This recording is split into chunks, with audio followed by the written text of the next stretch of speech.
I skipped the family cruise. After being asked to buy my own ticket, now they're upset they can't reach me.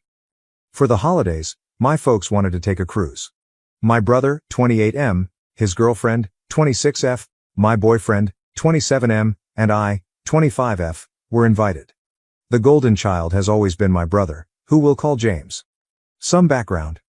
When James was caught selling pills in high school, it was written off as just a phase. In the meantime, my parents threatened to expel me after I was found smoking marijuana. Despite dropping out of college 3 times and losing his scholarship, James is still seen as ideal. I was told I didn't put in enough effort when I graduated a semester late. I dwell in my home state, close to my parents, while James continues to reside in the place where he went to college. He doesn't go to school or work. My parents often purchase tickets for him to travel to see them, but they won't purchase a ticket for me to travel to see him or anywhere else. He recently purchased a $2,000 dog with the money they provide him for rent and other expenses. My parents promptly removed me from their insurance when I was 22 and got my first big job since I could receive benefits. James, meanwhile, continued to be covered by their insurance until his 26th birthday. I returned to living with my parents in order to save money after being laid off last year. My parents, who had never talked about it previously, insisted that I pay $10,000 in back rent when I started a new job. I recently moved in with my boyfriend after paying it off in the end. I've always had this pattern in my life. James gets everything while I have to put in a lot of effort. Let's go on the cruise now. My parents ordered tickets for James, his fiancée, and themselves after announcing their plans. They advised me to purchase my own ticket because I work at a well-paying job. Being the only one forced to purchase my own ticket infuriated me, so I told them it wasn't fair. Due to holiday arrangements with his family, my partner was unable to attend. My parents said, "Green doesn't look good on you," and accused me of being pampered. It's a phrase I'm so sick of hearing. It's not like you need a nice room because we'll be outside most of the time anyway, they continued. Perhaps that is the case, then why did James receive a good room? I informed them I was leaving because I had had enough. I may be the jerk here, though, because I gave them the impression that I was still going for months. They instructed me to arrive at their house by 8 a.m., the night before they were scheduled to depart so that we could begin the drive to the port at 8:30. They began messaging me the following morning, inquiring about my whereabouts. I responded to your SMS by saying, "I'll be at my boyfriend's Thanksgiving instead, since you didn't want to make the effort to have me join you. Enjoy your vacation with your beloved youngster." I then turned off the chat. I discussed this with a few friends. Some people thought it was rude to abruptly cancel, while others felt I should have accepted the situation and gone anyway, since I would have likely enjoyed myself once I was there.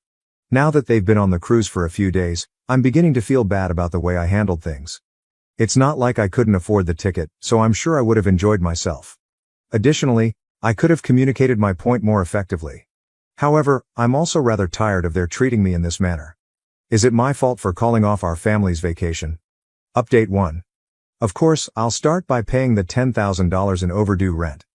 I didn't think the number was the problem. It's obviously a little higher than I would have preferred, but not unreasonably so given how long I stayed there. It's not as though I could have gotten a better deal on renting my own house. I would have spent all of my cash and most likely accrued debt while I was unemployed if I hadn't moved in with them. I worked as a server and did some freelance writing while I was searching for a new career in my profession, so I was helping to pay for groceries but not electricity or rent. As a result, when I found work again, I could see why my parents needed financial assistance. I only wish that expectation had been clearer from the start rather than being thrown at me as a surprise. I understood that having me stay for so long, especially while they were renovating their house, was inconvenient for them, so I paid for it. Pushing back didn't seem worthwhile. It just felt easier to pay the money, and I know that if I had refused, it would have become a major problem. Yes, it's likely that I need to work on my pushover tendencies. Fortunately, I work as a technical writer, which pays well, so after I started my new job, I was able to save money for a move out and pay my parents back in approximately 6 months. For those who are interested in the chronology, in January of last year, I lost my job. I moved in with my parents after using my money to cover my rent until my lease expired in June. From June of last year until September of this year, when I moved in with my partner, I lived with them. My parents informed me that they wanted back rent and future rent till I moved out when I started my present job in May. They claimed it was to encourage me to stand again. Technically, not all of it was back rent, but I used the term to be succinct. The entire sum came to $10,000 by the time I moved out, and I had already settled the majority of it. A few responses mentioned taking my parents to court, But I don't think that's worth it or even feasible. I didn't protest paying it, and we never had a formal contract. That wasn't something I wanted them to remember. Any legal matter would only rehash everything, and I would prefer not to do that. At least it's done now that it's paid. I'm aware that I should probably resist their demands more in the future. Since everything has been like way my entire life, it's just challenging. I've learned from my experiences that if I refuse, they would perceive me as unappreciative. I strive for perfection because all I want is for them to care for and support me in the same way that they do James. The worst thing is that I was quite close to James as a child. We spent a lot of time together as children. I was taught how to ride a bike by him. When I was being bullied, he defended me. He just never learned how to be independent, and I don't think that makes him a horrible person at all. He doesn't understand why I have problems with our parents, which has caused tension in our relationship. I miss playing RuneScape with my brother late at night. Since he has consistently received additional assistance, I'm rather certain he fully accepts the notion that he needs it. He has no idea what else to do or anticipate. He still treats me nicely, at least, but he doesn't recognize the difference in our treatment. In essence, he wants me to accept it and become a member of the family. Unfortunately, once it came to problems with our parents, all of his support simply vanished. One day, I hope, James will gain some distance from them so we can get back in touch. I do not wish for our relationship to continue to suffer as a result of this.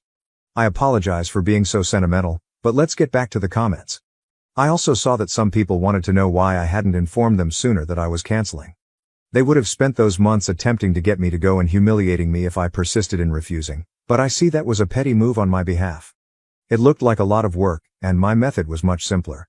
I did receive some joy from it, albeit perhaps this is embarrassing of me. Treating them the same way they treat me was satisfying. Furthermore, it didn't really affect their trip. They traveled nonetheless, only without me. The idea of having little to no contact with my family was mentioned in a lot of the comments, and I've been thinking about it ever since. My boyfriend, who has witnessed my parents' behavior firsthand, supports this choice. If I tell my pals the whole tale, I'm sure they'll be on board as well. I've tried to avoid discussing the family dynamic with my friends since I find it depressing, and most of them have never met my parents. Additionally, I didn't want to come across as constantly complaining. They had only heard a few minor grievances here and there before. Having said that, the following is what has transpired since my last post. Late on Wednesday night, my boyfriend and I arrived at the cottage. His mother adored the bouquet I sent her, which included her favorite flowers. Before going to bed, we chatted with his family and had a small glass of wine. They didn't seem to mind that I wasn't as jovial as usual because I was still a little unsure about my choices. I promised myself that evening that I would ignore my personal family problems and concentrate solely on enjoying the trip with my boyfriend's family, who have always been so kind to me. We got up early on Thursday and assisted his mother in preparing various meals and arranging the table. After that, I played cornhole with his cousins, but we lost because I'm not that athletic. The actual Thanksgiving lunch was excellent. His mother cooks really well. I felt much better about choosing to spend the holidays with them because everyone was so kind to me and made me feel like a member of the family. His mother even told me at the conclusion of the evening that she hopes I will be able to live with the family someday, even though she knows it is ultimately up to my partner. We hugged after I assured her that I would be honored if that occurred. I sincerely hope it will. I want to be with my partner for the rest of my life since I love him so much. His family is an amazing benefit as well. Throughout Thanksgiving and the remainder of the weekend, I had a great time. We watched movies, played board games, hung out by the bonfire, and went on some amazing hikes. My partner also took care of his young nephew for a while. I definitely got a little baby fever from watching them play with Legos together, but I don't want to act on it for at least a few years. I've already missed everything since we returned yesterday afternoon. There was no family drama, which made my own family appear even more dysfunctional, and it was truly a blast. I feel like I'm babbling a little bit now. In all honesty, I probably have been, but I'm just so happy to convey how much fun I had during the holiday and how I made the correct choice. Regretfully, there are some negative aspects to this upgrade. I hope it is. Last night, my parents contacted me to express their continued dissatisfaction with my decision. I suppose they weren't sufficiently relaxed by the sea air and free beverages. Sad that you chose not to be with your family in such beautiful places, my dad wrote in a passive-aggressive text message that included cruise photos. It seems like you guys had a good time, I answered, sending back a photo from my trip with my boyfriend's family. We did too.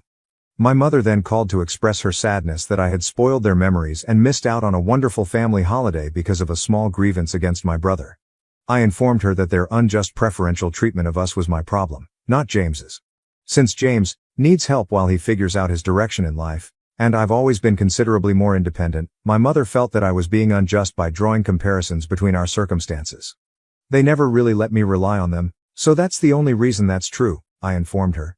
She stated that I should either grow up and be thankful for everything they have done or leave them alone for good and shatter their hearts all at once rather than piece by piece. She also said she would not apologize for raising a self-sufficient daughter. Even though they appeared to be doing just well without me based on the pictures my dad provided and what they shared on social media, she accused me of being heartless for dangling the hope of a wonderful holiday only to snatch it away at the last second.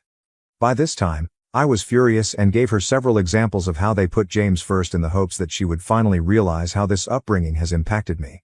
Considering that I am childless and have never had to make difficult choices, my mother thought I had a lot of nerve to scrutinize their parenting. I guess I'll just leave you guys alone like you want since I'll never be enough for this family anyway, I remarked, tired of the conversation. As usual, my boyfriend provided me with a lot of support even though I ended the call crying. To lift my spirits, we watched The Hunger Games and ate ice cream for the remainder of the evening. I adore the series and can't wait for the new film to be out. After everything, it seemed weird to return to work today and pretend nothing had happened. However, I believe it served as a useful diversion as well. With the exception of last night's events, I actually returned from my vacation feeling more rested than I probably would have after the cruise because I had chosen my boyfriend's plans rather than my family's. Although my parents haven't responded to me yet, I suspect they're bluffing. They'll definitely get in touch if they need something, or they'll likely attempt to make things work out before Christmas, so they won't have to tell our wider family about it.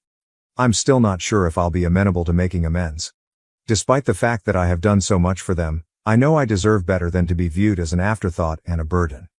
I'm fed up with trying to meet their standards, and I don't think their behavior will ever change. However, it's so hard to completely leave them because they are my family. All I want is to experience the same level of acceptance and affection from my own family as I do from my boyfriend's. Why do they find it so difficult to treat me as though I'm important? Additionally, I'm afraid that if I don't be kind to them, they'll fabricate a tale to blame me, and my extended family will also be upset with me. Although my parents have a significant impact on everyone's viewpoints, there are some members of my family who I like. I'm not sure if it would be better to accept the loss and move on from a dynamic where I'm obviously not valued, or if it would be worth putting up with them in order to maintain some ties to my family. At the very least, I want to keep my brother, but perhaps I'm clinging to the past, and that James is no longer there. I hope that isn't the case. My parents have brainwashed him into believing they are infallible, so I'm not sure how to approach him. I doubt that I will ever be able to fully regain my brother. Right now, I have a lot on my mind, and I'm not sure if I'm prepared to make such a significant life change. I do think that if I at least kept my distance from them, or perhaps stopped talking to them completely, I would feel a lot lighter and more liberated. Now to the next story, Story 2. My biological mother organized my birthday celebration around her stepdaughter's favorite pastimes, and I laughed in her face. When I was 6 years old, my parents divorced and went their own ways. They both started new families, although they obviously shared custody of me. My mother married a man, let's call him Robert, when I was 9 years old. He already had a daughter, Kira, who was 2 years my senior. When I was 8 years old, my dad proposed to Lila, a lovely woman, and they were married when I was 12. Lila and I have a lovely friendship. For me, she has been a real mother. She essentially assisted my dad in raising me, showed interest in my life, offered consolation, counseled me, and we had things in common. Together, we engaged in a variety of activities. She and I just discussed the prospect of her legally adopting me when I reach adulthood. Since my parents share custody, doing so today might be a little complicated legally, but I want it to be formal because she is my real mother. In contrast, I have virtually little relationship with my biological mother. I was made to spend some days with her, but we were never able to connect. Since Kira already had her own mother, she devoted all of her time to showing her love and care. Kira was always involved in activities, even when my mom tried to include me, and we only did things that she enjoyed. I eventually began turning down her invites and frequently asked if I might skip seeing her on the designated days. I preferred to stay at home with my father and Lila because I was nearly always disregarded or left out. Although he had to follow the judge's guidelines, my father always made an effort to understand me. As I grew older, he acknowledged that he was worried that if he allowed me to skip the visits, my mother may pursue some nasty legal action. My mom was probably going to do this. I didn't want to cause my father any trouble after hearing this because I understood his motivations. I stopped requesting things like that and complied with the timetable. Let's go right to the subject now. My 18th birthday is in 2 weeks. Fortunately, my birthday coincides with the days I'm supposed to be with my dad. Thus, a month ago, he, Lila, and I began organizing my birthday. Nothing too extravagant, just a get-together with loved ones at my favorite pizza joint. A laid-back evening where I can enjoy myself and the people I care about. I enjoy singing, and the place provides karaoke. We invited everyone, including my mother, after making reservations and organizing everything. To be honest, I didn't really want her there, but I reasoned that since I won't be bound by the judge's regulations once I turn 18, this might be the only time I had to include her. In order to finalize the guest list for the pizza establishment, we sent out the invites 2 days ago and have already received the majority of the responses. My mother was the only one who hadn't replied.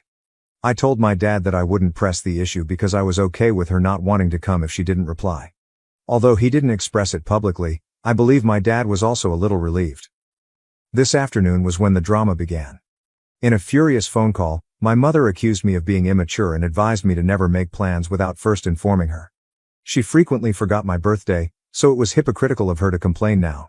I was perplexed and reminded her that I've always planned my birthdays with Dad and Lila. She became very furious as a result. Claiming Kira had been crying ever since she saw the invitation, she began to attack me. Kira had apparently already organized an entire birthday celebration for me. I couldn't speak. There is no relationship between Kira and me. She is the quintessential pampered brat who craves attention, and my mother has always encouraged this behavior, which has made it worse. We've never had a good relationship. Why Kira would want to plan a birthday celebration for me was beyond me. It was illogical. She didn't tell me why she did it, so I asked her. She didn't really expect me to have no plans for my 18th birthday, did she? It was absurd. According to my mother, it was meant to be a surprise, and she assumed I didn't want to do anything for my birthday because I hadn't told her about my intentions. She could have just asked, after all. The worst part, though, the one that made me lose my temper, is about to happen. Perhaps in an attempt to make me feel bad about what I would have missed, my mother began to detail everything Kira had arranged for my celebration. Kira's favorite hobby was everything, even the things I didn't enjoy. For instance, she had made lunch reservations at a fish restaurant. I avoid eating fish because it makes me sick, not because I'm impulsive. Even though I've had it checked, my body just rejects it. I'm not allergic. She also organized an afternoon event at a horseback riding ranch close to the city where my mom currently resides. Horses don't appeal to me. I'm afraid of riding them or being around something that large, but it's not that I don't enjoy them as creatures. The final plan was to return to my mom's house for a BBQ meal in the backyard. I simply didn't want to see my mother more than was absolutely required. Furthermore, my mother added that invitations had already been sent out. I was stunned at this moment. Since none of my pals, my dad, or his family had gotten anything, I had to inquire as to who they had shipped them to. It turned out that the majority of the people on the guest list were Kira's friends, Robert's family, and my mother's family. Under the guise of celebrating my birthday, Kira essentially planned a party for herself. I was unable to contain myself any longer. I hung up the phone after laughing in my mother's face. The entire situation was too absurd to be real. After a little while, my dad approached me and told me that my mom had phoned him because I had made fun of her. He became agitated and began telling me that they were attempting to be kind for once, regardless of how I felt about my mother. I immediately stopped him and gave him the party's specifics, which my mother had reportedly forgotten. His face shifted rapidly. I've been listening to him rage at my mother for the past 20 minutes or more, and he just said, "I'm going to make a phone call." When Lila heard about the issue, she came to me. She acknowledged my point of view, but suggested that laughing in my mother's face and hanging up wasn't the most responsible way to react. She wasn't upset, but she was a little let down that I hadn't handled it more politely. I thought about what I had done after she had gone. I don't think discussing it with my mother would have helped, but perhaps I was a bit harsh. I could have handled it better though. I am beginning to believe that I may have been a bit of a jerk at that time. In all honesty, though, what did she anticipate? That I would bow down and take the scraps that were thrown to me? She was obviously not thinking at all. As usual, she was simply following Kira's lead.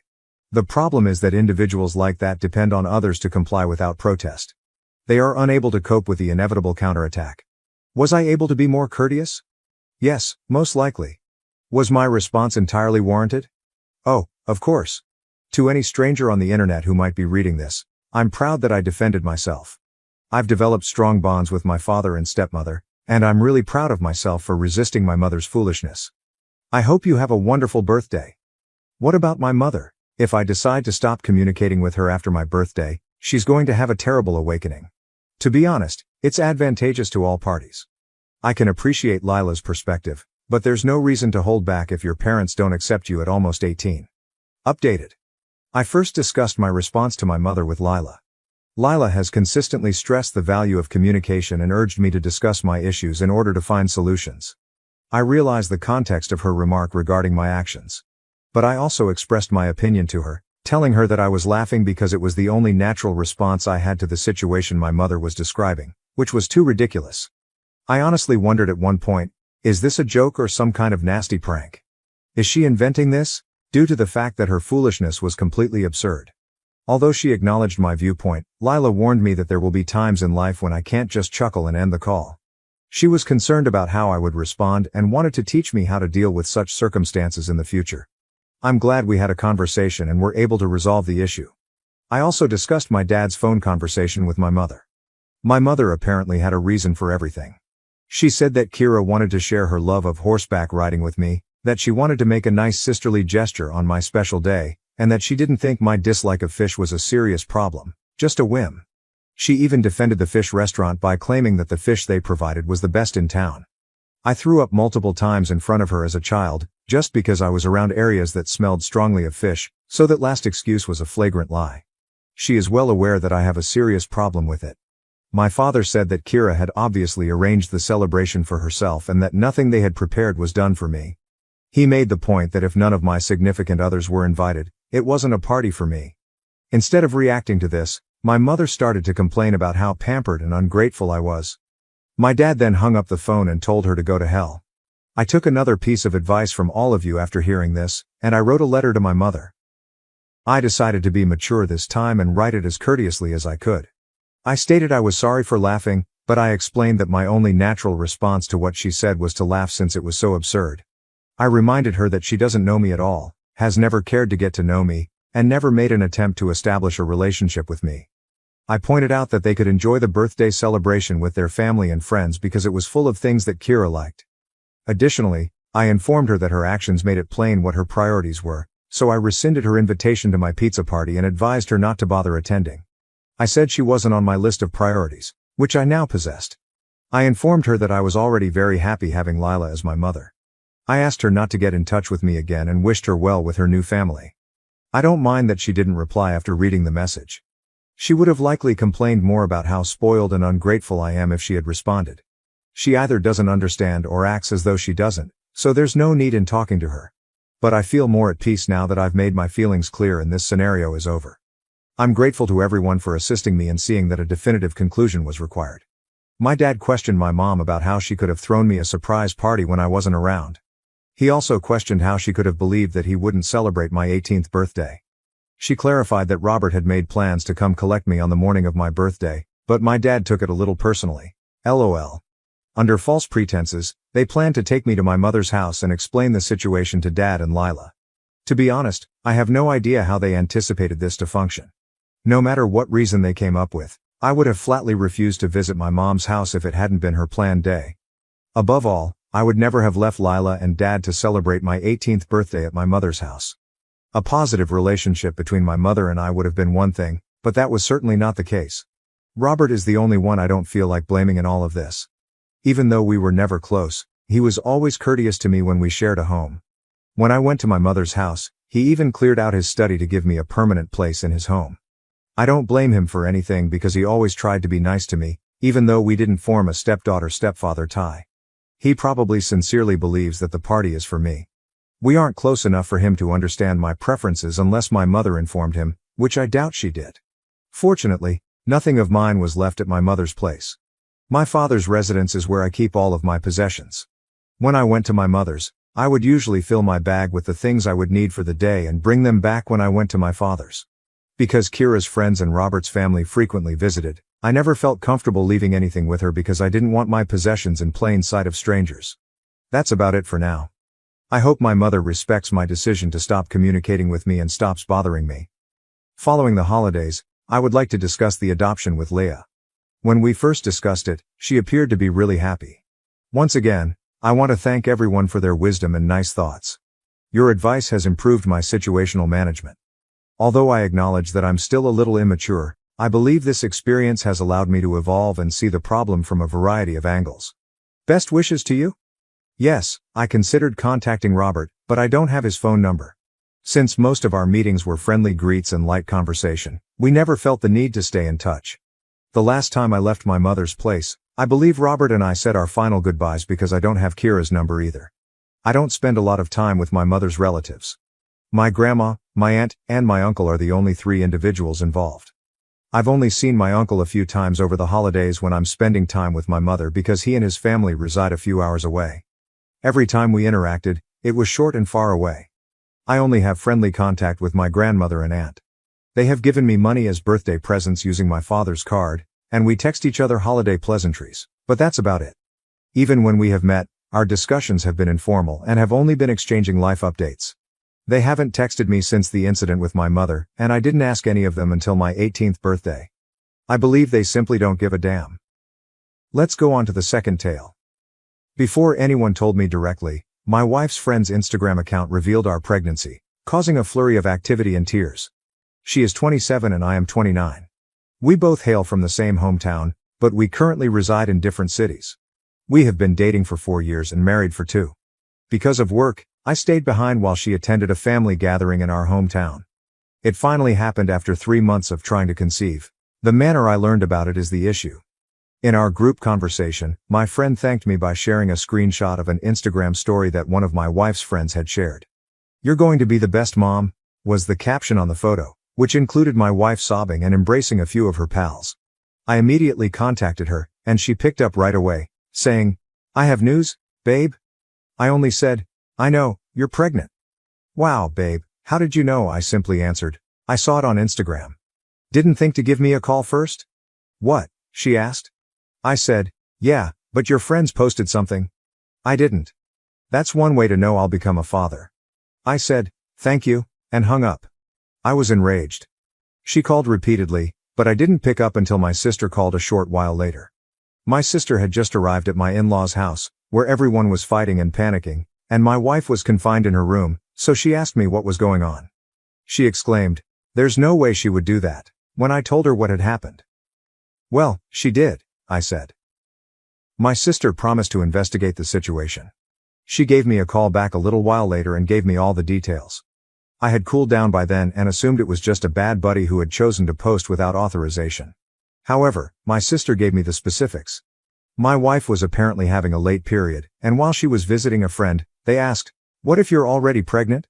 They purchased numerous pregnancy tests, each of which produced good results. They emailed some local acquaintances to invite them over after becoming alarmed and telling her parents. Just 2 hours had gone by between the time she learned and the moment her buddy shared the information on Instagram. Before telling me, my wife told 10 or more individuals. For the record, when my sister came, she informed me that the reason for the disagreement was that the other friends were angry with the person who had posted on Instagram. Evidently, they were all upset with her and felt that was a horrible thing to do. However, they were equally baffled as to why my wife hadn't informed me earlier. When I eventually contacted my wife, she was in tears. She apologized and explained that she hadn't told me yet since she had been preparing to surprise me. I expressed skepticism, pointing out that she wouldn't have been prepared to tell me at the same moment I called if she had truly intended to surprise me. I told her I needed some time to reflect when she fell silent. She screamed that we needed to discuss it and that I couldn't just leave. "Why do we need to talk?" I answered. "So you can tell lies once more," and I ended the call. I've received a ton of messages, but I'm really worn out. I'm exhausted by this. I'm not sure why. I'm not a crier, therefore it's odd for me to cry at random. I feel like I've been struck by a truck, but this isn't supposed to be a big problem. "Hey, I know this sucks, and it was crappy of her, but don't let this ruin it for you," was the message my sister sent me, and it truly stuck. "You will become a father. You will make a fantastic father. This is fantastic. The knowledge that I will soon become a father is the only thing that keeps me going at the moment. This is what I've dreamed of, and my only wish is that the kid as well. To keep my wife from becoming very upset during the pregnancy, I'll probably swallow my pride and act as though nothing is wrong. But tomorrow, I'll do it. I'm going to just pout tonight. Edit. I didn't think much of posting this in the Reddit void, but when I woke up, I saw thousands of comments and dozens of direct messages. Holy. I sincerely appreciate your concern. Just to make a few points clear, is it possible that the baby is not mine? No chance. Classic Reddit LOL. She works from home, but that isn't possible because our house is equipped with home security cameras. Girls' nights are not something she does. I work with a female coworker who happens to be her best friend in the city where we live, and the three of us frequently hang out. They rarely spend time together in person, but they frequently text one another. If they do, I'll be in the adjacent room at our house. The clingiest person on the planet is my wife. She texts me every 30 minutes while I'm at work. She's usually in the same room as me or cuddling up to me when I'm at home. She holds my hand or arm when we're out. Most of the time, I genuinely enjoy it. I feel appreciated. However, it could be excessive. I even asked whether the argument we had weeks ago was the reason she didn't inform me straight away. However, it most likely isn't. Regarding her buddies, they are all really kind individuals. They've been in my life for a while. Some of the people in my sister's friend group have known each other since they were 12 years old. The only person who lives in a distant city is my wife. When she is in town, they always spend a lot of time together. I can't stress enough how completely out of character this is for her. Like everyone else, she has numerous shortcomings, but being careless is not one of them. She wouldn't intentionally do this, which is why I woke up in the middle of the night with the thought that I could be mistaken. No way. I texted her to let her know that everything was good and that I would make the 4-hour drive down there to speak with her. In fact, she asked if she might call when she was awake. After doing so, she expressed her desire to return home. I informed her that I will be picking her up. Are we all right? She questioned. She broke down in tears as soon as I said yes. I informed her that we would have to discuss it, but that I was thrilled and eager to meet her. After that, she became a little more composed. Update 1. Hi there once more. I'm here to give you an update now that everything has calmed down and I believe I have all the facts. My wife waited for me on the sidewalk when I arrived at my in-laws' house. She threw herself at me, apologized repeatedly, and simply gave me a hug while expressing her regret. Before our conversation, I told her I was quite exhausted and wanted to take a nap when we got to her room. We held each other while we slept. When we woke up, our conversation felt like a never-ending cycle in which I asked her what had happened and she responded that she was foolish and to blame. She insisted that since she had ruined a significant event in our lives, it didn't matter what occurred. She simply reiterated that she made a mistake and that nothing else mattered when I persisted in inquiring. She finally admitted that she didn't want to make excuses for me and that accepting responsibility and offering an apology was the proper course of action. After a while, I gave in and told her that everything was okay and that she was forgiven. Nevertheless, I wanted to speak with her buddy, who spent the entire day with her and purchased the pregnancy test for her. According to the friend's narrative, they freaked out for an hour and discussed how to surprise or tell me when my wife tested positive. When my mother-in-law finally arrived home, they all told her. To talk about how to inform me, they made the decision to bring a few girlfriends around. The friend discussed all of their opinions, and I completely agree with her.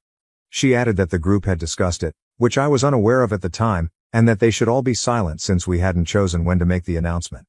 It seems that the one girl who shared it on Instagram did it intentionally. At that time, they were even talking about methods to tell me with her there, even though she had been instructed not to speak. When she uploaded the photo, another buddy had just arrived and was informed of the situation. She immediately decided to publish about it for whatever reason. She first said she was unaware that she was not permitted to post it when they approached her.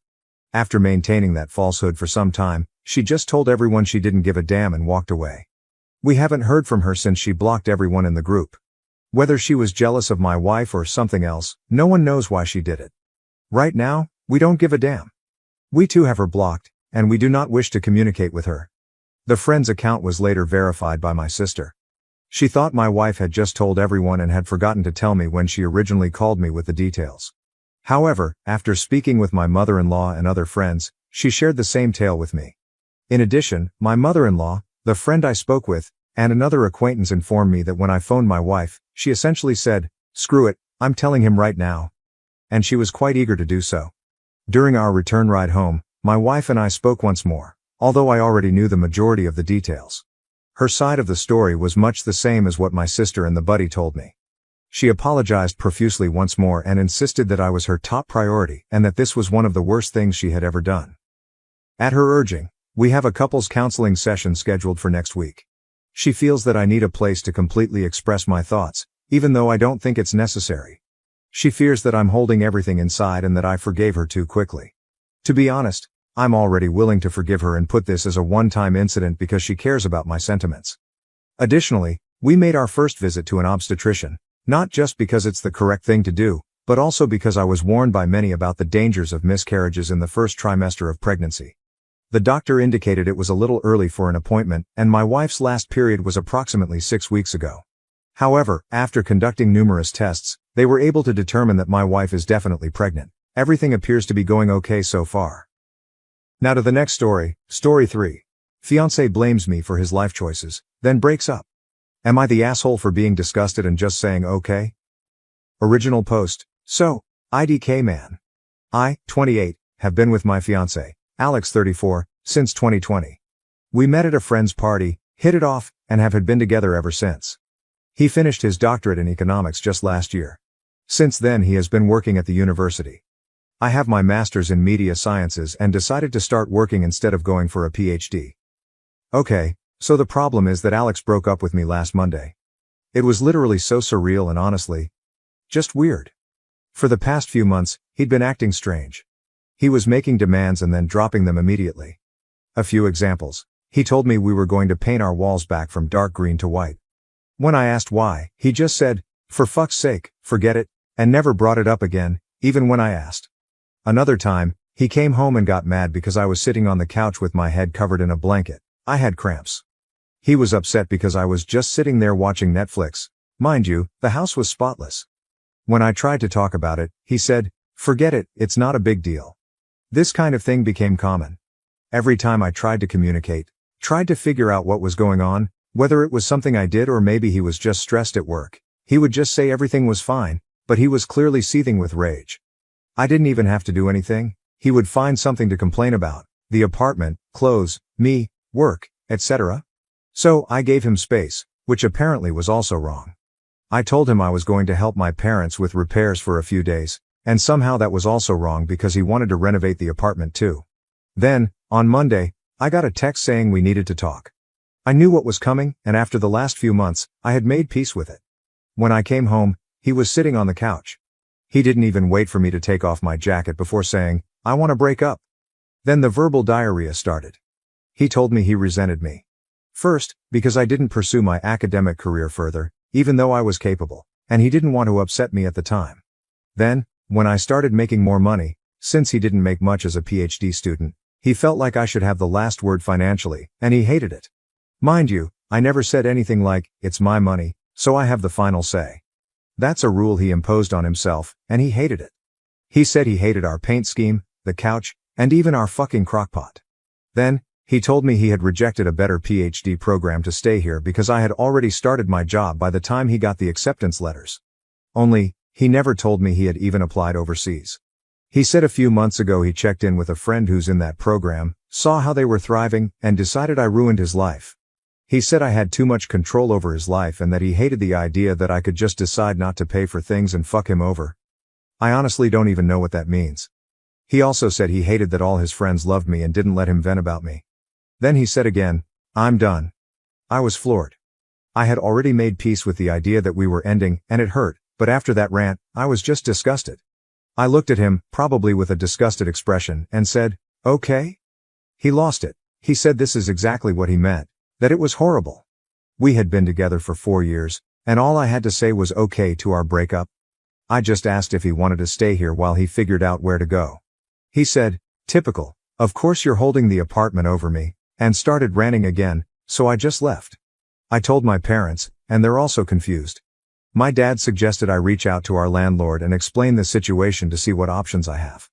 I can keep paying the rent no problem myself. He covered the utilities and some subscriptions. Just to reiterate, I never had a problem with this. I saw that he was chasing his dream, and that was more important to me than a 50-50 financial split. I make good money and am happy at my job. I never saw it as slaving away. I always had the mentality that my money was our money because we were building a life together. Of course, I had my own savings and fun money, but I honestly never cared. As long as I felt he was working towards something and wasn't taking advantage of me, I was fine with it. More than fine. Alex is still mad. He's going between texting me like a robot about the logistics of the split to being a seething asshole complaining about everything. I'm not even hurt anymore. I just feel nauseated by him at this point. I don't know. Should I have reacted differently? Edit. Thank you for all your opinions. It was nice to get this off my chest, lol. Just to clarify, I don't feel like a victim. I feel like something happened, and my relationship just turned bad. He behaved like an asshole, but that is the extent of it. Very clearly, something is going on. But he doesn't want me to be part of whatever it is, and I have to respect that. Now I just have to detangle myself legally from him, and after that, I'll just be left alone with my ugly green wall color. I think I might also adopt a cat as my ex was really allergic. Some of OOP's comments. Commenter, NTA. Dude basically said he hates you and everything about you. What are you supposed to do? Beg for his love when you can find someone who'll give it to you readily? Nah. Sorry this happened and that you were blindsided, but this will be a good thing in the long run. On to the next. FYIW. He sounds jealous, insecure and emotionally stunted. If what you've written is how things played out, then you dodged a huge bullet. Ope. He was basically doing his own renditions of 10 things I hate about you. I don't know. I mean, he wants to break up with me. Why would I plead? It is done to a deleted comment. I was really confused trying to take everything in. He talked really fast and a lot. So I did not know what else to say. Also because everything I do is wrong. I think he would have been even more annoyed if I started to cry or something. Ghost him now. I can't ghost him. We have to talk about the lease, about our wedding savings account and a few other things. To another commenter. Yes, that is easy said. But I have to wait to get a response from the landlord, we have to inform the bank, etc., etc. So until I don't have confirmation that I am in the clear, I am keeping him unblocked. I have him muted. The all commenter. Sounds like his ego couldn't handle you being the breadwinner. Not your problem. He could have communicated like an adult rather than seething in his own insecurities. He sounds emotionally weak. Oop. Which is so dumb. He is a doctor in economy and past pursuing becoming a professor. Commenter. Dude basically hates himself for decisions he took without ever consulting you. He chose his comforts, but now since others seem in a better position, he is venting on you and making you the culprit. NTA. But your man has a little brain and doesn't know what to do with it. Oop. I would have supported him if he wanted to move away. IDK if we would have stayed together because LDRs are hard, but I would have been 100% supportive. Maybe he resented you for being successful while he wasn't. But that is the thing. He was successful. He has even published a few papers in important magazines and is on the way to become a junior professor. He is objectively really successful. This is all just so weird. Commenter. Girl, I've been with a man like that. They want drama. They want toxicity. They will fuck up your life out of pure insecurity and hate. You dodged a massive bullet. I'm sorry this happened. You deserve better. Wish you the best, OOP. Then I hope he meets the telenovela star of his dreams. I prefer my boring happy life. Commenter. What country are you in? Here in the US, the average person would have accumulated debt if they made it that far in their education. Germany update. Post. To start, Alex moved out pretty quickly after the breakup. He has been staying with a friend, and we sorted out everything like mail, subscriptions, and the lease. I'm also in the process of adopting a cat. Her name is Luna, but I have been thinking about changing it since my family already has 2 pets named Luna, Amun, and Kamar. She is still at her foster home for now, but I have visited her a few times, and I already adore her. She is a scrappy little tabby who follows her foster mom around like a shadow, and I can't wait for her to move in during the first week of December. I've already gotten her bowls, toys, and a bed by the window ready. Now on to what happened. Last week, I was out showing someone around the city. He is the son of my parents' friends who recently moved here for work. My parents asked me to help him get familiar with the area, so I agreed. It was nothing special, just walking around, grabbing coffee, and pointing out useful spots in the city. Apparently, Alex saw us. I didn't even realize he was there, but later that night, I started getting texts from an unknown number. I guess he got a new number since I blocked his old one. The texts were just weird. He accused me of flaunting my new relationship in public, said I must have been seeing this guy before we broke up, and told me that everything he suspected about me was true. I didn't respond.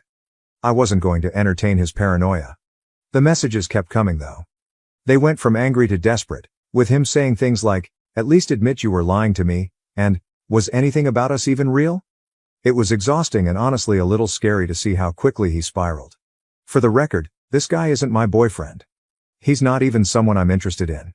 He's just the son of family friends who needed help settling into the city. The whole thing was completely innocent, but Alex has twisted it into some kind of betrayal in his head. What gets me is how little Alex seems to know me. I'm not the type of person to jump into a relationship so soon after everything that happened. Even if I were, it wouldn't be any of his business. We are done. I've made that clear. After I didn't respond to his texts, Alex started calling. I didn't pick up, but the voicemails were a mix of angry rants and desperate pleas. I ended up blocking his new number too. It feels ridiculous that I have to keep doing this, but I guess this is where we are now. Then this weekend, I went out to a bar with my friends. A few hours in, guess who walked in? Alex. I don't know if it was a coincidence or if he followed me there, but as soon as he spotted me, he came straight over. He was clearly upset, asking to talk, and I told him no. My friend stepped in, and thankfully, he left without causing a scene, but it ruined my night. It felt like I couldn't escape him, no matter where I went or what I did. When I got home later that night, I was completely drained. I had just started to relax when I heard a knock on my door. It was Alex, standing there in tears. He started crying, saying he missed me, that he didn't understand why I was doing this to him, and that he didn't know how to move on. It was like all the anger from earlier had been replaced with this desperate sadness. I didn't let him in. I told him he needed to leave, and if he didn't, I would call someone to make him leave. He begged me to listen, but I just closed the door. I spent the rest of the night feeling shaken and honestly a little scared. I don't know what he's going through. I wrote to his best friend about the situation but pleaded to talk to him. He said he would.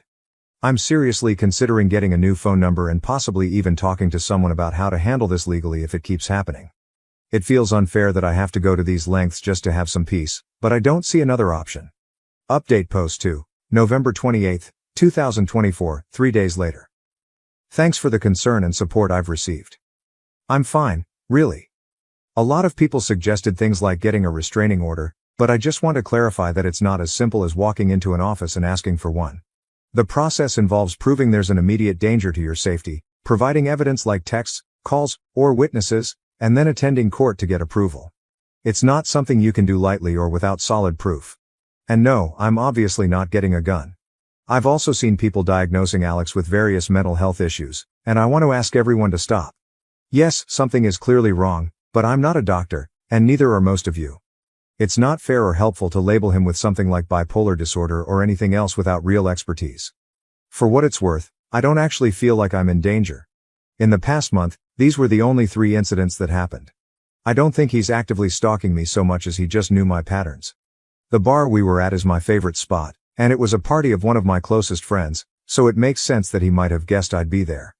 When he showed up at my apartment, he knew what time I usually got home.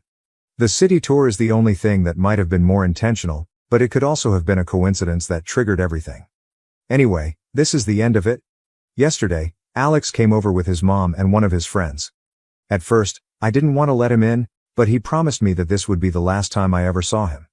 I agreed, mostly because his mom and friend were there, and I figured it would be more awkward to argue on my doorstep.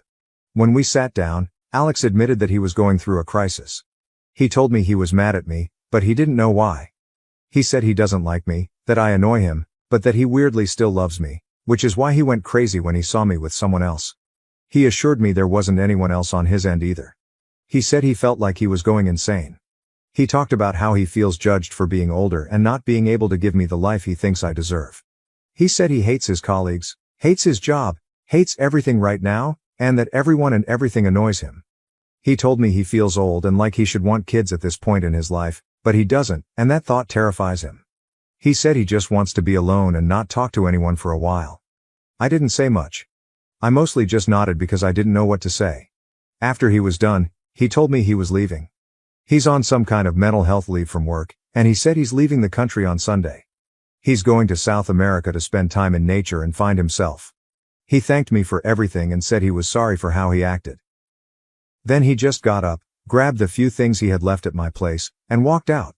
His mom was inconsolable. She kept apologizing to me over and over, saying how embarrassed she was by his behavior. I told her it was okay and that she didn't need to apologize to him. She cried a lot, and his friend ended up driving her home after Alex left. I don't really know how I feel about all of this. Part of me is relieved that it's over. Part of me feels sad for him because he clearly doesn't know how to deal with everything he's feeling. Mostly, though, I just feel tired. I'm glad he's taking steps to figure himself out, but it's not my responsibility anymore.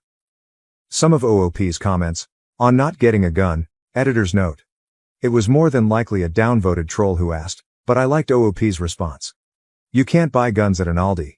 It's more dangerous to own a gun when you have no training with it than not owning one. Commenter. He's a little young for a midlife crisis, but certainly, the man is having issues with his life choices, and it's tearing him apart. Your empathy is warranted, but in the end, those troubles are his, not yours. Hopefully, this is the last you'll hear of him. Good luck to you. Oop. It's just a life crisis then, I guess. Who knows? Update, same post. December 3, 2024, 5 days later, about 6 weeks from OG post. Edit December 3rd. He is definitely gone. My friend sent me some of his Insta stories of him at the airport and then about a day later in Bogota. So, yep, he is gone. I am safe, and on Friday, I get to pick up Helios Maximus first, LOL, Heli for short. Now, on to the next story, story 4.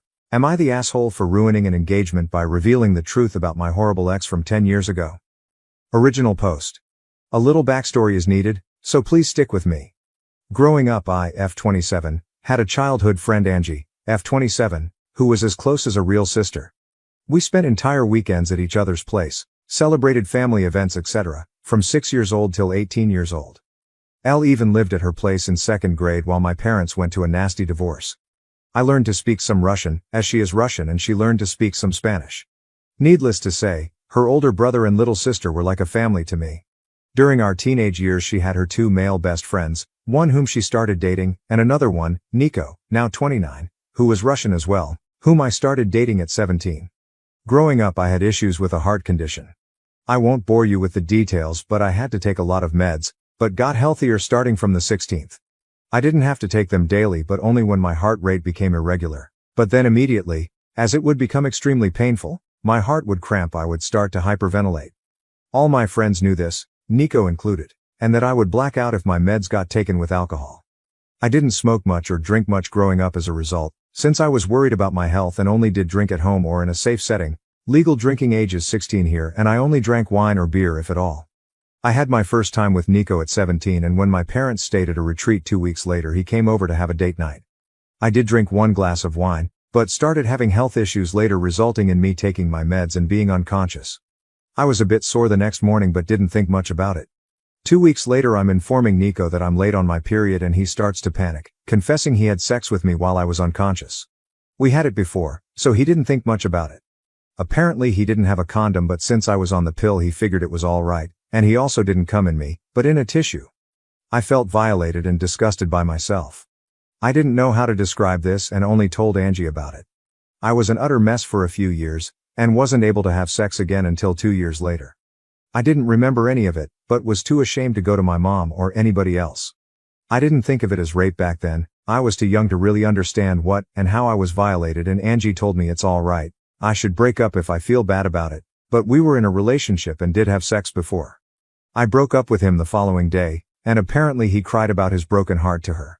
As Nico and Angie were close and hanging out together a lot, they started dating a few months afterwards and I had to see him every time when visiting her. I told her I'm not able to see him, but she didn't understand where I'm coming from. The contact stopped and we haven't texted or seen each other in years. I still followed her and her family and saw that her brother is expecting his first child. As I was extremely close with her family, I just commented on the Insta post expressing my gratitude when he reached out to me. I missed his wedding but he wanted to ask if I would be interested in joining the baby shower as it's been years and we've been extremely close before.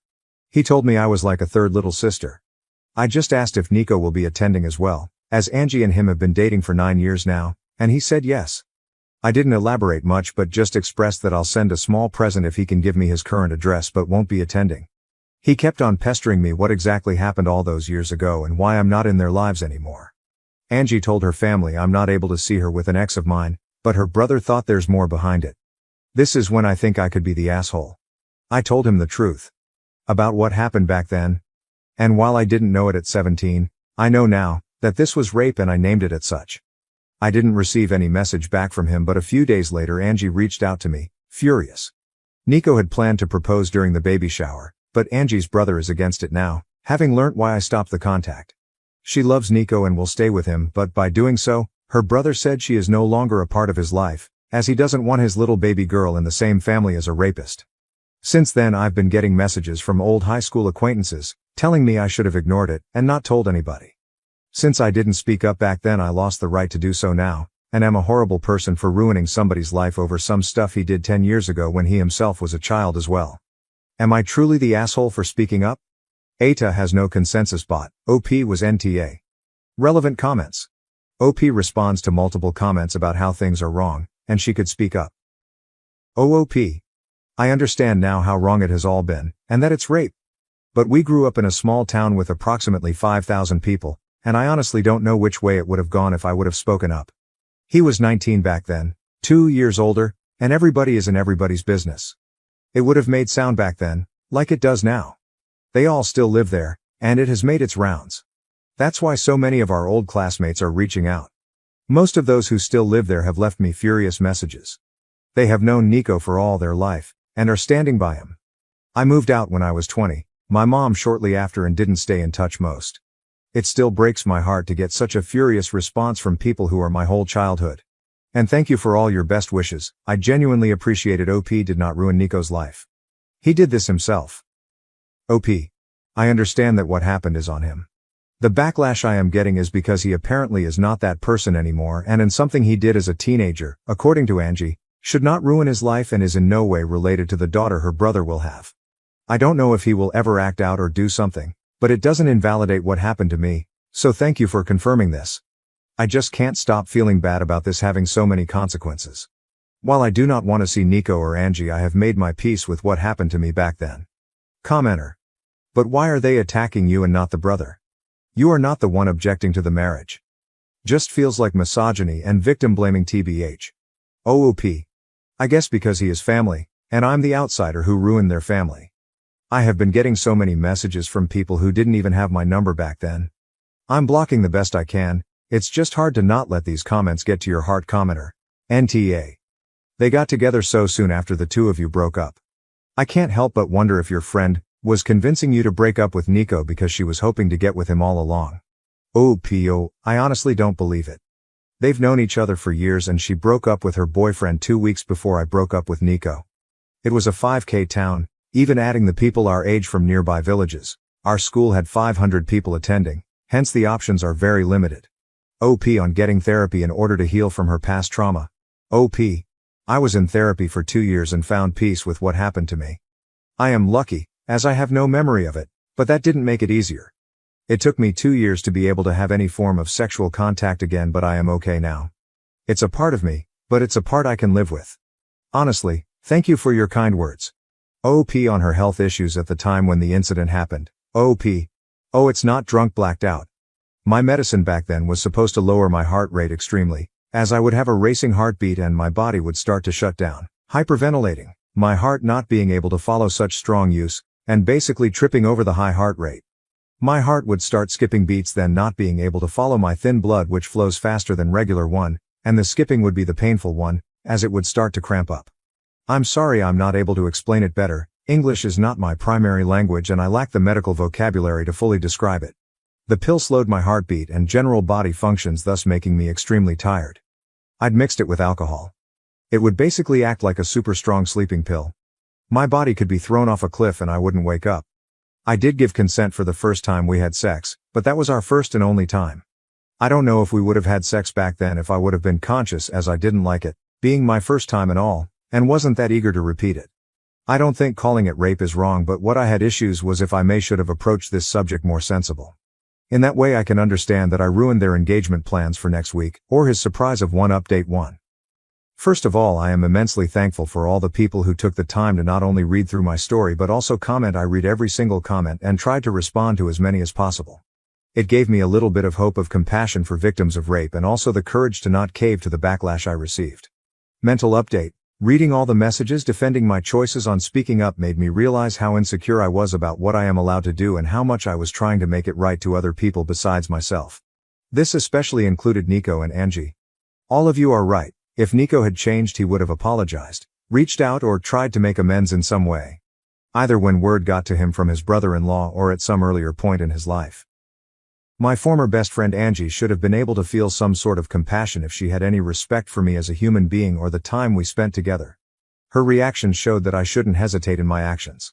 I went to therapy from 21 onwards and thought I moved on from the rape as best as I could, but I realized how ashamed I still am almost 10 years later about an incident that wasn't my fault at all.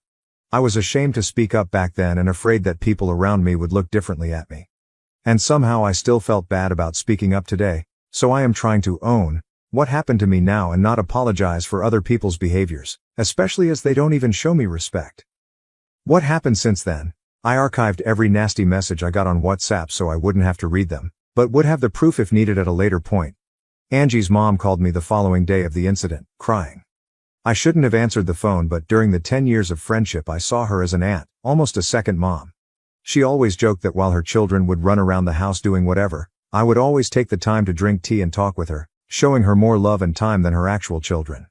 While she said she's sorry for what has been and for what I went through as a child, she couldn't believe that I would ruin Angie's happiness over something like that. With Angie's brother refusing to have Nico as part of the family and Angie standing by Nico's side, it's divided their family and she is heartbroken. She has grown to love Nico like family as well and has known him for nothing more than a considerate young man who she knows will make her daughter happy. It wasn't nasty names or angry talk, just a heartbroken mother who faked to acknowledge my pain and saw the fault in me. Angie's mom tried to get me to apologize or to take it back, but I refused as I don't see the fault in me. With everything that has happened, I believe that Nico hasn't changed and is just hiding it better somehow. He can see how people are standing by him and supporting his behavior so he won't have to change. And that is something I didn't want to indulge. Angie's mom not even one used the word rape, and I tried to correct her every time she talked about it. Trying to name it for her to understand better, but she would just start sobbing more and it didn't make sense for us to continue to talk. Angie's mom used to be in contact with mine for some time, and she reached out to her after our talk. I was afraid that my mom would find out, since she's from a more conservative background. We had a long talk and I didn't get to see her, physically, yet, but she apologized for not being there for me or not making me feel like I can talk to her. I tried to calm her as best as I could, but when she asked me if my current partner knows I was used like that, I got angry. She was scared my partner would leave me if he found out, implying it was something that made me less precious or appealing. When she asked me to keep it a secret from our family abroad and in our country, I hung up. She was acting exactly the way I was afraid she would, as if it's something shameful. It was especially hard as I am trying my best to move away from the feeling of shame. She has since apologized, but it's clear that her view of me has changed. I don't yet know how to deal with it, but that's something to worry about in the next few weeks. As some of you suggested, I wrote Angie's brother, Sven, again and apologized for the mess, but am glad that it is out in the open and how proud I am that he's defending his family. I asked if his old email is still working as I would just send a gift card. He didn't respond, but I got a message from his wife 2 days ago. She thanked me for speaking up and informing them about Nico. There were apparently a few moments that made her uncomfortable, some jokes Nico made, and in retrospective she can see why. Sven apparently informed her the moment he got my initial text, and both of them have since seen Angie but not Nico. She refuses to be in the same room or house as him, and the same goes to their unborn daughter. Sven and Angie's mom has been at their place multiple times to beg to forgive Nico, and Sven caved a little. Angie and Nico will get married. Sven will attend but his wife will not. He is allowed in the family but not in contact with either Sven's wife or daughter. Those restrictions are not for Angie. Sven was suffering trying to ease his mother's worries and was not able to take a stand and cut them out completely. This is a compromise they made without his wife's approval, and she told me she's trying her best to cut them out of their life indefinitely. She wanted to move back, closer to her family as well, and thinks this is a perfect opportunity but isn't sure if she can follow through. His wife told me she's terribly sorry for all the issues that came my way and it has been a lot trying to handle the situation on their side. Sven knows it's not my fault but he doesn't want contact. It's hard for him to talk or see my name because even though he knows I'm not the guilty party, in some way I was the bearer of bad news and he sees me as the start of all this drama. She told me a few times that neither believe I'm the bad guy, they just are tired with everything and it's just been extremely hard on them. That's all that has happened so far. I am frustrated about how everything came to be. It feels like Nico will just continue with his life without having to be remorseful. I didn't want him to suffer, but I think some part of me wanted to at least receive some kind of apology for all the suffering I went through afterwards. I'm having to deal with my mother and her changed shameful view on me, And even though I'm happy it's all out, it's extremely hard to stand by my choices. My partner and my best friends both have been my shoulder to cry on during this ordeal. My best friend was especially enraged for me, and I am extremely grateful to have both by my side. Right now I'm just emotionally drained, but I'm sure it will be better once a few weeks pass. Comments. Commenter 1. You spoke up and did the right thing. If others can't handle the truth, that's their problem. Keep focusing on your healing and support. Commenter 2. NTA. Unfortunately, it's a tale as old as time. The woman is blamed and the rapist gets off without a blemish. Only by speaking the truth over and over will the situation improve, and when the boomers die off. Commenter 3. 100% the right thing. What you did may keep Nico from attacking someone else, or may encourage one of his other victims to step up. You never know how much people like you help everyone else, when you stand up and speak out and are not ashamed of what was not your fault, but will point the finger at the one to shame. You're making the world a better place. I'm sorry for the family Nico misled and the wife who was foolish enough to stay with him, but it's no longer your business. You did the right thing and it's going to help others. If no one else says it to you, thank you for doing all this. You are amazing. Update 2. My first post was 3 months ago and this one will be my last update for now. It is not a good one, but I sincerely wish to leave it all behind me. That includes distancing myself from this Reddit account. These posts helped me let go of my anger, similar to a journal, and I am grateful for all the people who are enraged with me. I hope to open it again someday, with a final happy update, but for now every little pop-up is a reminder of the anxiety I am still dealing with, and I do not have the energy to deal with this topic outside of my therapy anymore. Short summary for those who don't want to read the old post. Nico raped me when I was his girlfriend 10 years ago. I didn't see it as rape back then as I was unconscious. Afterwards I broke up with him. Shortly after, my best friend Angie from elementary school started dating him and they have been together for almost 10 years. I couldn't bear seeing him and cut contact with her and her family, with whom I was really close. Her brother Sven reached out to me 3 months ago after I left a short congratulation on a pregnancy picture with his wife. He invited me to their baby shower and I declined. After a lot of back and forth about him asking me and being suspicious as to why the contact broke off in the first place, and why I refused to be in the same space as his sister's boyfriend, I confessed what happened back when I was 17. Afterwards his family had a huge fight, with him wanting to cut Nico out of their lives for being a rapist and his mom and sister standing by Nico. I was the scapegoat and received a log of hurtful messages from both their friends and former classmates. They called me out on ruining a man's life based on a childish mistake. Nico was 19 back then. And even Angie's mom reached out to me. I was left to pick up my life, my mom being more ashamed than understanding, and started therapy again. I removed almost everybody tied to that incident: Sven, Angie, Nico, their family, old classmates. And only kept contact with old classmates who sended me messages of support. Update 2. I work in a very specialized field. To get the proper qualification it takes on average 6 to 8 years, bachelor, master and then state bar to be allowed to practice. While it is not very competitive, not a lot of people choose this profession, and it is highly sought after. My current company paid for my master's and my extensive course as preparation for the bar exam, and I have been doing well there. My HR department called me 2 months ago. Apparently they have been getting a lot of outside calls from Angie's mother and other relatives, saying I am involved in a Me Too scandal and being a liability for the company as I don't have issues ruining the lives of men. How they could imagine this could change anything I do not understand. I work for a global company, they have known me for years, I never had any issues prior and quite frankly, they do not care. However, they have been getting frustrated with the amount of calls and apparently even reached out to the police and the calls have stopped since. Nonetheless, they reached out to me to check on my mental well-being, offering to give me paid leave, till it settles a little bit, and offering company paid therapy. Therapy is covered by my country's health insurance but it is tricky to get one without waiting time. But I already had my old one on retainer and started going right after the incident. They made it clear that they invested a good amount of money in me and do not wish to lose me. I was ashamed that this part of my private life slipped into my professional one. It started to influence the career I worked hard for years to build, and while my company assured me that it would not affect the workload and clients I'm getting, word got around, and it was clear for my colleagues that I am going through something nasty, and the company does not want to deal with it. All this stress and anxiety led me to hyper-focus on my work. I took on whatever I could, paranoid that another call would come and for whatever reason, the company would move me to a dead-end department where my career would basically be over. At the same time, I started looking into different companies, who would be able to buy me out, as I am tied to my current company for 5 years after graduation, 3 more are left and I got a management position in a rival company with a huge salary jump.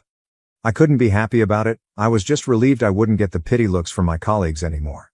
I went to the police with all the hateful messages and the HR protocol with the call history and got a restraining order for Angie's mom. Should she contact my new company again? I have a public LinkedIn, it is needed for my job. At least I have some sort of proof that her words hold no meaning.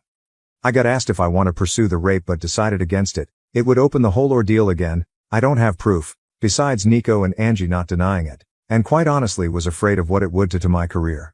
I did keep contact with a good friend of mine who grew up in the same small town but moved away 5 or so years ago. As we share a Nintendo Switch online family account, so we tend to be in contact at least once a year for a short phone call when she has to send me the money for the subscription, and we just tend to make a phone call with updates out of it. Yesterday was one of those days and the whole Nico thing came up. While she didn't hear it directly, her mom is still living in the small town and reached out to her, asking if I'm alright. She expressed her disapproval about how everything came to be, as she was close with Angie back in the days as well and remembered how close we were and how often we spent time together, like sisters. She informed me that 2 months later, 7 baby girls were born, and while neither Nico or Angie were seen in any of the pictures or stories with the baby, a month ago Angie and Nico had an engagement party. Both Sven, the baby, and his wife participated, and are in the family pictures. I remember how enraged Sven's wife was, and how she told me she herself felt I was comfortable with Sven. Now it is all forgotten and forgiven. Nico's parents own a few houses and gave Angie and Nico a house close to their home, and Sven and his wife apparently bought a house in the same street. It is as if nothing happened at all. Listening to my friend telling me the updates, I'm honestly not sure if I should have asked her to not tell me anything. I just feel empty and betrayed. Not by Angie, she made her choice, not by Sven, it is his sister, and at the end of the day when he asked me what happened and then didn't have the decency to answer me because he saw me as the one who ruined his family, it was clear that the truth didn't matter. Not by Sven's wife, who has a baby girl, an innocent daughter who she should protect as a mother, even though she told me she would do her best to keep her daughter away from Nico, but just by life. I fought to have it all behind me, just to have this old wound ripped open again 3 months ago when Sven kept plastering me. I got hate messages, but knowing that maybe someone would be hesitant towards Nico, when he showed strange behavior, made me feel like maybe I did right. Maybe by speaking up I helped a girl out to not be raped. My own mother was ashamed of what happened to me, told me I was to keep it quiet so my family abroad wouldn't get to hear it. Just for it all to be all good again for Nico. After everything that happened these last 3 months, I truly understand why victims of rape chose not to speak up. Relevant comments. Commenter 1. As a victim of the same type of abuse, though not RP, from a former romantic partner, you are worth more than you think. You do not need to suffer in silence, or shame. You didn't do anything wrong, or anything to be ashamed of. I am so proud of you for telling your truth.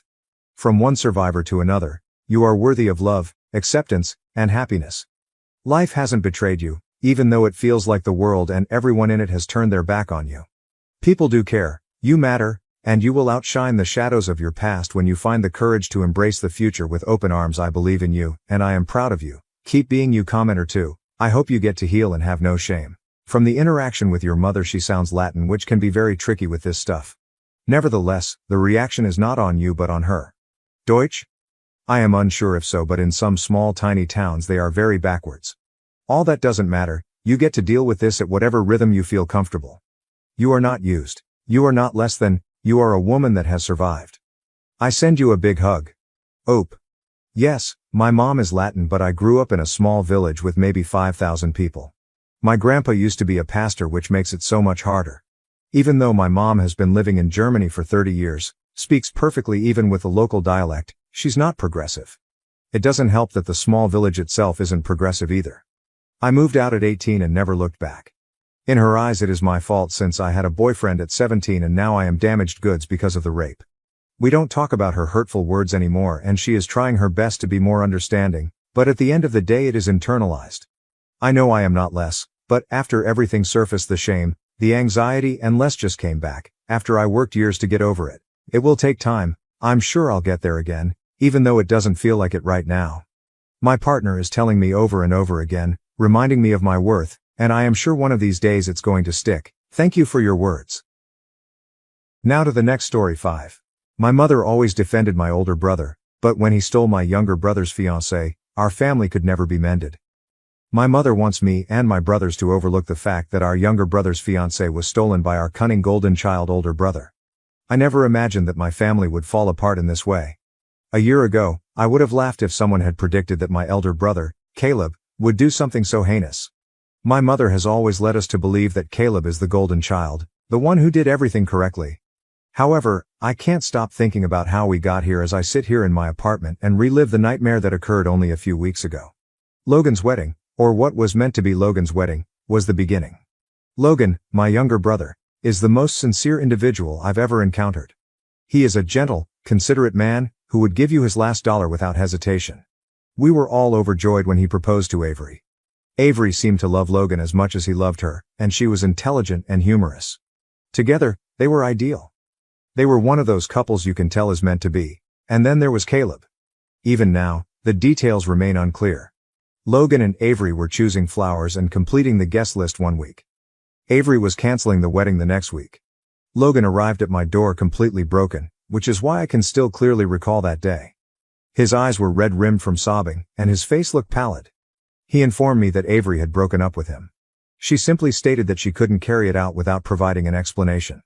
I initially believed it might be chilly feet. Yes, that does happen. Weddings are a stressful event. Then, however, the truth was revealed. Avery and Caleb, who was supposed to be Logan's best man, appeared at a family BBQ less than 3 days later. We were all invited over for family time by my mom, Linda. I wanted to see how Logan was doing because I hadn't seen him since he arrived at my door crying. Caleb holding Avery's hand as they walked into the backyard as if it were the most natural thing in the world is something I will always remember. The whole yard fell silent, as if someone had put life on hold. As I tried to take in what I was seeing, I glanced at Avery and then at Caleb. What on earth is this? Louder than I intended, I asked. The king of smug smiles, Caleb, shrugged as if it didn't matter. He declared, Avery and I are now together. Thankfully, Logan wasn't around, but my sister Riley dropped the pitcher of lemonade she was pouring. The patio's glass broke. I couldn't read my mother's expression as she looked at Caleb, but it wasn't one of shock. For me, that was the first warning sign. Linda had forewarned no one, but she instinctively knew this was happening. You're kidding, I responded, trembling. Avery refused to look at me, so I hoped this was some terrible joke. Her face reddened with guilt, but she continued to stare at the grass. I've detested Caleb's calm-down expression since we were young. In a frustratingly casual tone, he stated, It's complicated, Mason. But everyone will benefit from this. For everybody? I lost my temper. How about Logan? You just took your brother's fiancée, but what about that? The term stole made Avery wince, but Caleb didn't even pause. The relationship between her and Logan didn't work out. This wasn't planned, he said. I made sure he didn't finish though. Too furious to even look at him, I bounded away. Riley came into the kitchen after me. Did you see Mom? She said, trembling. She said nothing at all. She seems to be fine with this. The second warning sign was that Caleb had always held a special place in Linda's heart. Being the eldest, he made the family proud with his corporate career and college degree. Logan and I, on the other hand, were just Logan and me. I used to make a joke about us being the family's spare parts, but it didn't feel humorous anymore. I gave Logan a call later that evening. I asked him if he was aware of Avery and Caleb. He didn't. He sounded hollow when I told him, not even upset. Silently. Of course it was Caleb, he said. It's always Caleb. The consequences were immediate. Riley completely cut all communication with Caleb. He dismissed my attempt to confront him once more, claiming that I was exaggerating. A few days later, my mother contacted me, her voice eerily serene. Mason, we need to talk, she remarked. About what? Still fuming over Caleb and Avery, I inquired. This weekend, we're having dinner at the house. Riley and you should come. It's time to put this behind us. I believed I had misheard her. Move past this? Logan was deceived by Avery. His heart was broken by her. Additionally, Caleb. She gently interrupted me, saying, I know it's hard, but Caleb is still your brother. Despite his error, he is now content. Isn't that the important thing? I couldn't speak. My mother, who was meant to defend us all equally, was once again taking Caleb's side. Riley rolled her eyes as I told her about the dinner. Are you serious? She is attempting to ignore this. Normal. I didn't disagree. Nevertheless, I felt compelled to leave, not for my mother or Caleb, but for Logan. I wanted him to know that he still had support. I was afraid of what I would discover when I arrived at my parents' house on Saturday. Riley was already there, crossing her arms as she sat on the porch. She said, "This is going to be a disaster," as I approached. I refrained from arguing. Caleb sat at the dining table as we entered, smiling as if he hadn't just split the family in two. Avery was also present, sitting next to him as if she were a part of the group. At the head of the table, our mother, Linda, was grinning as though nothing was amiss. "Come sit," she offered with a cheerful tone. "We're going to have a nice family dinner." Riley glanced at me as I gazed at her. I thought I may suffocate since the tension in the air was so heavy. However, as soon as I sat down, the catastrophe started. I was not interested in sitting at the table.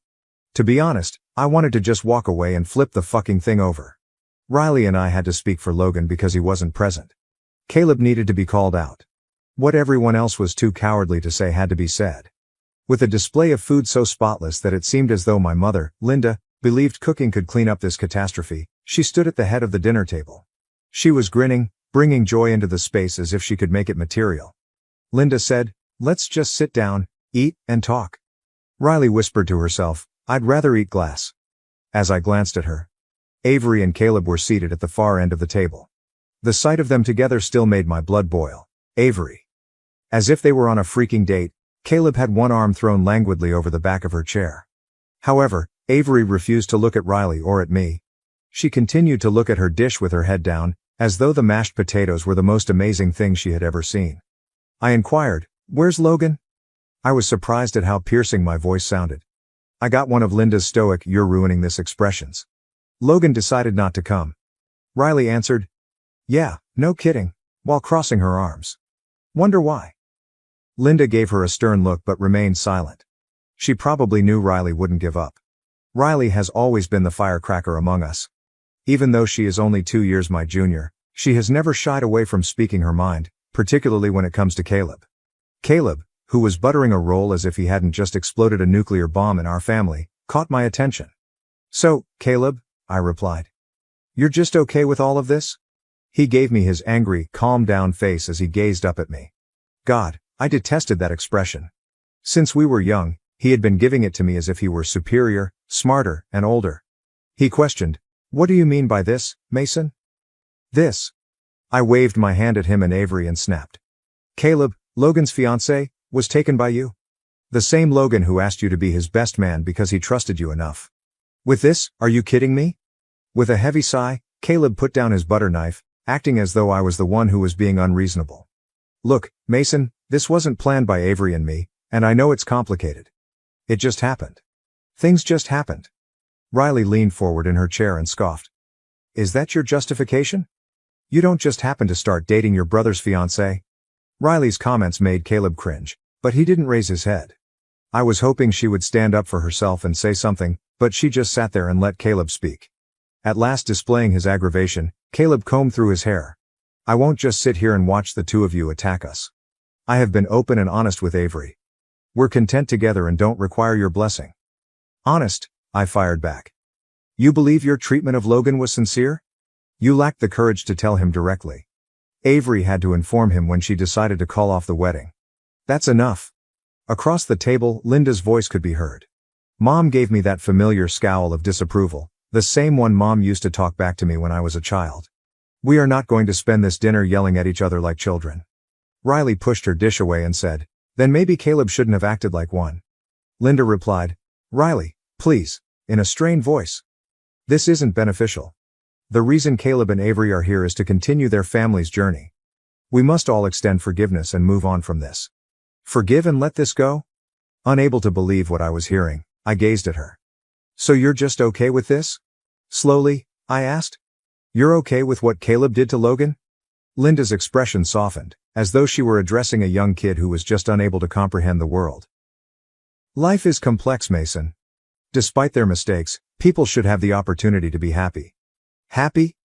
Riley's fist slammed on the table as she burst. "Logan is wretched, Mom. You're behaving as if none of this is important.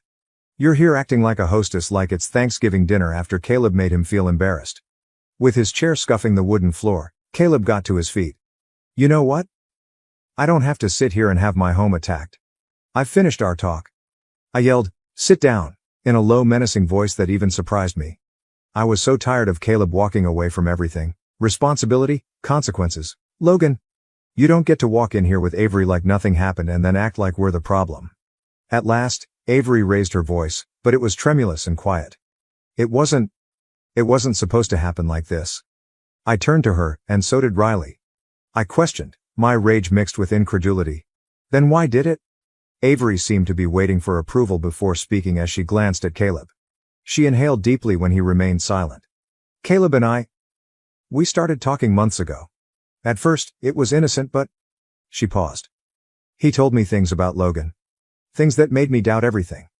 What things? Asked Riley. Avery stumbled over her words. He said Logan didn't really love me. That he was just going through the motions because he felt like he had to settle down. Caleb... I froze as everything came together. For months, Caleb had been sowing doubt in Avery's mind. That was his personality. Attractive, cunning, and self-centered. Riley responded, "You've got to be kidding me," in a disgusted tone. "You let Caleb convince you Logan didn't love you? Logan adored you, Avery." Everyone could see it. Avery winced, but Caleb moved ahead of her while speaking in a chilly tone. "We're not going to sit here and let you two attack Avery. This conversation is over." "Fine," I responded as I got to my feet. "Then I guess I'll have this conversation with Logan instead. I'm sure he'll love hearing how his own brother was working behind the scenes to sabotage his relationship." Linda began. "Mason," but I interrupted her. I turned and left, Riley following closely after me. "Logan deserves better than this, Mom. And if you can't see that, then I don't know what to tell you." Riley released a breath that she had obviously been holding as soon as the front door closed behind us. She mumbled, "Unbelievable.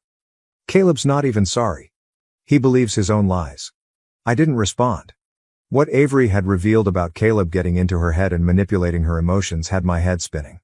This was no fortuitous romance. For some reason, Linda was ignoring the fact that Caleb had been planning this for months. Riley turned to face me as we entered her vehicle and said, "We have to tell Logan." "I know," I replied. "But I don't think this ends here." And I was correct. It didn't. Riley's engine hummed through the peaceful ride to Logan's place. She remained silent, and I did too. The identical thought was running through both of our minds. How in the heck were we going to explain this to Logan? Avery calling off the wedding was one thing, but what about knowing that Caleb had been deceiving her for months? That seemed like a completely different animal. I kind of thought Logan wouldn't respond when we arrived at his house. With the exception of the occasional text, he had remained a phantom ever since the split. However, the door slowly opened, revealing Logan staring at us with black circles under his eyes. He appeared slimmer, as if he hadn't eaten. He said, "Hey," in a low voice. "Didn't think I'd see you guys tonight." I said, "Can we come in?"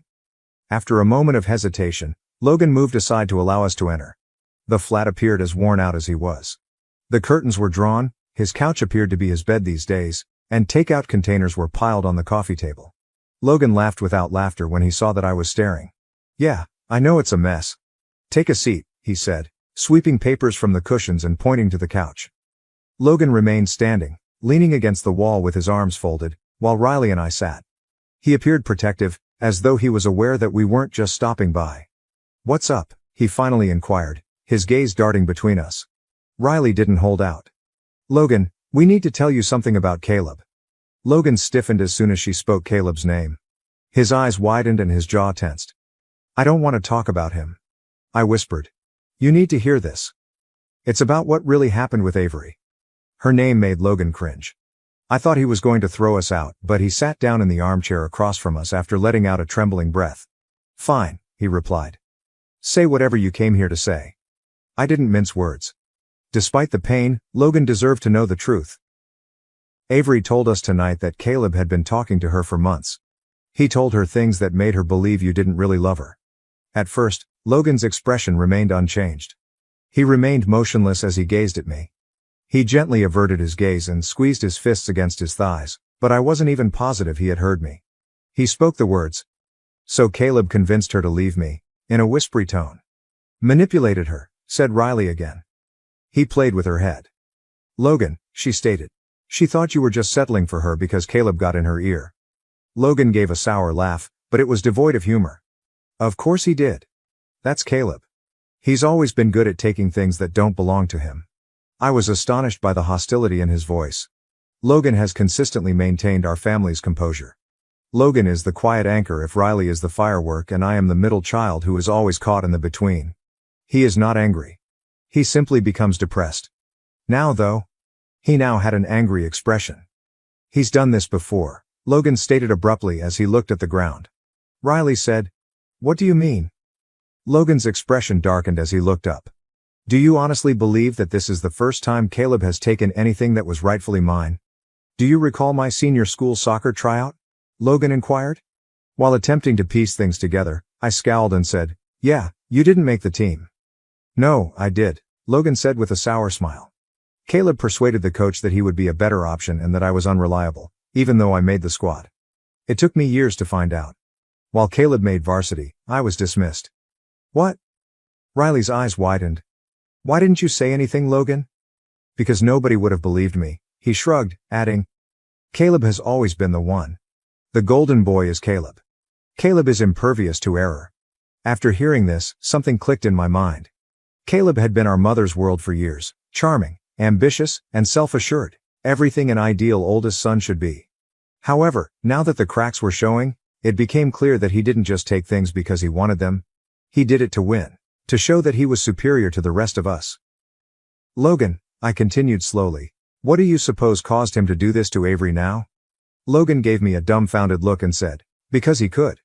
I've always made Caleb envious. It's not over. He does a good job of hiding it. Like he's taken everything else, I believe he decided to take away Avery after realizing how happy I was with her." Logan was right. This wasn't just about Avery. It was about Caleb needing to repeatedly demonstrate that he was the best, regardless of who he injured along the way.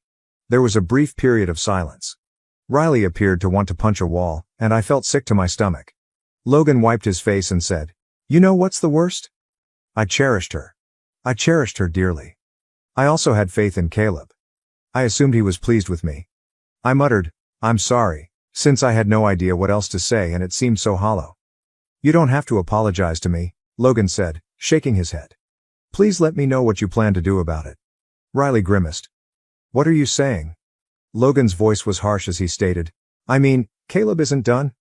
You think he's simply going to stop after this? Mom is already on his side. I'm the bad one for not letting it go, but he'll keep making things up until the rest of the family forgives him. He acts in that manner." Riley and I looked at each other, and Logan was right. I hate to say it, but our mother was already setting the stage for us to go over this, and if we didn't do something, Caleb would win, as he usually does. Riley stated, "Mom needs to see what's going on, so we need to talk to her. She cannot continue to stand up for him." "Good luck with that," said Logan, snorting. "Until the day she passes away, Mom will stand up for Caleb. Your time is being wasted." Linda had always made excuses for Caleb, perhaps because he was the firstborn or because he reminded her of herself, but whatever the reason, she had been ignoring Caleb's behavior for years, and it had finally come to this point. I didn't want to believe that, but I knew deep down that Logan wasn't wrong. One thing was clear to me as I watched my younger brother sit in his damaged apartment though, Caleb was not going to get away with this time. I firmly stated, "This time, we're not going to let him win." After giving me a long look, Logan nodded and said, "Good. Because I'm tired of being a punching bag for Caleb." I sensed a change in myself as Riley and I left Logan's apartment that evening. I was done being kind, done letting Caleb bully everyone while Linda applauded him, and it was time to face Caleb head on. This time, I wasn't going to hold back. Riley and I quickly decided what needed to happen next. Caleb needed to be confronted, really confronted, and not just about Avery. This was about everything that Caleb had been doing for years, including manipulating people, twisting circumstances, and making himself appear like the ideal son while ignoring the rest of us. Logan was correct. Caleb wouldn't stop unless he was forced to, and we were going to force him. When Riley and I unexpectedly arrived at our parents' house the following morning, Linda opened the door, looking astonished to see us and as though she had been up all night worrying. To be honest, good. Her grin was forced. "Mason, Riley," she continued. "What are you doing here?" "We need to talk to Caleb," I said as I walked into the living room, sweeping past her. Linda groaned deeply as she shut the door, and Riley trailed behind me. "This again? Can't you just," she asked, her voice already worn out. Riley interrupted, turning to stare at her saying, "No, Mom. We can't." Is Caleb present? I inquired. He's upstairs, but I don't know why you, Linda said after hesitating, then nodded. Perfect, I murmured as I made my way up the stairs. Linda called after me and said, Mason, don't start anything. Linda had let Caleb for too long, and it was time for someone to do what she wouldn't do, so I disregarded her. I didn't care what Linda thought at this point. Caleb was sitting on his bed with his laptop open when Riley and I marched up the stairs and down the hallway to his old bedroom. The door was half open, so we didn't bother knocking, and I pushed it open. His face twisted into a mixture of smugness and annoyance when he looked up and saw us. To whom am I due this distinction? Here to lecture me some more? Caleb replied, leaning back against the wall and shutting his laptop. I crossed my arms and remarked, We're here for answers, not to lecture you. I've already explained everything, Caleb said, rolling his eyes. I didn't plan this with Avery, it just happened. Why aren't you all able to accept that and go on? Because it's a lie, Riley said. Avery told us that you had been peeping into her head for months. You were ruining her friendship with Logan the entire time, Caleb. Even as Caleb's face reddened, his arrogant look persisted. So? What? Relationships are always ending. Logan's inability to retain her is not my fault. You think this is a game, don't you? I said, stiffening my fists at my sides as I walked toward him. You're not even sorry for what you did. Why would I? Logan was never right for Avery, Caleb retorted. I was kind to her. You took her. Riley screamed. You can't stand seeing other people happy, so you tricked her into leaving Logan. Watch it, Riley, Caleb said as he got to his feet, his face changing to a more icy one. You have no idea what you're discussing. I answered softly. Oh, we know precisely what we're talking about. Caleb, you've been doing this for years. Stealing what belongs to Logan, undermining him, and claiming to be the golden child while the rest of us suffer as a result. You're being dramatic. Caleb grinned. Am I? Logan told us about the soccer team, how you persuaded the coach to cut him so you could take his place. I shot back. Does that sound familiar? For a brief moment Caleb's grin wavered, but he immediately got back to it. That was years ago. Who gives a damn? Logan is concerned. Just like you ruined this, you ruined that for him, Riley yelled. Caleb chuckled, but it was a mocking, bitter laugh. You guys are unbelievable, he said. Do you believe that I am the bad guy? Logan is pitiful. He was and always has been. He allows others to walk all over him because he is weak. Avery chose me because I'm superior to him. I didn't steal her. Riley stepped forward and poked a finger at Caleb's chest, saying, You're not better than anyone, Caleb. Even though I could feel my fury boiling. The only reason you get away with being a manipulator and a liar is because Mom allows it. Caleb snarled. Leave Mom out of this. Why? Riley retorted. We all know you're her favorite. No matter what you do, she will stand up for you. Linda suddenly materialized in the doorway. What's happening in here? With a strong voice, she demanded. Riley turned to stare at her and added, Ask your perfect son. Adding that he had recently confessed to coercing Avery into leaving Logan. Linda turned to face Caleb as her face went white. Is that true? Of course not. Caleb answered softly, his voice flowing. Mom, they're misrepresenting what I said. I didn't do it. You claim that Avery picked you because you're superior to Logan, Riley yelled. Linda's expression was unreadable as she turned to face Caleb, who gave her a wide, naive look, as he often did when he had to get out of trouble. Come on, Mom, you are familiar with me, I would never act in such a manner.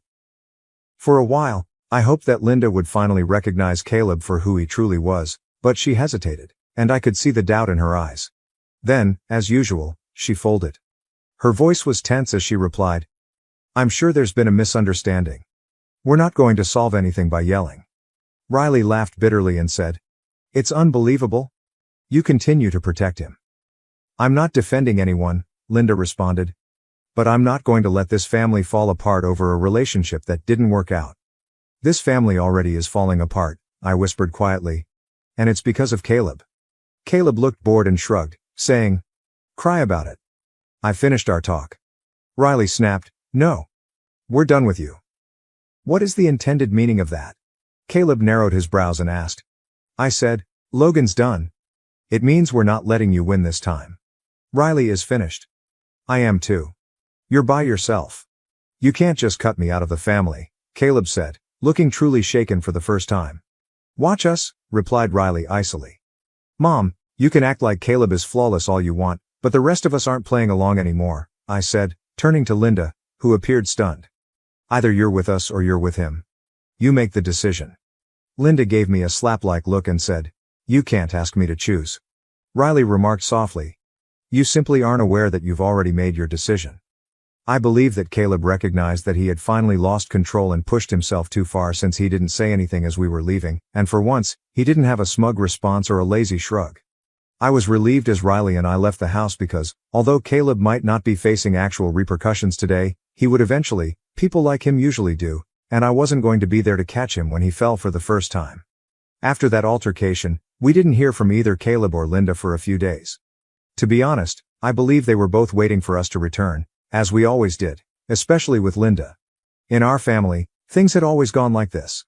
Caleb made a mistake, Mom covered it up, and the rest of us had to keep our mouths shut for the sake of keeping the peace, but not this time.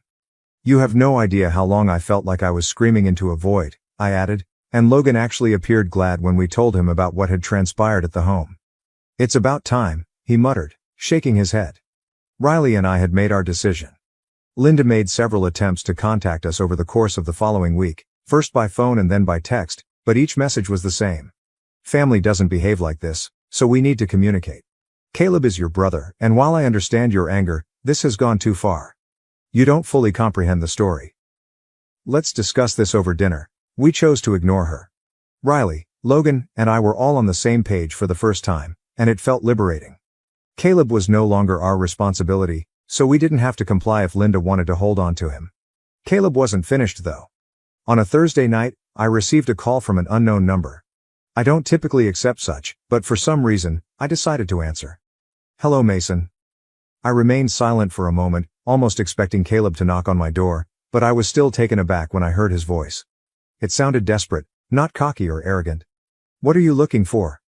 With a flat voice I asked. Caleb hurriedly continued. I need to talk to you. It's important. Hard pass. His voice trembled. Mason, please. And I was shocked because Caleb demanded things instead of asking for them. I answered, against my better judgment. All right. Don't talk on the phone. In an hour, meet me at the depot, please. I didn't want to attend, but I couldn't get rid of the feeling that something wasn't right. The depot was an old diner we used to frequent as kids, and it felt strangely symbolic, as if Caleb was trying to exploit some shared history to guilt me into listening.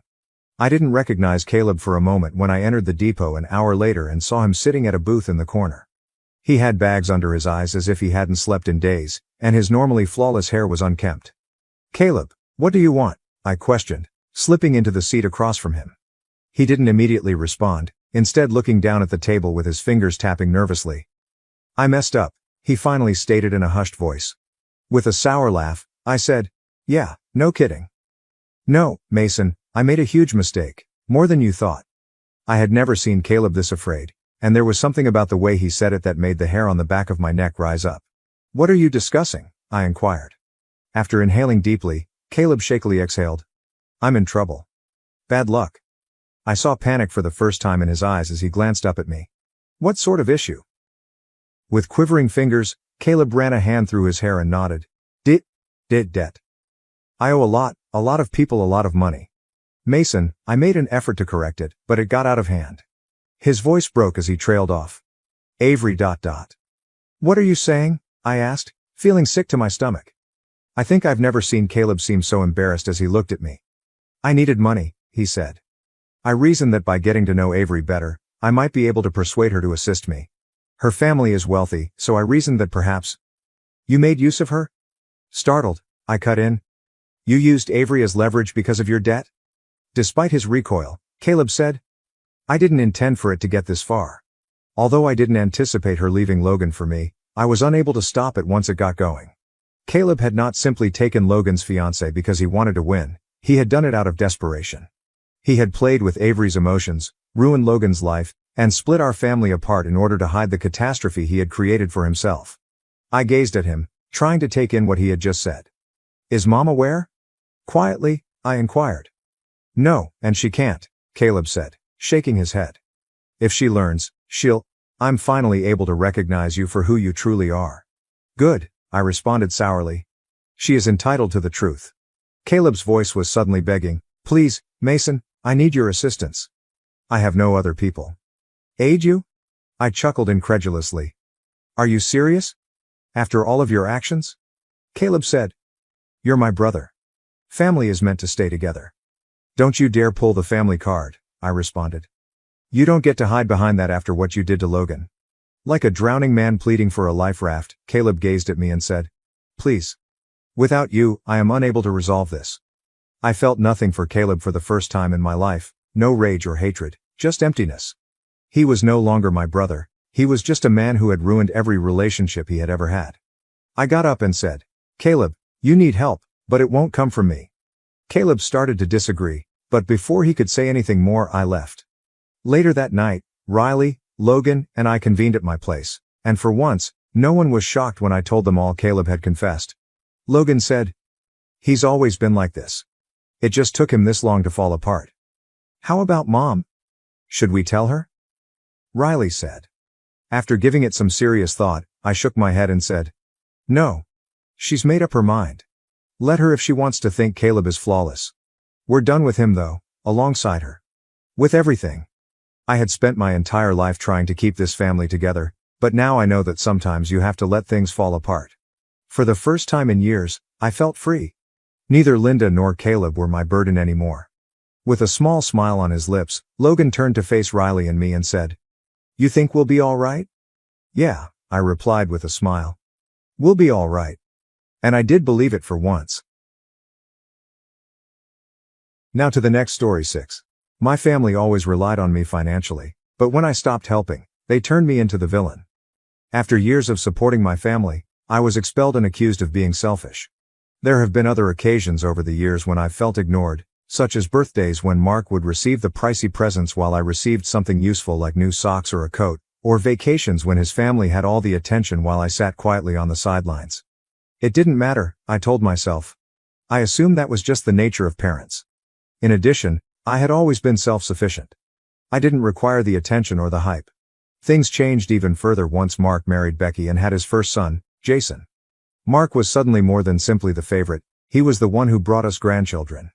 Now that they could proudly call themselves grandparents, my parents were ecstatic, feeling as though their lives had been completed. Though I couldn't help but feel a little invisible in my own family, I was also pleased for him. I dismissed it though, since family helps family, as I've always told myself. This is where it all began to go south. Mark lost his job at the conclusion of the previous year. His business was among the first to close when the small retail chain he worked for began closing its sites. It was awful. I was genuinely sorry for him. I recall Becky sobbing when she called my parents, concerned about how they would make ends meet on her meager part-time bakery salary. They were devastated to lose Mark's paycheck since, shocking as it may seem, he wasn't the best with money.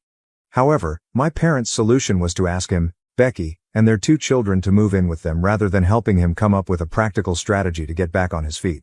It may seem acceptable on paper. Family stays together through difficult times, and they have room. The space they so kindly offered was mine, and that was the problem. It took place on a Sunday evening. I had just returned from a lengthy work trip, fatigued, and all I wanted was a bed and a shower. I sensed something was wrong the moment I went through the door. At the kitchen table, my parents were waiting for me. Dad was silent as usual, tinkering with his watch, and Mom had her typical worried expression. Sarah, honey, we need to talk, Mom remarked. Suddenly tense, I sat down after dropping my bag beside the door. Mother didn't mince words. You know how hard things have been for your brother since he lost his job. He's got Becky and the kids to worry about, and they really don't have anywhere else to go. My heart sank. I could already see where this was going.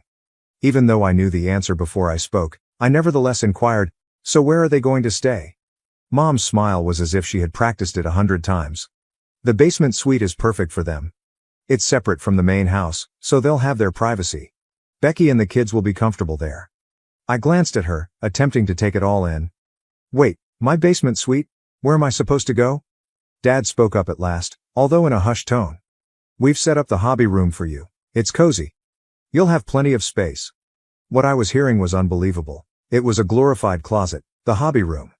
It housed Mom's sewing machine, containers of seasonal decorations, half-finished projects, and stacks of fabric. It wasn't a bedroom at all. In the hopes that this was some strange prank, I asked, You're kidding, right? Mom became defensive in her tone. It's only temporary, Sarah. Besides, this is our house, and we need to make decisions that benefit the family as a whole. You'll be fine in the hobby room for now. It was the old-fashioned statement. It's our house. I sat there in startled silence as the talk came to a close, and my parents congratulated themselves on their generosity and helpfulness. I was not a big argue. What was the purpose? I didn't like it, but Mark was moving in. Neither my comfort nor my space mattered. That evening, I packed up my laptop, clothes, and toiletries. I gazed at my tiny suite in the basement, which I had turned into my home in recent years. It was mine, even though it wasn't flawless. I had my favorite scented candles, comfortable blankets on the couch, and bookshelves full of literature. It was all being torn away from me now to make room for Mark and his family. They didn't even ask, which was the worst part. It was determined for me, as if my opinions were completely irrelevant, and there was no discussion, no family gathering, and no, Sarah, how do you feel about this? Not in the hobby room, not in a house where I was obviously only a supporting part in someone else's story. I knew by the next morning that I couldn't stay. I therefore devised a strategy. I reserved a reasonably priced all-inclusive resort in the Florida Keys for the 2 weeks I had off in between job trips. It wasn't elegant, but it was less expensive than buying food and paying $1,600 for a property I no longer even lived in. It also included calm and tranquility, two things I really needed. My parents seemed uninterested in my plan when I informed them about it. The actual turmoil didn't start until I left, even though Mom responded, "Well, if that's what you need to do." My phone buzzed 2 days into my vacation at the resort. It was Mom's message. "Mom. Hey Sarah, where's the money for rent and groceries this month? We're counting on it to help support Mark and the kids." Speechless, I gazed at the letter. She couldn't be serious, surely. When I gave her a call back, we had a conversation that went something like this. "Mom, I don't live there anymore. Why would I pay rent?" "Because we're still a family, Sarah. You know we're all in a bind right now, and Mark needs that space more than you do. But you gave away my space. I'm not even there." At that point, Dad called, his voice firmer than normal. "You can't just leave your family hanging like this. We raised you better than that." Talking to a wall was like that. They insisted on the same thing no matter what I said. I was self-centered. I was leaving my family behind. I also had a responsibility to Mark's troubles. Then Mark called and added his voice. "Sarah, you don't understand. I have a family to take care of. You don't need the space like we do." I lost my temper. "Mark, when you had your job, did you ever send Mom and Dad money to help out?" "No, you spent it all on yourself. So why am I supposed to bail you out now?" That temporarily silenced him. I was trembling with rage by the time the call was over. I had been the one keeping everything together for years, taking care of my parents, making the payments, and being the responsible one. For what purpose? To be ejected from my personal space and accused of selfishness for standing my ground. I came to a realization at that point. This was no longer about supporting my family, it has to do with control. They betrayed me after I declined to play a part they had never asked me to play. Out of guilt, I sent Mom $400 for food, but that was all. I would no longer continue to support their lives at the price of myself. I was unaware at the time that this was only the beginning. The whole family would be rocked by my determination to defend myself, and I would never have encountered such a strong reaction. After I refused to continue paying for a place I no longer occupied, things quickly fell apart. I had no idea how far my parents and the rest of my family would go to keep me in line, even if I felt the guilt trip during that initial phone call was awful. The Florida Keys all-inclusive resort was meant to be my haven, a place where I could relax and get my mind straight. I wasn't spending $1,600 a month in a basement suite from which I had been evicted, for once. Everything I needed was there in the small bungalow I rented: good meals, a view of the pool, and most importantly, tranquility. It was like a taste of freedom, something I had been longing for but had not even understood. However, that tranquility was short-lived. My phone was constantly buzzing with missed calls and texts on the third day of my visit. "Mom. Sarah, we're disappointed in you. This isn't what family does. Dad. It's not fair to leave us hanging like this. Are you only concerned with yourself, Mark?" Every communication was like a kick to the gut. It was obvious that Mark had joined my parents' campaign to wear me down since they were unrelenting. At first, I didn't respond to any of them. The texts continued, despite my assurances that I needed time and that they would ultimately stop bothering me. Then came the phone calls. Out of pure exasperation, I picked up once, only to hear Mark's voice on the other end. His tone was accusatory, as if he had practiced the question. You know what you're doing to mom and dad, right? They're struggling. The house is too expensive, and now they're trying to help me and my family. You're making it worse by leaving. I don't get how you can be so selfish. What I was hearing was unbelievable. Selfish? I asked again, attempting to remain composed. You took my space, Mark. I'm not even living there anymore. Why would I keep paying for something I don't have? It's not about space, Sarah. It's about family. I have kids to think about, and you don't. You should be helping out more, not running away. Its daring was astounding. Here was my brother, who had mismanaged his finances for years, telling me that I owed him money to support his children. I ended the call. At the time, that was the only answer I could come up with. I was beginning to feel like I couldn't get out at the end of the week. Even though my parents lived in Riverside, 1,000 miles away, their comments followed me everywhere. There was a new message waiting for me each time I looked at my phone. The tone fluctuated, at times expressing rage, guilt, or an odd mix of the two. Mom. Sarah, think of Jason and the kids. They're just little boys. Do you really want them to suffer because you're being stubborn? Dad. You owe it to us. We took care of you when you were younger, now it's your turn. Mark. You'll regret this when the kids remember how their aunt turned her back on them. Nor were the texts the only thing. My extended family became interested.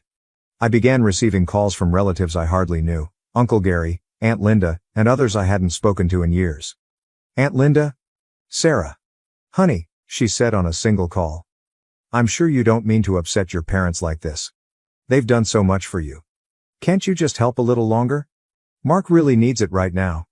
I felt like screaming. Bitterly, I thought, a little longer? What was the slightly longer duration? 1 more month? A year? Forever? I had been paying more than my fair share for years, but nobody seemed to care. The day following my return from the Keys was the last straw. I was in the middle of unpacking when my little Columbus apartment was knocked on. My parents were standing there when I opened it. With a heavy folder gripped in her hands, Mom appeared worn out but resolute. Although his presence loomed like a silent threat, Dad remained mute as usual. Stunned, I said, Mom, Dad, what are you doing here? Mom exclaimed, we need to talk, as she walked into the living room, sweeping by me. I was forced to let them in after Dad pursued her. As if they owned the place, they took a seat on my couch. Mom began laying out documents on the coffee table after opening the folder. I knew right away what they were: supermarket receipts, repair estimates, and utility bills. Sarah, she said, we can't do this without you. Look at these expenses. The mortgage is still due, the roof needs repairs before winter, and Mark's kids need school supplies. We need your help. Stunned, I gazed at her. I'm not living there anymore. Why should I pay for any of this? Dad yelled. Because you're part of this family. At last. Family sticks together when times are tough. You don't just run off because things get hard. I could feel my anger erupting. You didn't ask me, Dad. You didn't ask how I felt about giving up my space. You just decided for me, and now you want me to keep paying for it? That's insane. Even if Mom's tone softened, the manipulation was obvious. Honey, think of Jason and Liam. They don't understand why their aunt isn't helping. We just want to keep this family together. For me, that was the turning point. This had nothing to do with groceries, the mortgage, or even Mark's children. Control was at issue here. I was always supposed to be the good girl, the responsible daughter who would keep everything running smoothly, according to my parents. And they had no idea how to respond now that I wasn't complying. I got up and gestured to the door. I think you should go. Mom's eyes got big. Sarah. No, I cut in. I'm serious. You need to go. Dad appeared truly astonished for the first time. They never expected me to resist, I believe. Mom remarked, we're just trying to do what's best for the family, as they walked slowly to the door. I didn't answer. I locked the door after they had left. Then I sat trembling on the couch. My family's expectations, my personal wants, the years I'd spent being the good daughter, and the covert sacrifice of my financial independence so they could live comfortably were all on my mind as I lay awake that night. I realized then that I had been facilitating this scenario for years. They became reliant on me as soon as I began making money. They expected more from me the more I contributed. Mark's poor life management was not my fault, and I had no obligation to correct it. However, liberation was not going to be simple. I told my parents to back off, but they weren't going to do it. I would have to battle for my life if I wanted it back. At that point, I decided. I would continue to assist them when I could, but I would no longer allow them to dictate how I behaved. If I didn't live in the house, I wouldn't pay for it. I wouldn't feel bad about refusing to pay Mark's mortgage or his children's school supplies. I texted Mom one final time the following morning. I can't continue to pay for everything, even though I love you. I'm not an ATM, but I'll assist when I can. Please be mindful of that. In less than an hour, the response was received. Mom, I can't believe you're doing this to us, Sarah. We're family. I didn't respond. I felt like I was regaining control of my life for the first time in years. I foolishly believed that I had seen the worst of it, that perhaps, just perhaps, they would give me some breathing room after my parents' surprise visit and the onslaught of guilt-tripping texts. I was mistaken. In my family, it turns out that advocating for yourself is the same as declaring war. It creates a full-fledged tsunami rather than simply a ripple. The next stage of this conflict was a virtual family gathering, where everyone with a phone and an opinion had a front-row ticket to my crucifixion, in typical Evans family manner. An email was the first step. Mom. Sarah, we've scheduled a family meeting for this Sunday at 3 p.m. It's important. Your aunts, uncles, and cousins will be there, please don't miss it. Of all the passive-aggressive things I had ever read, that please, was it? A meeting with the entire family? It was unbelievable to me. Was it really their intention to humiliate me by gathering the whole extended family? Did they believe that I might be fixed in some way by a mass ambush? I nearly forgot to log in. I considered completely disregarding it and letting them all shout into space, but I knew deep down that doing so would only serve to strengthen their story. Sarah's avoiding us because she knows she's wrong. I therefore set an alarm for 2:55 p.m., with a terrible feeling in my stomach, and joined the video conference. My parents, Brother Mark, Aunt Linda, Uncle Gary, Cousin Rachel, and a few more relatives who only ever showed up at weddings and Christmas dinners were all present when the screen loaded. I glanced at the squares on the screen, and I could tell from the reticent looks that I was going to be put to the death. The first person to speak was Mom, and she wasted no time in doing so. Her voice was filled with fake concern, as if I were a lost child rather than an adult who dared to put herself first. Sarah, we're all here because we're concerned about you and the decisions you've been making lately. I remained quiet as they planned their speech. The next 30 minutes were a haze of guilt-tripping and accusations from all sides of the screen. Aunt Linda's response. Sarah, we're all family here. You can't just turn your back when people are struggling. Mark and the kids need support right now. We all pitch in when times are tough. Uncle Gary says, your parents have done everything for you. Now, when it's your turn to step up, you're acting like it's too much to ask. Family comes first. Aunt Rachel. I want to be independent, but you don't just cut off your family. That's not how we were raised. Naturally, Mark then added his voice. Do you know how hard it is for Becky and me right now? The kids don't understand why their aunt suddenly doesn't care about them. Jason asked me the other day why you don't want to see them anymore. What am I supposed to tell him? It was a powerful blow. Although I adore my nephews, Mark was well aware of his actions. He was using them as a weapon against me, manipulating the circumstances to paint me as a cold-blooded monster. After what seemed like hours, they finally gave me the opportunity to speak. Despite my trembling palms, I inhaled deeply and unmuted myself. Look, I remarked, attempting to maintain a steady tone. I love this family. I do. And I've been helping for years.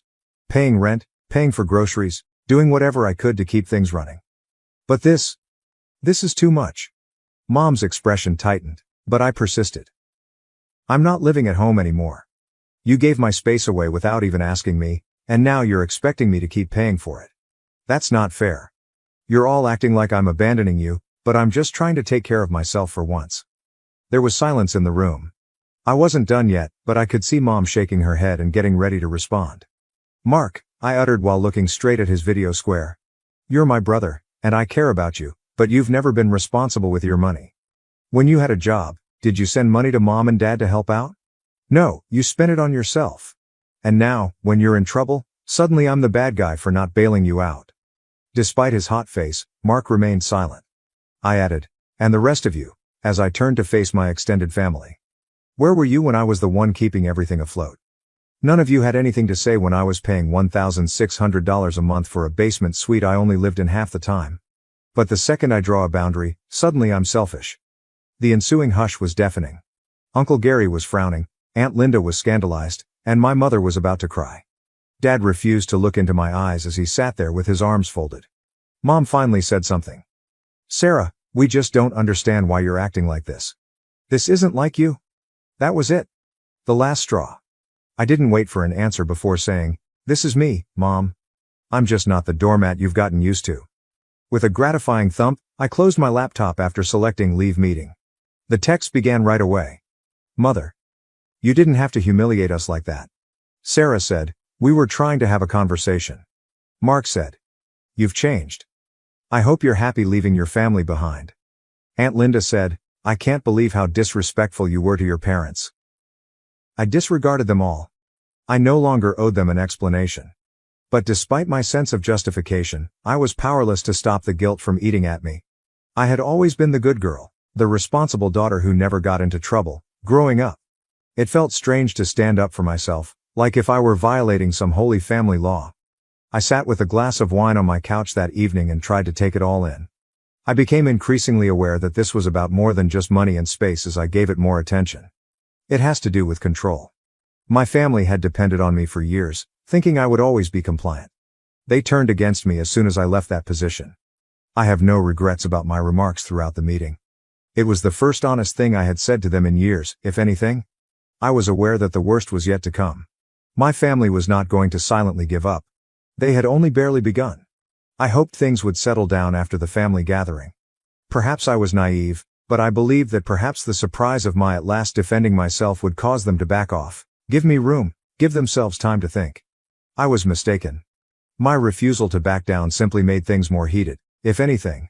I felt as though I had prodded the bear, and it was now using all of its strength to claw back. Boundaries were not something my family respected. They viewed them as obstacles to be surmounted. The attempts to pull me back into the fold were blatantly intrusive, the manipulation became more daring, and the guilt trips became more acute. It took place a few days following the family gathering. My coworker Sam stopped by my office as I was finishing up a customer report. Hey, Sarah, some woman called reception asking for you and said she was your mom. She left a message with Emily, but I think you should hear it. I felt sick to my stomach. Emily gave me a sticky note while wearing a perplexed expression, and I followed him to reception. The message said, this is Sarah's mother, Nancy Evans. We're going through a difficult moment, and I need to talk to her about some pressing family issues that may be interfering with her ability to concentrate at work. Please urge her to take the initiative. Thank you. I froze, looking at the message as if it were about to burn in my palms. My mother had contacted my place of employment. My workplace, not to see how I was doing, nor because of an emergency, but to leave a note implying that I wasn't doing my share to support the family. I was embarrassed, enraged. I crumpled up the message, my face burning. Sam smiled awkwardly at me. Everything okay? I gave a rigid nod. Yeah, it's fine, just family stuff. However, it wasn't good. As soon as I got home that night, I called my mother. Why would you call my work, Mom? That's completely out of line. She sounded angry, as if I were the one who was being unfair. I had to get your attention somehow. You're not listening to us, Sarah. Maybe hearing it from someone at work will help you see how serious this is. What I was hearing was unbelievable. My work has nothing to do with you or Mark or your bills. You can't drag my professional life into this. Mom didn't think twice. We're your family. We come first. You need to start acting like it. No, I firmly answered. I don't. I need you to respect my boundaries, and I need you to leave my job out of this. Limits? She laughed. This isn't about boundaries, Sarah. This is about family loyalty. You're abandoning us and you don't even see it. I ended the call. Arguments were pointless. Nothing I said would convince my mother to change her story because she was so engrossed in it. When I woke up the following day, I was inundated with alerts. I knew who it was without even looking at my phone. My brother Mark had indeed made a Facebook post. His initial post was ambiguous, just enough to evoke pity without providing specifics. Mark Evans. You discover your true family during difficult times. When it's inconvenient for them, some people lose track of their origins. Even though we're trying our hardest, it's difficult when some folks refuse to help. The comments came flooding in. Mark, keep going, you're capable. Family is the most important thing. One day, whoever is disappointing you will come to repent it. Toxic people are not necessary in your life. Pay attention to your lovely family. But the best part was when Mark himself sent out a direct message. Mark, Jason is constantly inquiring as to why you no longer come. Are you okay with me telling him that his aunt doesn't give a damn about him? I sat there looking at my phone, feeling both angry and sad. Knowing how much I loved Mark's children, I detested the way he used them as a weapon against me. However, I was also aware that this was typical Mark behavior: play the victim, elicit pity, and paint me as the bad guy. I declined to respond. I refused to play his game. My parents were bound to try something different eventually. It was to be anticipated. I was enjoying some rare quiet time that Saturday morning while drinking coffee when someone knocked on my door. As I looked through the peephole, my heart fell. There they were, Dad and Mom, standing on my porch, Mom holding a manila envelope. I contemplated not responding. I knew they wouldn't go, but I might have acted as though I wasn't home. I inhaled deeply before opening the door. I said, "What are you doing here?" Without even waiting for an invitation, Mom took action. Dad followed her as she pushed past me. As though they owned the place, they took a seat on my couch, and Mom took out the folder. "We need to talk about finances," she continued, laying out receipts and bills on my coffee table. I gave my temples a rub. "Mom, we've been through this? I'm not paying for a house I don't live in anymore." With a stern voice, Dad said, "Sarah, you don't understand. We're struggling. Mark's struggling. The roof needs to be fixed before winter, and there are school fees for Jason and Liam. It's not just about you." I exploded. "It's always about me, Dad. It's about what I can give, what I can pay for, what sacrifices I can make to keep everyone else comfortable. Well, I'm done. I'm not your ATM, and I'm not responsible for Mark's problems. We're not asking for much, Sarah. Just $2,000 a month to help with the basics. Is that really so unreasonable?" Mom shot back, her voice cracking. Stunned, I gazed at her. "You think $2,000 a month is not much? Are you hearing yourself right now?" From there, the discussion took a turn for the worse. They always responded with blame and guilt whenever I attempted to defend my position. "After everything we've done for you, family is supposed to help each other. Mark has kids to think about. Sarah, you don't understand because you're single." I had finally had enough. I got up and gestured toward the door. "You need to leave." Mom looked at me as if I had given her a slap. "Sarah." They gathered their belongings and departed, slamming the door behind them, but Dad murmured something under his breath now. I collapsed onto the couch once they were gone, feeling as though I had just finished a marathon. My chest felt constricted, and my head was thumping. I kept thinking about the dispute, my dad's disappointment, my mom's tears, and how I felt like I was failing them. But I knew in my heart that I wasn't. I was simply worn out. I'm sick of having to make repairs all the time. I'm fed up with being the good daughter who gave up everything for different people. I was in a trance for the remainder of the day, oscillating between melancholy and anger. I was starting to feel the effects of the pressure, guilt, and relentless manipulation. I understood for the first time that this was more than a passing dispute. Unless I broke it, this loop would continue indefinitely. I vowed to myself as I laid in bed that night, I would not allow them to pull me back in. I would not back down no matter how much they tried to guilt me or how hard they pushed me. Stopping being their crotch was something I owed to myself. But they weren't finished yet, as I would soon discover. By no means. Upon my parents' unexpected arrival and their ridiculous demand for $2,000 per month, I believed I had seen every trick in the book. I believed I was at last ready for their guilt trips and emotional blackmail. I convinced myself that if I stood my ground, they would back off. Those who thrive on control, however, have a tendency to persevere. They get more intense. The following week felt like a pressure cooker. In little time at all, my parents quickly spread the word about their egotistical daughter leaving them when they needed her most. It wasn't until I began receiving calls and texts from relatives I hadn't spoken to in years that I realized how far they had gone. First, it was my Uncle Gary once more, who always managed to keep the peace in the family. "Uncle Gary," he said. "Sarah, your mom called me crying. She's heartbroken about everything that's happening. I get that you're upset, but can't you just compromise a little? Family is more important than pride." I tightened my jaw as I gazed at my phone. How did pride enter into this? Was it prideful to spend half the month living out of a suitcase and not want to pay someone else's mortgage? My cousin Rachel, who enjoys pushing her nose where it doesn't belong, then sent me a note. "Rachel, I don't mean to be impolite, but this is a little ridiculous. Are you simply allowing your brother and his children to suffer, Sarah? It's chilly. I didn't believe you were that way." Whatever the truth, my parents had created their own version of events, making me the bad guy, the one who had deserted her family, the one who was more concerned with money than her sad brother and his helpless kids, and they made me the black sheep overnight, and it worked. Naturally, My brother Mark seized the opportunity to stoke the fires, posting more frequently and sharply on social media. Some people say they care about family, but when times get tough, they're nowhere to be found, Mark wrote on Facebook. Even if it means bearing this burden alone, I'll stop at nothing to ensure my children are happy. My phone buzzed with a notice from a group chat that my cousins and I were sharing, and I chose to ignore it until Rachel shared a screenshot of Mark's most recent message, adding, "Yikes, he's talking about you, isn't he?" His friends and random acquaintances flooded the comments with sympathy and encouragement, but no one knew the truth, and Mark didn't care. The humiliation was unbearable to me. Mark knew exactly what he was doing, portraying himself as the father who never gives up, the struggling hero, and me as the cold-hearted, self-centered sister who refused to help. My mother crossed another line just when I thought things couldn't get any worse. On Tuesday morning, I was in the middle of a conference call when my employer, Tom, knocked on my office door. Tom was uneasy. "May I speak with you for a moment, Sarah?" Dread gripped my gut as I nodded and muted my phone, and Tom shut the door behind him and took a seat across from me. "Your mom called the office again," he added with care. "She didn't speak to me directly, but she left a message with reception." My face flushed with shame. "I'm really sorry. I'll take care of it." "It's okay," Tom said, raising his hand. "Family matters come up. I wanted to make sure that everything was well. Please let me know if you require time off for whatever reason." I answered sharply, "There's nothing going on." And I detested the fact that my mother had brought my work life into her mess.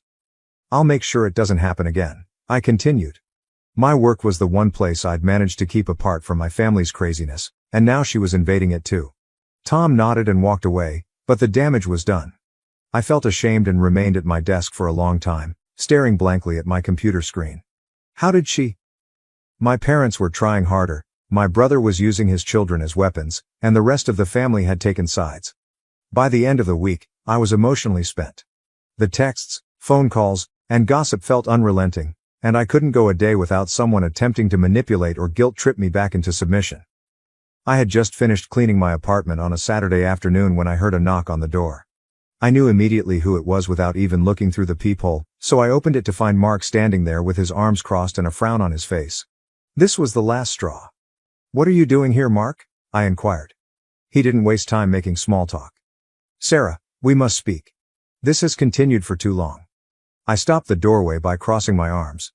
"No, Mark, there's no need for conversation. You must go." He raised his voice and screamed, "You don't get to just walk away from your family." Jason and Liam couldn't comprehend why their aunt no longer cared about them. "Mom and Dad are losing their hearts because of you. You're shattering mine." Something broke inside of me. "I'm not the one who left, Mark. You did that because you believed that I owed you something simply because I put in more effort and made wiser decisions, and that I should clean up your mess. I've finished carrying you." For once, Mark had no rebuttal and appeared astonished, as if no one had ever spoken to him in that manner. "Go home, Mark," I murmured softly. "Nurse your own family. I'm finished." When I heard his footsteps departing, I felt a wave of tiredness slam over me. I stood there trembling for a second, half expecting him to knock again or yell through the door, but he didn't. My family wasn't just requesting assistance, they felt entitled to it. My money, my time, my life. And when I dared to refuse, they made it their mission to punish me for it. I sat on my couch that night and stared at the wall, thinking about everything that had happened over the past few months, including the eviction from my basement suite, the incessant guilt trips, the invasion of my workplace, and the lies Mark spread online. At that moment, I understood that I had two options. I could either walk away from this losing war or continue to fight it. One of the few people who had supported me during this ordeal was my buddy Jessica, whom I called the following morning. "Jess, I'm moving," I declared. "Where are you moving?" "I'm not sure yet. Outside the state. A long way off. I require a new beginning." Without hesitation, Jessica said, "Good. You're worthy. Sarah, do it for you." I put the pieces in motion over the course of the following 2 weeks, applying for a job transfer within my organization and beginning my search for apartments in Charlotte, North Carolina, a city I had always wanted to visit because it was close enough to provide me with space without making me feel like I was running away. I placed a brief letter on the kitchen table at my previous residence on the day I packed up my car and left Columbus, but I kept it a secret from both Mark and my parents. "I can't continue living this way, even though I love you. One day, I hope you'll understand." I don't know if they ever will.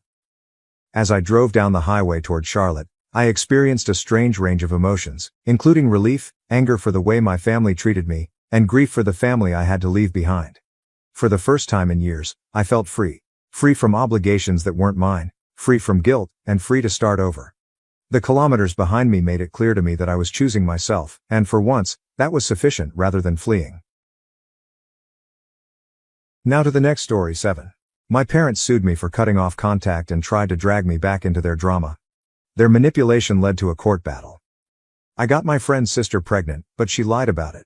My parents disowned me, but now that they know the truth, they are pleading with me. Okay, so here's the thing. I need to get this off my chest because my life became a total wreck around a year ago. Let me begin at the beginning because, believe me, this is one of those situations where you're just like, seriously, what the hell?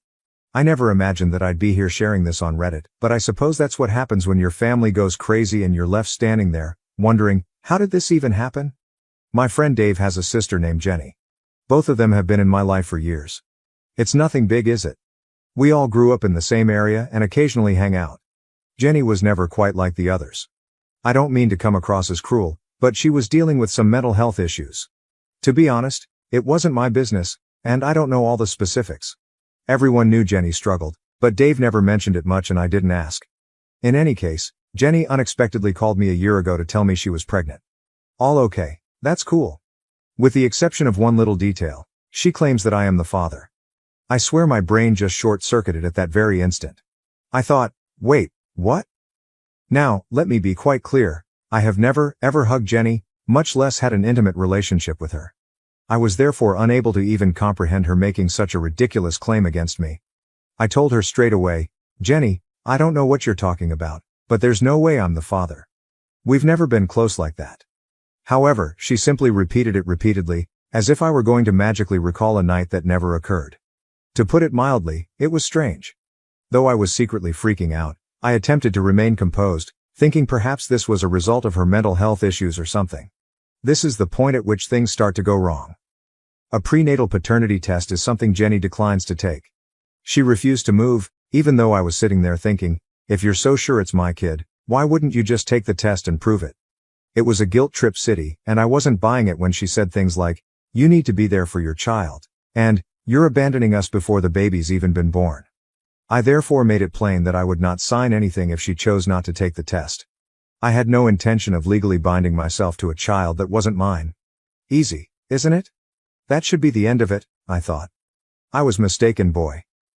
The familial drama begins. My parents found out a few weeks later. My parents have this whole traditional values thing going on, and the moment they learn about the issue, they lose it. Like, totally lose it. I still love them though. I'm just standing there trying to speak, but they're not listening, and they're calling me names and calling me a shame and a deadbeat. They wouldn't listen to me when I informed them, Mom, Dad, this isn't my kid.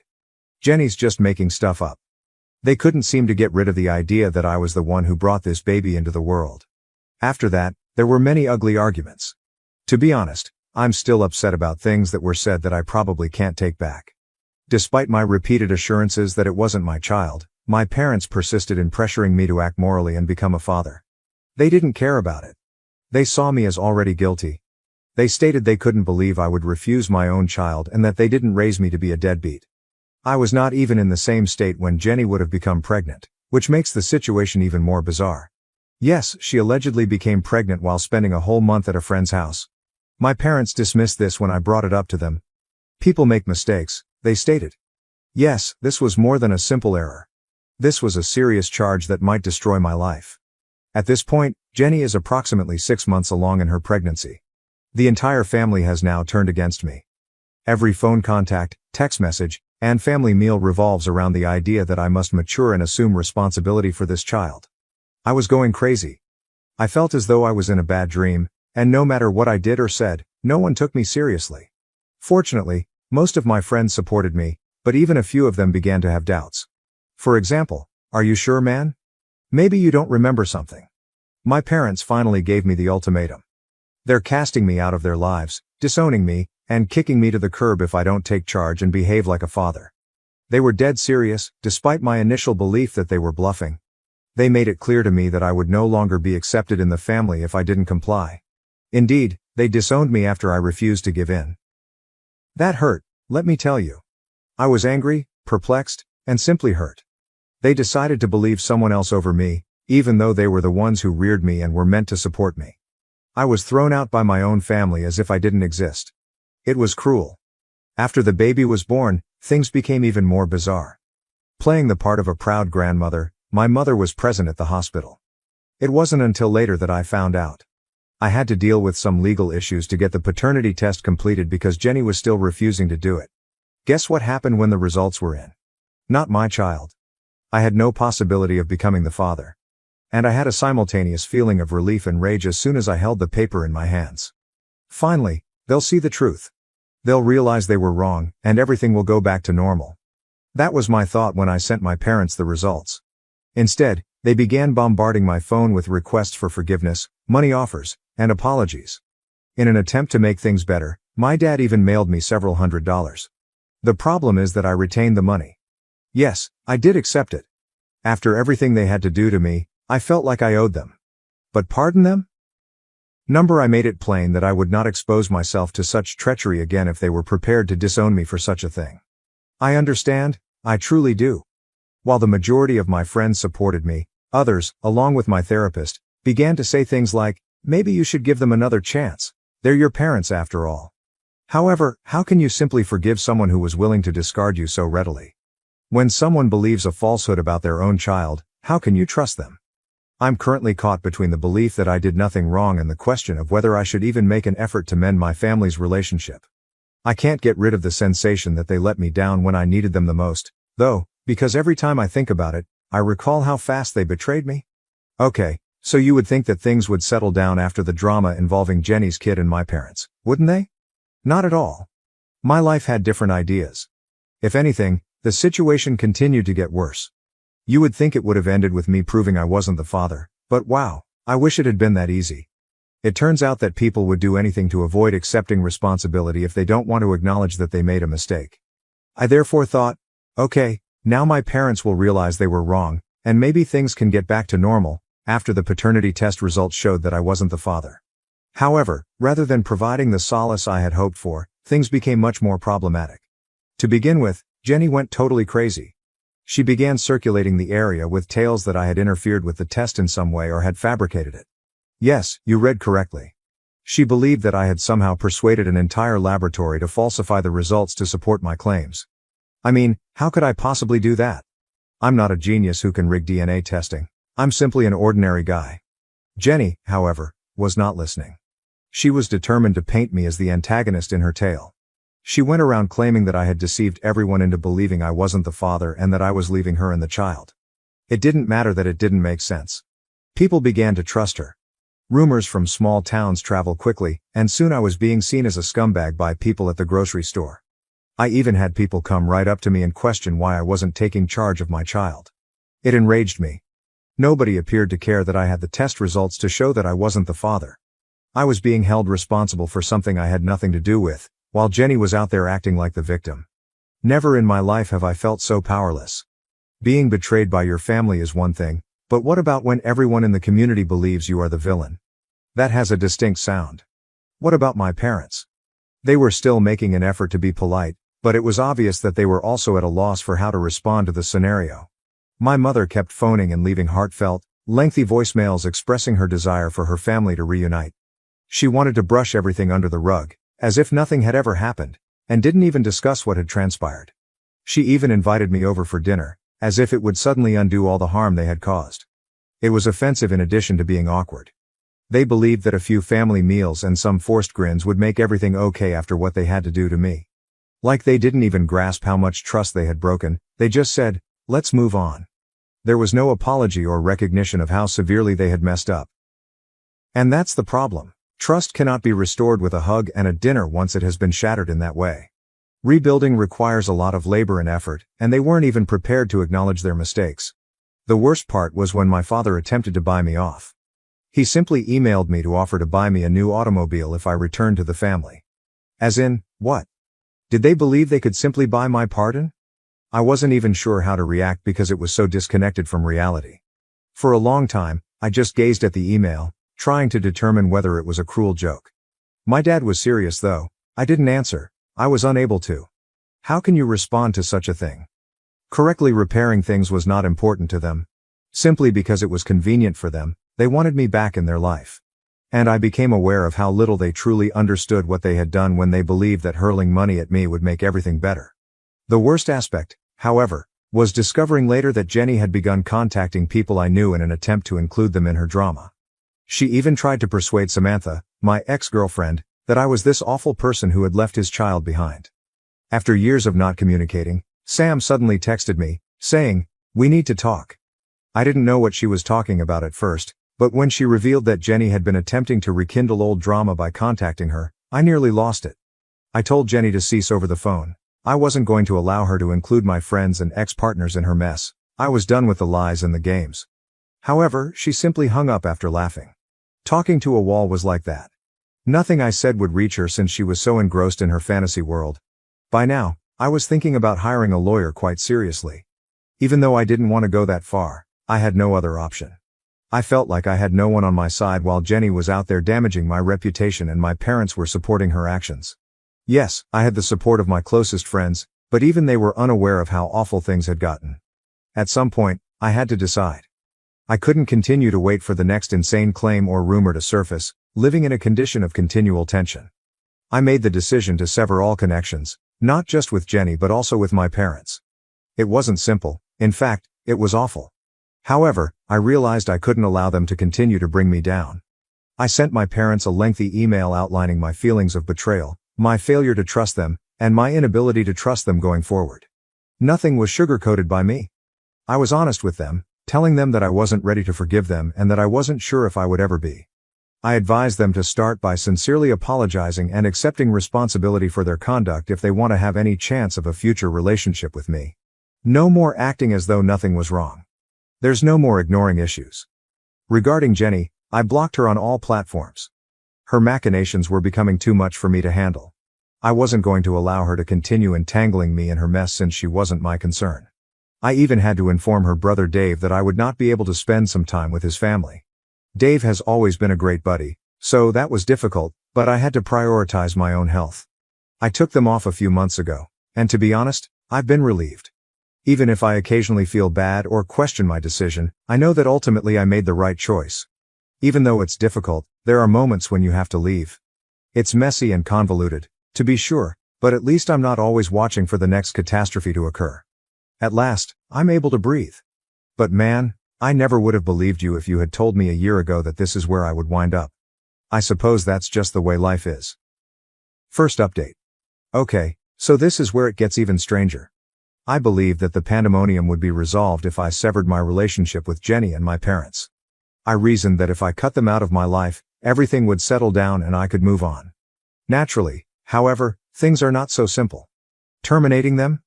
And that was only the start of a whole new problem. A few weeks after blocking Jenny and sending the email to my parents, I received an unexpected contact from Mike, an old acquaintance from high school. He suddenly asked how I was doing, even though we hadn't spoken in years. Okay, that's random, I thought at first, but then he informed me that my parents contacted him. In the past, Mike and I weren't even that close, so why would my parents get in touch with him? That was a serious warning sign. It seems that they had been attempting to persuade others to speak with me on their behalf. I'm speaking of longtime acquaintances, distant family members, and even folks I don't really know. They were telling everyone that they were concerned about me and that I was in a horrible position. They seemed to be attempting to paint me as the unstable one. What's the worst? They were presenting the entire situation as though I should have apologized for interrupting them. Mike didn't mind. He wanted to alert me because he knew something was wrong, but it went beyond that. I began receiving messages from a wide range of people over the course of the following few days, including some I had just met a few times and others I hadn't spoken to in years. It was crazy, everything they were saying was the same. Your parents are really worried about you. Or, you should give them another chance. Somehow, they had persuaded everyone that I was the villain in this scenario, that I had lost my mind and had to make amends. It was unbelievable to me. My parents were out here waging a full-fledged public relations campaign to paint me as the villain while I was simply trying to move on with my life. I had the impression that I was in a strange parallel dimension where nothing made sense. I tried to avoid the drama as much as possible, but it kept coming back to me. When they contacted my employer, it was the last straw. You heard correctly, My parents gave my workplace a call. I'm not even sure how they obtained the number, but they managed to locate my boss's phone number and called the office to inform him that I wasn't feeling well. How embarrassing must that have been? One day, with a serious expression on his face, my employer took me into his office and asked me how things were at home. I was taken aback. At first, I wasn't even sure what to say. When your boss asks if your parents believe you've lost your mind, what do you say? Fortunately, he was really understanding when I told him the whole issue. Even if he expressed regret for bringing it up, the damage had already been done, guy. My own parents were now attempting to interfere with my work. They seemed intent on ruining everything for me simply because I refused to comply with their demands. Then there was nothing I could do. To obtain a restraining order against them, I went to a lawyer and began the process. Even though I didn't want to go that far, I had no other option. They were interfering with my friends, my career, and my mental health. Even if it meant officially cutting them off, I had to defend myself. The procedure was drawn out and tense.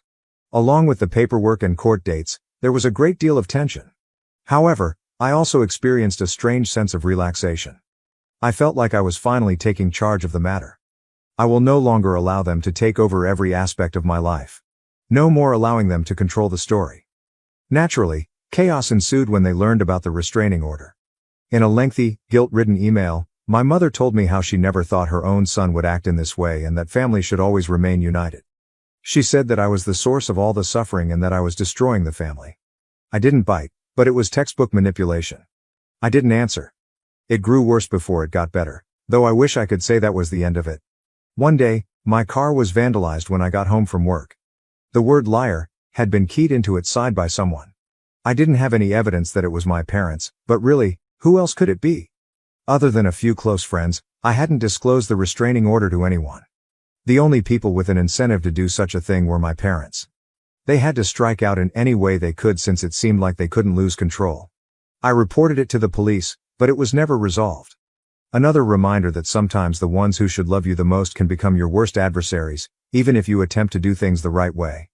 In order to be safe, I then began parking my car at a friend's house. I have to stop taking chances. In case they tried something similar, I even put security cameras around my apartment. I had the impression that I was constantly on edge, waiting for anything to happen. But after a while, things began to settle down. After the restraining order was granted, my parents were prohibited from getting in touch with me or visiting my house or place of employment. My shoulders were greatly relieved. I was able to breathe for the first time in what seemed like an eternity. Even after several months, I'm still getting my bearings. I had to explain the entire scenario to my friends and coworkers and make sure they understood the truth, which required a lot of damage control. While some were doubtful, the majority were supportive. Do you honestly think your folks would go that far? I understand. It's difficult to accept. You understand, however, how far some individuals will go when they feel like they're losing control since you've been there yourself. In retrospect, I never thought things would become this terrible. It's amazing how easily a family may turn against you if you don't follow their rules. All of this has taught me one vital lesson, though. You cannot allow anyone, not even your family, to dictate how you live your life. Even if it hurts, there are times when you have to make the difficult decision to leave. I have no idea what the future holds for my parents and me. Perhaps they will come to their senses and truly apologize. Perhaps not. In any case, I'm done allowing them to rule my life. I'm not looking back. I have my own road to follow. Second update. Okay, so this is when things start to change. I assumed things would finally calm down when I obtained the restraining order and began attempting to start over. Unexpectedly, however, life had other ideas. My folks found a new method to play tricks on me just when I was starting to feel like I could breathe again. It wasn't direct contact this time. It wasn't sending emails or damaging my car. No, this was messed up on a completely different level. I'm sitting at home one day, taking care of nothing, when I receive a letter in the mail. That's not too strange, is it? This letter, however, came from a lawyer. I initially assumed it had to do with the restraining order, possibly some last-minute paperwork or something. However, no. A lawsuit was filed. For what, you ask? My own parents were suing me. Suffering on an emotional level. I was reading something that I couldn't even believe. They were actually suing me for interrupting them, claiming they were entitled to compensation since my actions had seriously damaged their mental well-being. They went so far as to say that I had cut them off from the rest of the family, which was absurd because it was they who isolated me, not the other way around. For a good 5 minutes, I just sat there and stared at the letter, trying to take in the situation. Who, after all, does that? Because they are upset over being cut off, who sues their own child? I was at a loss for what to do. There was a part of me that was extremely worried out, and another part of me wanted to chuckle at how absurd it all was. This was legal now, and it was going to get really unpleasant. It was no longer just a family drama. I immediately called my attorney. This was too much for me to do alone. I was as surprised as she was. She had witnessed many unpleasant family issues, but bringing a lawsuit against your own child for emotional distress? Even for her, that was novel. We discussed the lawsuit's specifics, and even though most of it was obviously false, I felt we couldn't ignore it. Since they were sincere, I had to defend myself. The weeks that followed were filled with stress, phone calls, and meetings. The findings of the paternity test, the restraining order, and the harassment I had been experiencing were all pieces of proof I needed to collect. It felt unreal that it had come to this, even though my lawyer was sure we could win. When I refused to allow my parents to dominate me anymore, they tried to drag me through the mud in court. The problem is that they went beyond the case. Unfortunately, they had to go farther. In an attempt to turn other family members against me, they began contacting them. I began receiving messages from relatives I hadn't spoken to in years, including aunts, uncles, and cousins. "Why can't you just make peace with your parents?" was what they were all saying. "You're acting self-centered." They seemed to have been indoctrinated to believe that I was the bad guy in this whole situation. I was incensed about the entire scenario, not just my parents. It seemed like they always managed to change the story and paint me as the villain, regardless of what I did or how hard I tried to defend myself. Because you set limits, your parents are suing you for emotional distress. How can you convey that to someone who is only hearing one side of the story? I eventually had to cut off even more individuals because of it. I unfriended people on social media, blocked family members, and generally cut off any ties to that aspect of my life. I couldn't keep defending myself to people who had already made up their minds, not because I didn't care about them, I did. It was tiring, and I had had enough of defending my choices to those who refused to consider the wider picture. The court date eventually arrived. I arrived with my attorney, ready for whatever bullshit they would hurl at me. And it was a circus, I tell you. My parents had a full sob story prepared about how they had always supported me, how they had attempted to help me get through difficult times, and how I had rudely interrupted them without cause. Since they were the ones who initially disowned me, it was quite amazing how they portrayed themselves as the victims in all of this. But it didn't sit well with my lawyer. She dissected their claims in detail, presenting the judge with all of the proof of their harassment, including the paternity test and the restraining order. By the end of it, you could tell the court wasn't buying their story, and it was awful. The judge gave me a favorable ruling. In the end, it was a minor success because the lawsuit was obviously dismissed and my parents were compelled to pay my legal bills. It didn't feel like a victory, though, even though I did win. There was still a lot of aftermath to cope with, and it seemed like I had just left a nightmare. My parents made a last-ditch attempt to reintegrate into my life following the case. They wrote me this lengthy, heartfelt letter in which they expressed their regret for everything, their desire to put things right, and their inability to stand the thought of losing me. To be honest, I didn't even answer, and it was the same old guilt-tripping rubbish they had been doing from the beginning. I had already decided that I would not return. A person can only endure so much until they are forced to leave permanently. Indeed, it was painful. No matter how terrible things become, it's not simple to cut off your family. However, there are situations when it's essential for your own mental health. No matter how much they pretended to love me, I couldn't allow them to continue entangling me in their mess. I refused to let their poisonous form of love to continue to contaminate my life. That's where I am at the moment. I'm moving on, the restraining order is still in effect, and the case is behind me. Although it hasn't been simple, I'm learning to live without the commotion and the never-ending worry about when the next catastrophe will strike. It feels pretty damn wonderful to feel like I have some control over my life for the first time in a long time. I have no idea what the future will bring. Perhaps things will change in the future. They might not. But for now, I'm concentrating on taking care of myself and repairing the aspects of my life that they attempted to destroy. Though it has taken a while, I am beginning to glimpse the end of the tunnel. Third update. Okay, so if you've been following along, you would think that the restraining order and the legal issue would put an end to the chaos. However, no. My family managed to give me a final surprise. To be honest, this one made me shake my head since I didn't believe they could go any lower. However, here we are. The situation had finally begun to settle down a few months following the court's decision in my favor.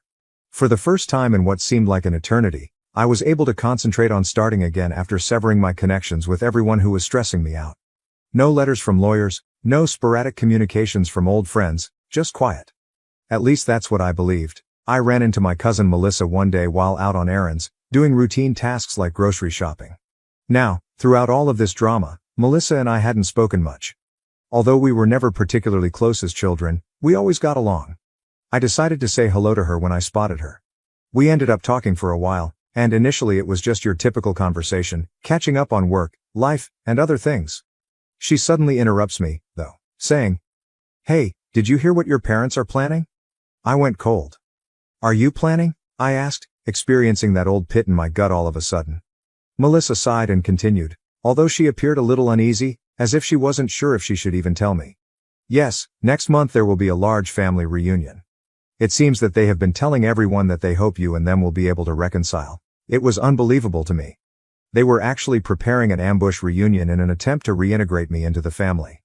They were inviting everyone, including distant relatives, family friends, and individuals I hadn't seen in years, Melissa revealed when I asked for more information. What's the kicker? They had been pretending that I was aware of the entire situation and informing everyone that I would be present. I was enraged. They had made me out to be the villain if I didn't turn up, even though I hadn't agreed to anything. My parents' standard tactic was to control the issue, paint me as the bad guy, and attempt to guilt-trip me into complying with their wishes. I told Melissa up front that I wasn't going, and I thanked her for informing me. Even she appeared somewhat conflicted, as if she were falling for my parents' "we just want to fix things" line of reasoning. She wanted me to go and put things right, and I could see it in her expression. However, I was not going to fall into that trap after everything they had done. That evening, I went home and gave it a lot of thought. I felt compelled to say something even though I knew I wouldn't be attending the reunion. Since I couldn't ignore this, I made the decision to send my parents a final email outlining everything in detail. I sat down and sent them an email the following morning. It was brief but straightforward. I informed them that I was aware of the reunion and that I would not be attending. I made it plain that I didn't want to participate in any coerced reconciliation, certainly not in front of a large group of people. I advised them to respect my limits first if they were sincere about making things right. And there was nothing else to discuss until they were able to accomplish it. To be honest, I didn't need a response and didn't anticipate one. This was the last time I needed to correct the record. Naturally, though, my parents were unable to ignore it. My dad phoned me a few days later. He left a lengthy, meandering voicemail about how I was destroying the family and how this reunion was meant to be a new beginning for everyone, but I didn't answer. He even said, "Your grandparents would be so disappointed in how you're handling this," in an attempt to put me under guilt. That voicemail really got to me. It made me think of all the times my parents had manipulated me and used guilt to get what they wanted, not because I believed it. They would use any tactic they could to make me feel like the issue, even if it meant bringing up my grandparents, who, incidentally, had always been there for me. They were unable to acknowledge that perhaps, just possibly, they were the ones who needed to examine themselves closely. I left the voicemail unanswered. What was the purpose? I was not going to allow them to drag me back into their drama after I had finished speaking. However, it continued to bother me for days after that. I thought I was simply refusing to make peace, and I kept thinking about the reunion and all the family who would be present. I questioned how many of them were receiving the distorted version my parents were giving them, and how many of them truly understood the whole story. In the aftermath of the reunion, I never heard from my parents again. On Facebook, I came across pictures of joyful grins, family embraces, and other such scenes. My parents were grinning and behaving as if nothing had happened, as if they hadn't just spent the last year attempting to ruin my life. Seeing them act as though everything was flawless was strange. However, I suppose they were always skilled at acting. Melissa informed me the reunion had been unpleasant when I saw her again a few weeks later. It seems that many people were expecting me to arrive, and some awkward talks ensued when I didn't. According to Melissa, my parents' attempts to explain my absence were not well received. Some family members even began to wonder why I wasn't present and why my parents hadn't been more forthright about the whole thing. After all, I suppose not everyone believed their story. And I suppose that's the current situation. Even though I've been able to put the drama behind me, I know it's always there, just beneath the surface. I've come to terms with the fact that my parents are unlikely to acknowledge their mistakes. I can't alter them, but I can safeguard myself, continue to live my life independently of them, and concentrate on the individuals who genuinely care about me. It has been a long journey, and I will admit that there are still moments when it hurts. It's difficult to cut off relatives, and sometimes I question whether I made the right decision. But I knew in my heart that I had to. They kept attempting to pull me into a toxic loop, but I had to choose me, my future, and my mental health.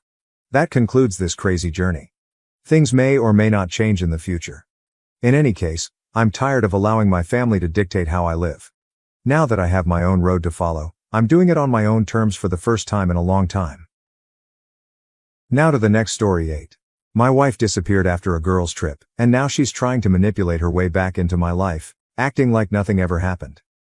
It's common to hear statements like, "I never saw it coming." That's precisely how it went for me, though. I was married to my wife for the entire 4 years that we were together. To be honest, I thought we were doing well. For the most part, I believed that we were in agreement, and we had plans and a life plan laid out. The problem is that we both desired children. Or I believe that we both did. As soon as we were married, we began to discuss it seriously. She would constantly express her desire for 2 or 3 children, rambling on about the names we would give them, the nursery decor, and everything else. She would even spend time on the internet planning our future children's lives while perusing baby gear and clothing. It kept us connected and was sort of our thing to talk about. We were eager to begin this new chapter in our lives together, and everything appeared to be going according to plan. But after that, we received some terrible news, which really devastated me. We visited a doctor to find out what was wrong after a few months of trying to conceive. To cut a long tale short, it was me. The doctor essentially informed us that our chances of naturally becoming parents were very limited because my count was much too low. It felt like a stomach punch. I felt worthless. Our entire set of plans vanished in a flash. I was hit hard, terribly hard, by the news. I ended up for a while in a fairly awful position. I was a complete disaster at first, but therapy ultimately helped. At first, she seemed to be rather supportive, stating that it didn't matter and that she would be content with us alone. However, there was something strange about the way she said it right from the start. She seems to have dropped it far too soon. She was all about starting a family one minute, and then she claimed she didn't need children to be content. I understand that people change their ideas, but her entire demeanor seemed strange to me. From thinking about baby names, she had completely stopped talking about children. Furthermore, it seemed as though she began to view me in a different light. She would suddenly start making little jabs at me that she had never mentioned before, like how I wasn't taking care of myself, that I should work out, or that I should be more productive around the house. Yes, I could have gained a few pounds, but it seemed like she was constantly looking for reasons to accuse me. She would dismiss it when I questioned her about the abrupt shift in attitude. She would claim that I was being unduly sensitive and that I was only dreaming. But I was aware of a problem. She was different from the lady I married, the one who would spend hours sitting with me discussing our future. She wasn't particularly cruel, but there was a certain coldness about her, as if she had already mentally checked out and was merely doing the part. I suppose that as time went on, I began to trust her when she assured me that everything was okay. In order to avoid coming out as needy or insecure, I quit pressing. In any case, after a few years, we were only getting by. We had gotten into a pattern where we hardly discussed anything important. We seemed more like housemates than husband and wife. She would always dismiss my attempts to discuss other choices, such as adoption or surrogacy, by stating that she didn't want to consider them. I never really believed her when she said, "As long as we're together, I'm happy." She seemed more concerned with persuading herself than I was. Suddenly, she informs me she wants to take a girls' trip. Now, traveling with her buddies was nothing out of the ordinary. She had previously done it a few times, and I had always encouraged her. For a long, she talked about wanting to travel to America with her pals, while we lived in Brighton. We had developed this trust over the years, so I didn't give it a second thought. I therefore made sure she had everything she needed, assisted her with packing, and drove her to the airport. I recall her final words before she departed. She turned to me and said, "Thank you for being so supportive." I found it a little strange that she would say that because I hadn't done anything particularly noteworthy, but she appeared so sincere that I dismissed it as her simply expressing gratitude. I remained up that night to make sure things went well by calling her when she landed. I kept myself occupied around the house, watching TV, keeping an eye on the time, and waited for her to text me to let me know she had landed because her flight was expected to take roughly 9 hours. I called her to check in as soon as I noticed her flight had landed. The phone kept ringing, but no one picked it up. I didn't give it much thought because I assumed she was exhausted and might have gone directly to her hotel and crashed. However, when morning arrived, I still hadn't heard from her. I began to have this nagging concern in the back of my mind. I thought perhaps she was simply busy or her phone was on quiet, so I tried calling again and then texted her a few times. However, I was officially freaking out after a couple more hours of radio silence. In the end, I gave her sister a call to check whether she had heard from her. Nothing.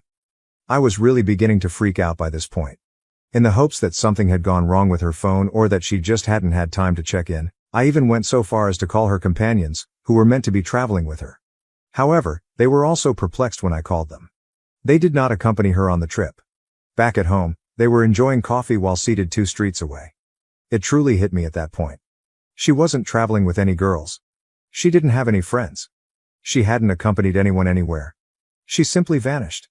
It seemed as though my stomach had fallen through the floor as I sat there with the phone. I was unable to comprehend it. Why would she tell me such a lie? Why wouldn't she notify me before leaving? I made an effort to persuade myself that it was an error of some sort, such as perhaps she had missed a connecting flight or that she had been unable to contact due to an emergency. But I knew in my heart that she had this planned. Her expressing "thank you for being so supportive" and the entire girls' trip were all components of whatever she had been imagining. I was at a loss for what to do. I couldn't wake up, as if I were living in a nightmare. I had never married a woman like this. I didn't even recognize this person. The coldness, the way she had stopped discussing our future, and those small digs about my appearance and health all began to make sense. I simply hadn't noticed, or perhaps I hadn't wanted to see, that she had been drifting away for a while. I just sat there looking at my phone that night, hoping for a call, a text, anything. However, nothing materialized, and I knew in my heart that it wouldn't. I remember lying there and staring at the ceiling when I woke up the following morning, thinking that it was all just a bad dream.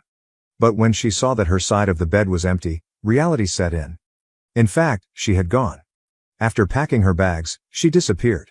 The promises I had given myself the previous evening, maybe she was late, or perhaps her phone died, were no longer valid. She had clearly planned this and wanted to go. I was completely in denial for the first few days. I would keep ringing her phone in the hopes of hearing her voice and perhaps receiving an explanation. I even left messages. I kept leaving them in the hopes that she would understand, even though I was half the time at a loss for words. However, I only received quiet, which strangely made things worse. It was as though I had been a stranger to her all along and had been left to work things out on my own without knowing what had gone wrong. Her family was initially just as surprised as I was. They hadn't heard from her, and her mother didn't know anything about her plans. In the end, I visited there more times than I could remember in order to speak with her mother and get answers. They must have felt sorry for me. When I couldn't bring myself to cook, her mom would prepare meals for me and occasionally let me stay there. She would sit there while I talked about all the tiny things that didn't make sense, attempting to figure out how my life had suddenly become so complicated. And to be honest, there were times when I was too numb to speak and just sat there in silence. I oscillated between rage, despair, and remorse. What went wrong was a question I kept asking myself. Was there a sign I missed? Was I not paying enough attention to her? On certain days, I would review all of our arguments and conversations in an attempt to determine what caused her to leave. I kept thinking about what I could have done better and how I could have preserved our marriage. It may sound dramatic, but I was completely preoccupied with figuring it out. It seemed as though the solution would somehow make everything better. I hardly slept or ate, and my work also began to suffer. People took notice. When they inquired about my well-being, I would just dismiss it by claiming that I was occupied with personal matters. Admitting the truth, the fact that my wife abandoned me without saying a word, was embarrassing. I eventually told a few close friends, and they tried their best to divert my attention by bringing me out to hang out and encouraging me to move on. However, I would still ponder about her, wondering where she was and why I wasn't enough to keep her around, even when I was with them. The incessant inquiries from strangers, including neighbors, relatives, acquaintances, and even former co-workers who had heard I was married, were among the worst aspects. It was like pulling out a new scab each time somebody asked, "How's married life treating you?" And "How's your wife?" I would just smile and tell them that everything was good since I lacked the courage to tell them she had left. But each time I repeated that untruth, it felt more weighty. The only thing that worked in the end was therapy. Although I had never gone before, I realized I couldn't manage it alone after a few months of hardly functioning. In order to talk to someone who was impartial and unfamiliar with our baggage, I contacted a therapist and began attending once a week. It was beneficial. I would express my rage, betrayal, and the void she had left in my life. I would talk endlessly about the restless evenings and how I would lie awake repeatedly reliving everything. The therapist assisted me in realizing that she would not have remained here if it had been a magical moment. It wasn't my fault. She made the decision to go. It was a difficult pill to take. I had the feeling that I was flawed and had somehow alienated her for a long time. However, I gradually began to see things differently. I chose to overlook her long-standing coldness and distance, assuming that things would improve on their own. I had persuaded myself that I could maintain my composure and that our marriage could be saved by my efforts alone. The realization that it wasn't hurt. As time passed, I began to restore my life in tiny increments. It wasn't until she departed that I realized how much I had lost in our marriage. I had always been the one who tried his hardest to make sure she was content and that our home life was comfortable. But now that I had so much free time, I was at a loss for what to do. I therefore began resuming old pastimes that I had forgotten about. I tried cooking new meals, went to the gym, and started reading literature I had been putting off. Eventually, the work also improved. I was hardly keeping up with my job at first, simply going through the motions. However, when I began to feel more like myself, I worked harder at my job. I felt like I still had control over something in my life, which was one of the few things that gave me a sense of accomplishment. Although I had always been skilled at what I did, I now give it my all, the extra hours, the concentration. I got a promotion as a result of it, something I never would have obtained if I had been moping about my problems. Even yet, there were painful days. A picture, an old movie ticket stub, or other small items that brought back memories I'd tried to forget would occasionally remind me of her. Looking at them, I would question her actions, whether she ever considered me, and whether she ever felt bad about what she had done. But gradually, those times began to disappear. I was able to let go of those memories a little more quickly and move on a little more easily each time. Additionally, I got back in touch with people I hadn't seen much of since getting married. We resumed our activities, including hiking and hitting the golf range, something I hadn't done in years. Having folks by my side who weren't involved in the mess and who could support me in moving on without pulling me back into the agony was a relief. In hindsight, I saw that I had invested much too much of myself in that relationship, in being her spouse. I felt like I had lost a significant portion of who I was when she departed, as if she had taken a piece of me with her. But I was rediscovering who I was, piece by piece. Although it wasn't quick or simple, I was making progress. I was finally able to see someone who wasn't defined by her past actions when I looked in the mirror at the conclusion of that year. I wasn't just the man whose wife had abandoned him. I had rebuilt, I had survived, and I was stronger now. I felt as like I could truly live my life without her shadow looming over me for the first time in years. To be honest, I took pride in that. I believed I had moved on from everything. After all that chaos, life had at last begun to seem normal again, or as close to normal as it could be. My work was going really well, my friends kept me occupied, and I had my routine down pat. Even my daily thoughts about her had stopped.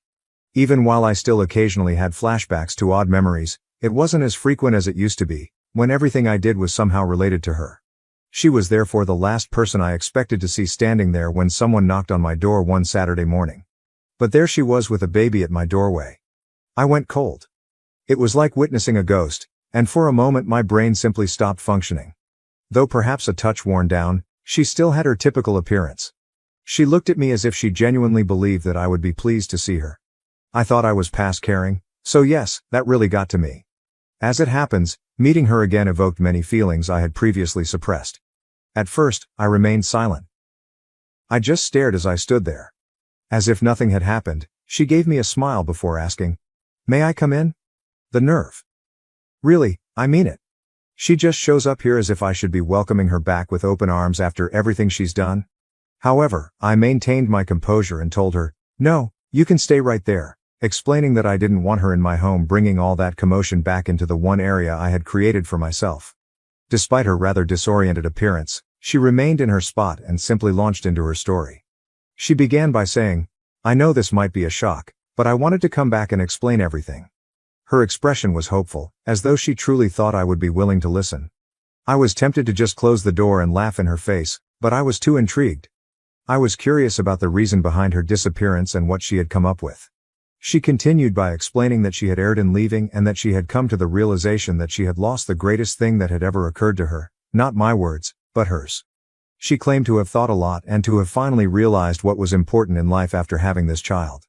After years of ignoring me, it seemed that what mattered most was unexpectedly knocking on my door. "This is our second chance," she remarked, glancing down at the infant. What I was hearing was unbelievable. Our second opportunity? As if this child were some sort of magical reset button that would allow us to resume where we left off. I was furious on the inside, but I attempted to maintain a neutral appearance. She continued by adding that although she had made a grave error, we could now start over, just the three of us. She wanted us to be a family once more. Why did you leave? Was the final question that had been bothering me ever since she appeared. I tried to speak as steadily as I could, but I wasn't sure how much longer I could contain myself. Now that she was here, I needed to hear it from her since I had tortured myself with all the possibilities for years in an attempt to comprehend. After hesitating and glancing down at her feet as if embarrassed, she finally told me the truth, or at least what I thought it was. She acknowledged that she had left because she wanted a child and had found someone who could provide one for her because I couldn't. She honestly stated it as if it were insignificant, as though she hadn't destroyed my life, and as though I should just nod and take it as gospel. She clarified that although the man she had left didn't stay, she had already given birth and had suddenly come to the realization that she wanted me back. Easy. I paused to think about what she was saying. She was here, confessing that she had left me, fled with a man, had his child, and now expected me to accept it. As if I should simply forget and forgive. So you left, found someone else, had his baby, and now you think you can come back and pretend like nothing happened? I asked her. She broke down in tears and apologized, admitting that she had made a big mistake, but I remained unmoved. She kept talking about how she knew she was supposed to be with me and that I was the one she really loved. To be honest, maintaining a straight face was difficult. She sounded so crazy that I was shocked. I could see it clearly on her face that this was desperation, not love. She then attempted to guilt-trip me by talking endlessly about how difficult it had been for her to be a single mother. In fact, she attempted to paint herself as the victim in all of this, acting as though her decisions hadn't brought her to this point. She assured me she was prepared to work things out this time and that she wanted my help. Who does she think I am? Was all I could think about. I listened to it all as I stood there, but I had had enough. I told her right away, you made your choice a long time ago, and now you have to live with it. There's no second chance here. She appeared astonished, as if she had never even imagined that I would say no, as if she truly believed she could simply saunter back into my life because it would suit her. She became irate just when I thought she would finally understand and depart. She became angry with me, accusing me of selfishness and demanding that I give her another chance to make amends. She said that she could have taken half of everything and divorced me at that time if she had so desired. She even had the audacity to remark that the house should still belong to her. I felt a surge of relief as it seemed like her true self was revealing itself in front of me. At last, I was recognizing her true self. I refrained from arguing with her. I didn't speak louder. We're done. You wanted a different life, and now you have it. This isn't my responsibility anymore.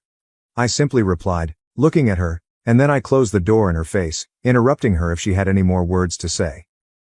I was struck with a peculiar sense of serenity as I stood there and heard her muffled screaming coming from the other side of the door. She might shout, cry, knock, or do anything else. However, I knew I would never allow her to return. This stranger who believed she could pick up the pieces when it was convenient for her took the place of the lady I had loved and married. Feeling lighter than I have in years, I moved away from the door and took a seat. I believed that was it after I shut the door behind her. I assumed she would understand and simply walk away. However, no. Rather, she began pounding on the door while shouting various things. The nerve seemed unbelievable to me. She had the gall to stand there and insist that I listen to her while I was in the one place that was truly mine, the only place I had been able to recover from the disaster she had left me in. I initially considered ignoring it and letting her scream till she became weary. But then I started to wonder. I was curious to know what kinds of excuses she would offer this time. I opened the door just enough to let her know I was paying attention, but not enough to let her in. She appeared to be astonished that I hadn't given her the response she desired, as if she had just been slapped across the face. As if we were having a typical argument and not coping with her abandonment, she began a lengthy monologue in which she expressed her willingness to forgive me for closing the door on her and her want to start over. She went on and on about how if we both worked hard, we could work things out. I was unable to contain myself at that moment. I laughed, really laughed, because this woman had more nerve than I had ever seen. When I did that, she appeared enraged, as if I should feel guilty for not paying attention to her. I said to her, "You left. You had your chance, and you threw it all away. I'm not just going to pretend none of that happened because you feel like it." Her face flushed, and she began to talk about how she had been so lost after leaving and how she had discovered her error too late.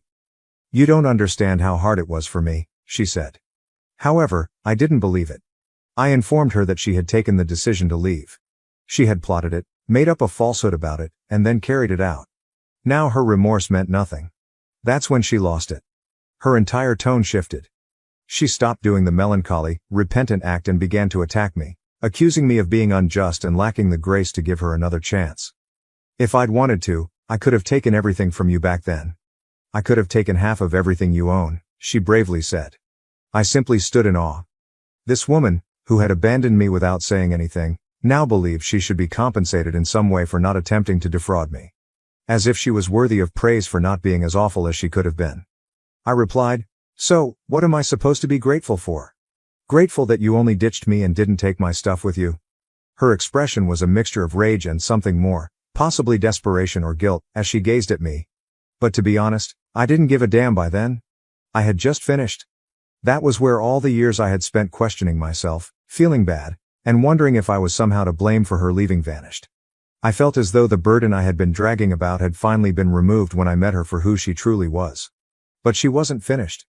She began to pace my porch while complaining that I would regret not giving her another chance and that I would never find someone like her. In fact, by refusing to take her back, she attempted to make me feel as though I was the one who was missing out. It was strange. As if I should be pleading with her to stay, here she was, the one who ruined everything we owned. She became even louder and continued to complain about how I had made her leave in the first place when she realized I wasn't going to back down. She said that none of this would have occurred if I had been more understanding about the entire kid situation. Her reasoning seemed to indicate that I had failed her as a husband because I couldn't conceive, which somehow excused her from leaving to have a kid with someone else. The mental acrobatics were amazing. To be honest, I was shocked that she was attempting to blame me for her decisions. I straight up told her, "Look, if you wanted a kid that badly, you could have told me the truth. You didn't have to lie to my face and pretend everything was fine while planning your exit." To that, she had nothing to say. Simply looked at me as if I had hit her. However, I prevented her from speaking. I said, "You made that choice all on your own, and now you've got to live with it. That's not my problem." She made one final attempt, returning to her dejected expression, and urged me to consider the boy and how I was being unjust by ignoring him. She literally exploited the child in her arms to make me feel guilty, as if I were the villain in this situation. However, I wasn't buying into it. I replied, "I don't know that child. I have nothing to do with him. He's not mine, and neither are you." That was the end of it. I could see her coming to terms with it at last. She was aware that I would never change my mind, and that I would never allow her to return to my life. I could see the rage waning and being replaced by something else, either genuine regret or simply exasperation. However, I didn't care. She had attempted to walk all over me and expected me to smile and give her credit, but now she was simply a stranger. For a few more seconds, she stood there as if she was waiting for me to decide to call her back. I didn't say anything else though. When it finally hit her that I meant every word, I just stood there and watched her expression. I closed the door without giving it another glance. I also didn't wait for her to rap on it again this time. In my heart, I knew that I had already made up my mind and that there was no turning back. I don't know, but I felt like I had finally won as I moved away from the door. It was over, even though she had spent so much time hoping to return and use manipulation to get back into my life. I had freedom. Neither for her nor for us was there going to be another chance. She was now only a memory, one that I had at last relegated to the past. I felt like I could breathe again after all those years of suffering and shame. And what do you know? It was pleasant. I experienced an odd sense of tranquility as soon as I shut that door behind her. I no longer felt sad, furious, or even astonished. It was as though all of the effort I had put into her over the years, all of the sorrow, the shame, and the never-ending wondering, had simply disappeared. I was prepared to move on since I had at last found the closure I didn't realize I needed. This time, everything was truly finished, but naturally, it wasn't as tidy a conclusion as I had planned. Her mother texted me a few days later. She apologized, stating she was embarrassed by her daughter's handling of the situation and that she had attempted to reason with her, but clearly it had failed. Her mother was a kind person. She had been quite helpful to me when her daughter departed, and I could see that she was truly distressed by the situation. Although I had nothing against her, I didn't want to be dragged back into that situation. I simply said, "Thanks for checking in response," and didn't say anything further. I wasn't going to waste time justifying my choice, and I wasn't going to offer her mother any more information. She knew it was over because she understood. I learned tidbits over the course of the following few weeks via social media and mutual connections. She had apparently returned to living with her parents, and things weren't going well. The father of the child, the man she had left me for, was not involved at all. He had bailed out. She was left to figure things out on her own because, apparently, he hadn't committed to the long term. Few individuals were eager to help because she had essentially burned every bridge. Her former friends, who had supported me when she first vanished, didn't feel sorry for her. They weren't eager to get drawn back into her drama because they had all moved on. You can't hold them responsible. Her parents weren't too happy either. They didn't have enough money to sustain her and the child. I was aware of this since her father called me shortly after her mother texted me. Curiosity overcame me, and I nearly didn't respond. He was direct but courteous. He mentioned that they were having financial difficulties and suggested that I might be able to assist them in some way. He continued talking about the infant and how difficult things were for them, saying, "We know you cared about her once." I listened courteously, but I couldn't help but giggle a little, not aloud, but you get the idea, when he began to talk endlessly about how his daughter only needed a little help to get back on her feet.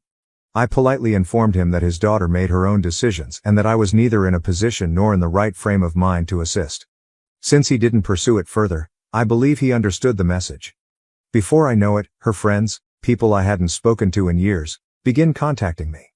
Some attempted to use the guilt angle, claiming that she was going through a difficult moment and that perhaps I could find it in my heart to give her another chance. She even had the audacity to say that the child needed a father figure and that I shouldn't allow my resentment stand in the way of my efforts to assist him. However, I refused to back down.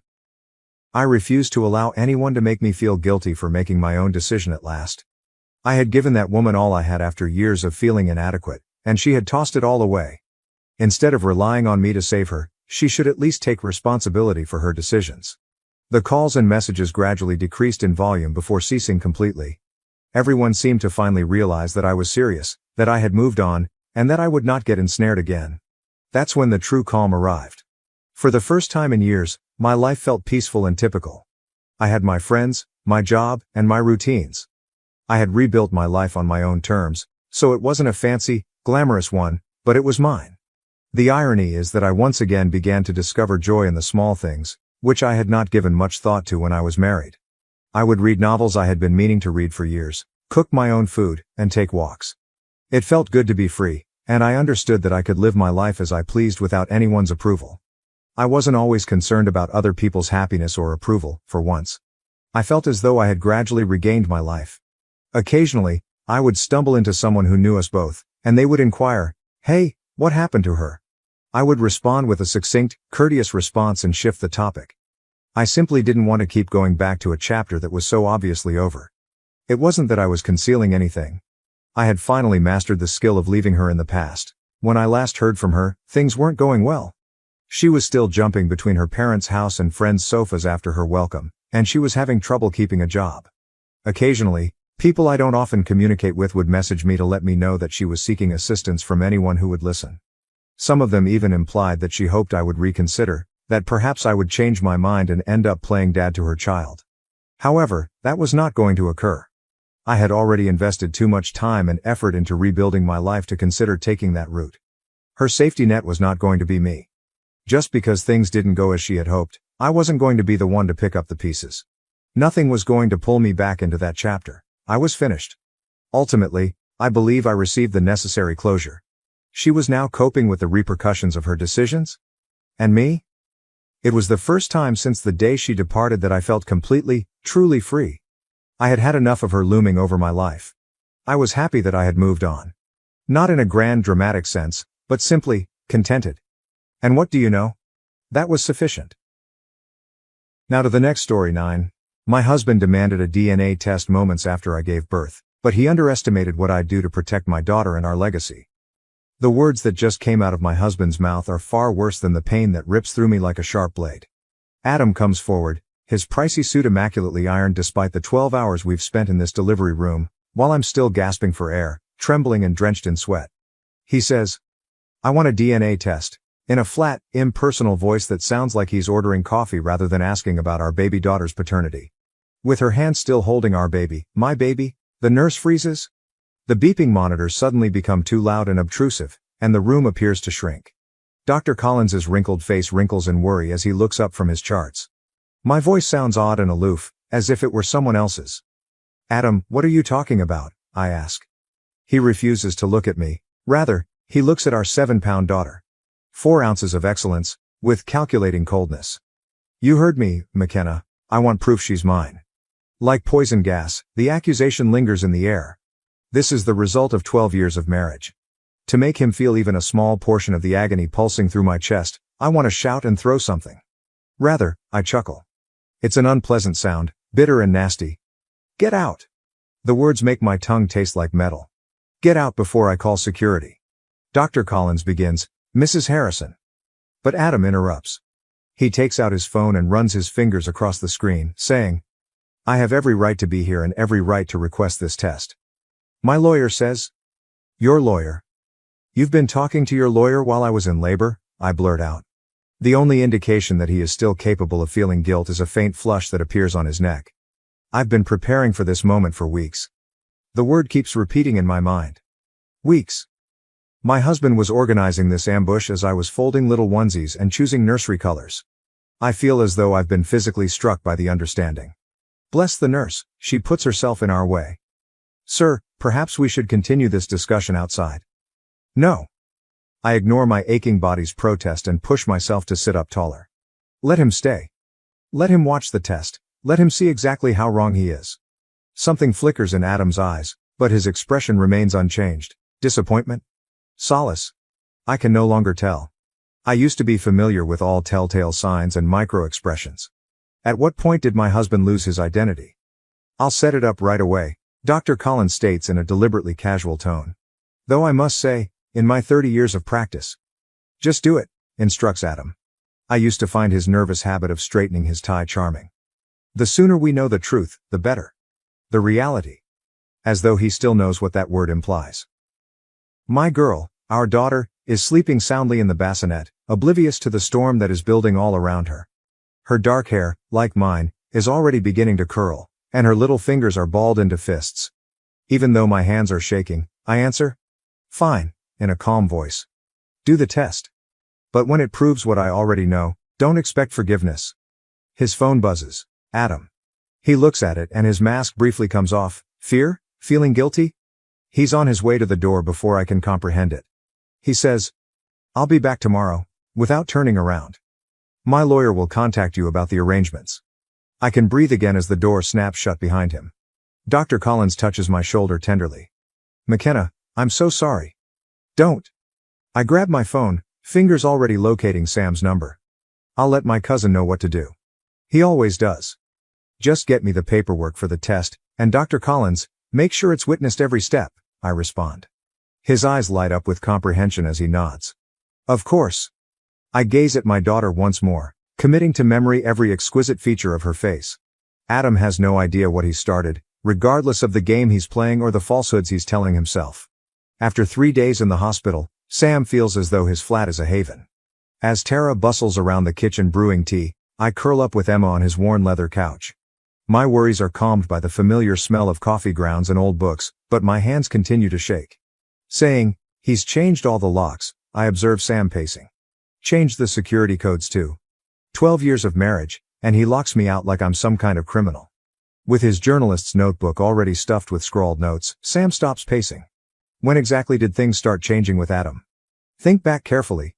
The inquiry is a kind of gut strike. I close my eyes and attempt to remember when my marriage started to go apart. Maybe 4 months ago. He started working late, missing doctor's appointments. Said it was a big merger, the Preston Tech deal. Tara's expression is disturbed as she puts down a mug of chamomile tea. That closed months ago. I give it a quick glance. How do you know that? Tara looks at Sam and says, because my sister works in their PR department. The deal fell through in March. March, when Adam began bringing pricey new suits home. When the enigmatic business travel started. When he completely stopped caressing me. Sam taps his pen against the notebook and says, this is what doesn't add up. Why wait until the baby was born to demand a DNA test? Why not do it during pregnancy? Because he needed a scene, states Tara in a low voice.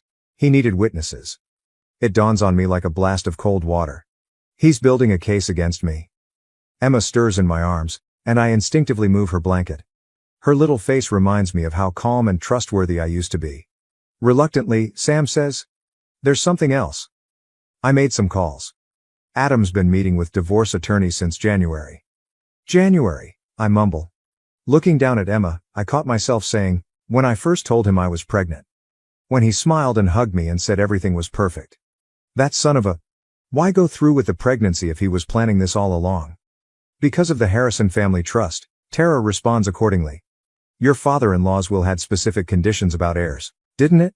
Things begin to come together.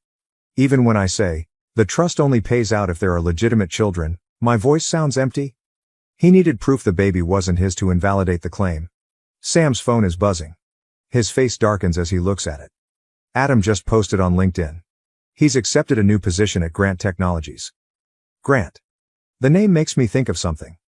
Wait, isn't that the company that tried to buy out Harrison Industries last year? Sam concludes. The same one your father-in-law refused to sell to before he died. We all jump when someone knocks on the door. Glancing through the peephole, Tara takes a rapid step back. It's Adam. Don't open it, I say, holding Emma tighter. Adam's words, "McKenna," echo through the door. "I know you're in there. The DNA test is scheduled for tomorrow morning. My lawyer insists you be present." I take Sam's arm as he approaches the door. "Wait. Let him talk." Adam goes on. "You're making this harder than it needs to be." His voice becoming almost soft. "Just come home.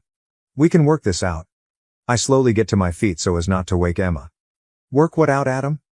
The lies? The secret meetings? Or how about the trust fund you're trying to steal?" Quiet. Then, "I don't know what you think you know.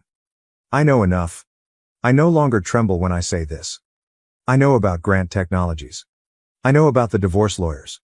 And soon, I'll know everything else too."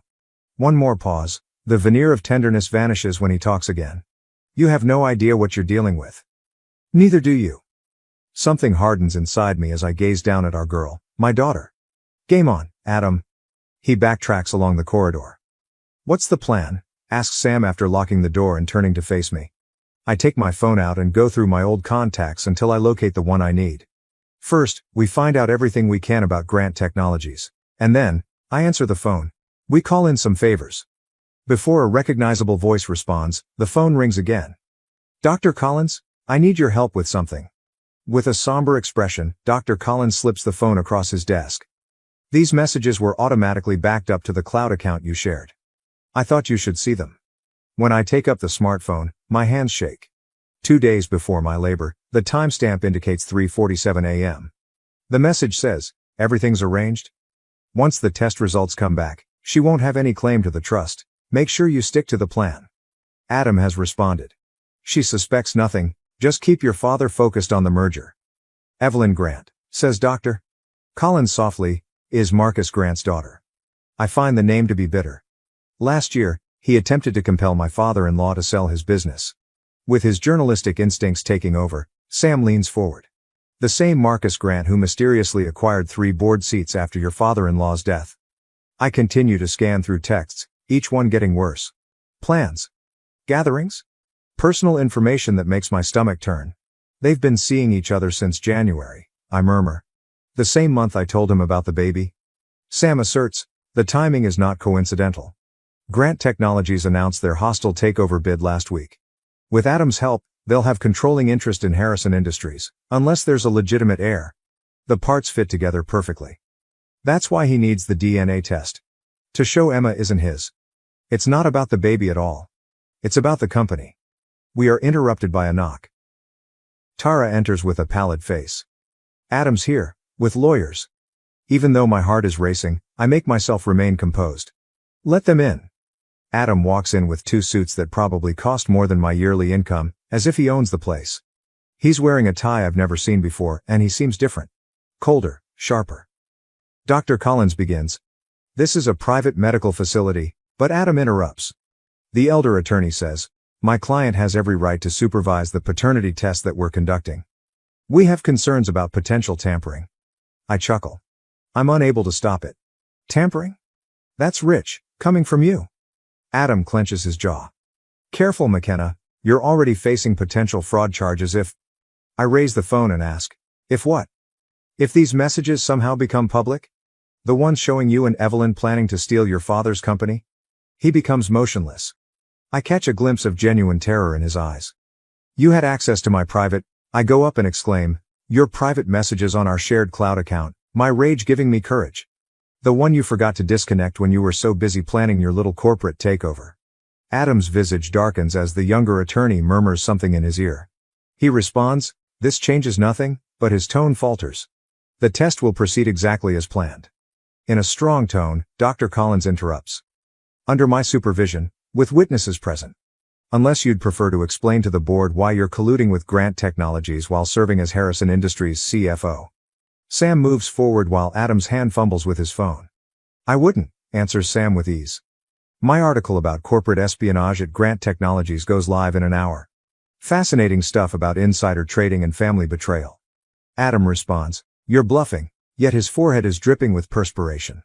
I approach while speaking quietly. You want a war, Adam?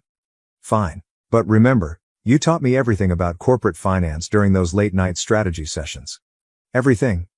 I stop and show him his most recent communication to Evelyn, which was about love and eternity. Always keep receipts. The elder lawyer clears his throat as they look at one another. Perhaps we should discuss terms. No terms, I respond, observing Adam's flawless exterior crumble. No deals. You wanted to play dirty? Let's play. But remember, you're not just fighting for money anymore. You're fighting for survival. Adam's shoulders are stiff with rage as they depart. Sam lets out a faint whistle. That was something? I sit back down and mutter. Just the beginning, as my legs feel like they might give out. Dr. Collins, how long until the test results? 24 hours, he responds, closely examining me. Are you sure about this? Once we start, I interrupt, I'm sure, in a firm voice. I look at the picture of him and my father-in-law during his medical school graduation that is on his desk. He trusted the wrong people. I won't make the same mistake. Sam gives me a shoulder squeeze. What's next? I take out my phone and navigate to a number I never would have imagined using. Next, we talk to Evelyn Grant. It's time she learned what kind of man she's really dealing with. With its sky-high steel and glass, the Grant Technologies lobby shines with riches and power. Feeling small, I shift Emma's carrier on my arm till I see my reflection in the gleaming marble. Adam got me this suit for board meetings, and it's one of his favorite suits. The armor is what counts, even though it fits differently now. The receptionist says, Miss Grant is in a meeting, without even looking up. I say, tell her McKenna Harrison is here, in a firm voice. With her fiancé's baby. Keys no longer click.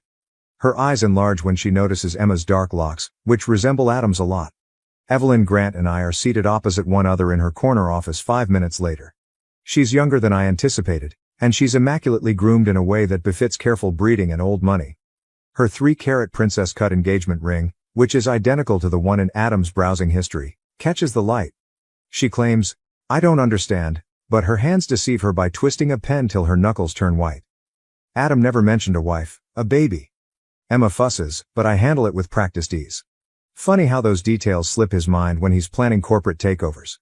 The color fades from her face. You can't prove. With screenshots visible, I move my phone across her desk. Actually, I can. The question is, what will your father say when he learns his perfect future son-in-law is still married? That he's using your relationship to manipulate Harrison Industries stock? Evelyn murmurs. You're lying, but she's already using her immaculately manicured finger to browse through the texts. Her expression hardens with each message. The DNA test is tomorrow, I add, observing her expression. Adam's quite confident about the results, almost like he knows something I don't. She glances up abruptly, terror and recognition flickering in her eyes. My phone is buzzing. My blood runs cold after reading Sam's text. Lab break-in last night. Security video was deleted. He wouldn't, Evelyn murmurs, more to herself than to me. Your father's company stands to gain millions if Harrison Industries falls, I say while leaning forward. And Adam stands to gain everything, unless there's a legitimate heir. She snaps the pen in her hands. Her immaculate desk calendar is marred by ink, which stains both merger dates and wedding venue appointments. Get out, she says tremblingly, before I call security. I slowly stand up, drawing Emma next to me. You know what's funny? I ask in a cool yet incisive tone. He bought me that exact same ring 5 years ago. Promised me the same forever. Even used the same pet names. She shouts, "I said get out." I quietly remark, "Check his phone," and stop at the door. The one he keeps in his gym locker. The one with the real messages. She becomes motionless. "How did you?" When I say, "Because I was you once," I make my way to the door and then stop again, saying, "Young, in love, certain he was different." Oh, and Evelyn, when you confront him, watch his left eyebrow. It twitches when he lies. On her broken face, the elevator doors close. I write to Sam, my hands shaking, "It's done. Begin the second phase." He responds right away. Tara's lab contact verified attempts at tampering. The test is being moved to a secure location by Dr. Collins. Another message from an unidentified phone appears. When I open it, my heart stops.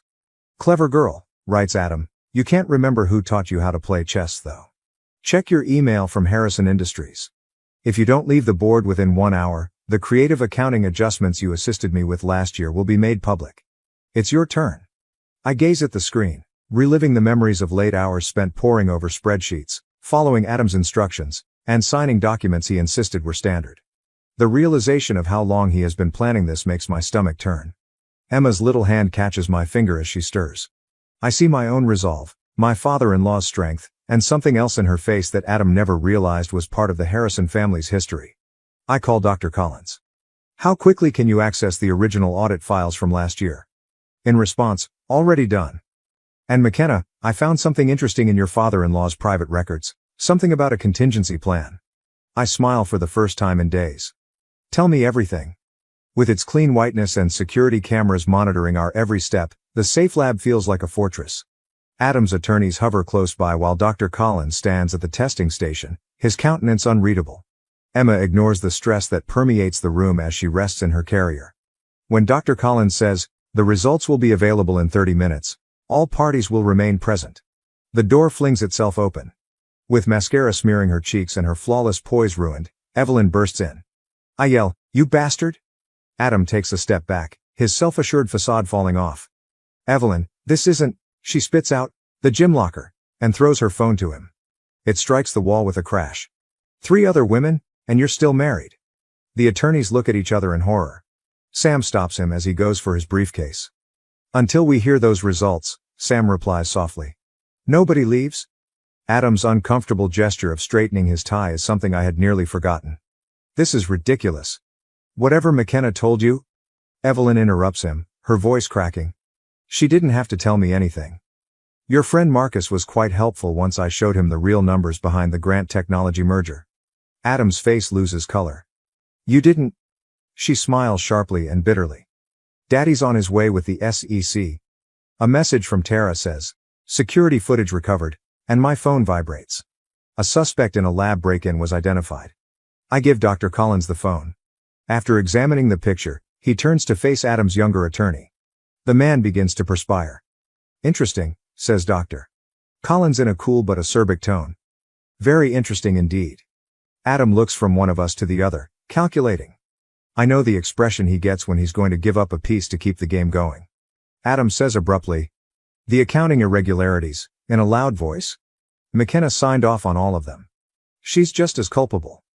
With the exception of the backup plan, I break off, maintaining eye contact.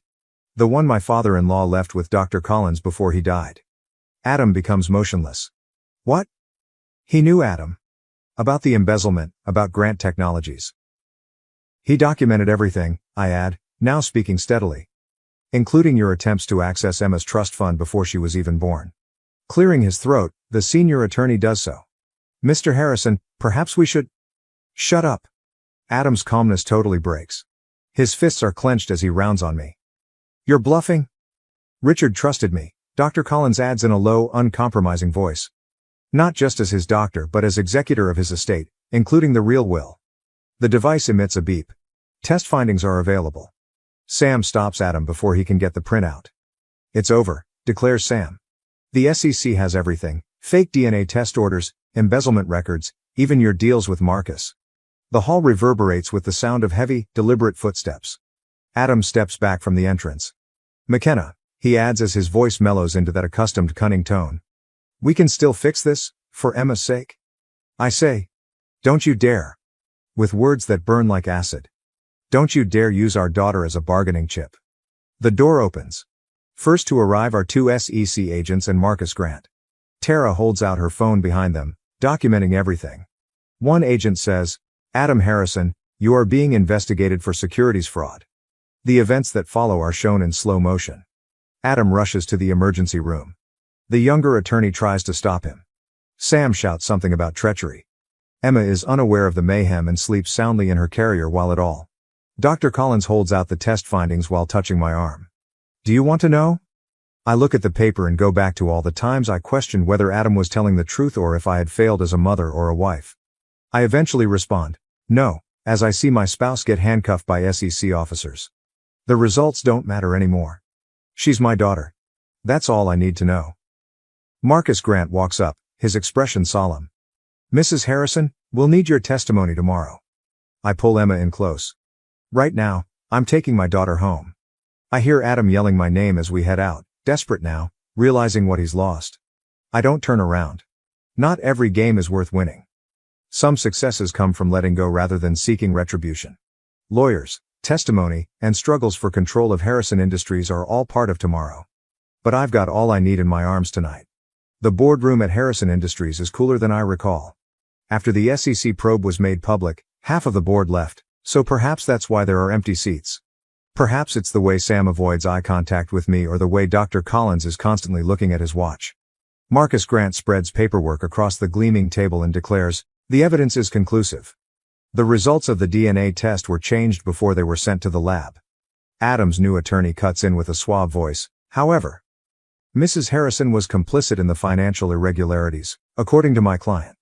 Even I sound hollow when I explain, "The signature on these documents was forged. I never—" "Can you demonstrate it?" More documents are slid forward by the attorney.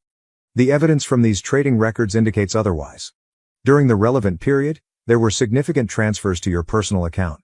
As I recognize the account numbers, my hands shake. It's our joint account, the one Adam ordered I cease keeping an eye on since he had it handled. This is absurd. Sam stands up suddenly. McKenna allegedly approved these transactions while she was on maternity leave. The lawyer has a shark-like smile. Timestamps indicate otherwise. The doctor clears his throat. Marcus Grant continues. "The contingency plan has been compromised," his words tumbling like stones. "Last night, someone gained access to Richard Harrison's personal documents. Everything is gone." The space whirls. I feel the earth move beneath me as I hold onto the edge of the table. "That's not possible. The security procedures were bypassed," the attorney states in a tone that borders on empathetic. "Using your login information and some really intriguing emails regarding offshore accounts." My phone is buzzing. I'm shivering after reading Tara's message. Emergency updates. Company stock is plunging. Reports regarding fraud at Harrison Industries' various levels are currently in the news. The DNA test fiasco is causing a lot of conjecture on social media. I can explain, but Adam's attorney raises his hand. He straightens his papers and stands up saying, "Save it for the SEC hearing." In the meantime, considering the situation, the board has called for an emergency vote of no confidence. "You can't." The words grate on my throat. My father-in-law dedicated his life to this business. He had faith in me. "Believed you?" Adam's voice interrupts, causing me to wince.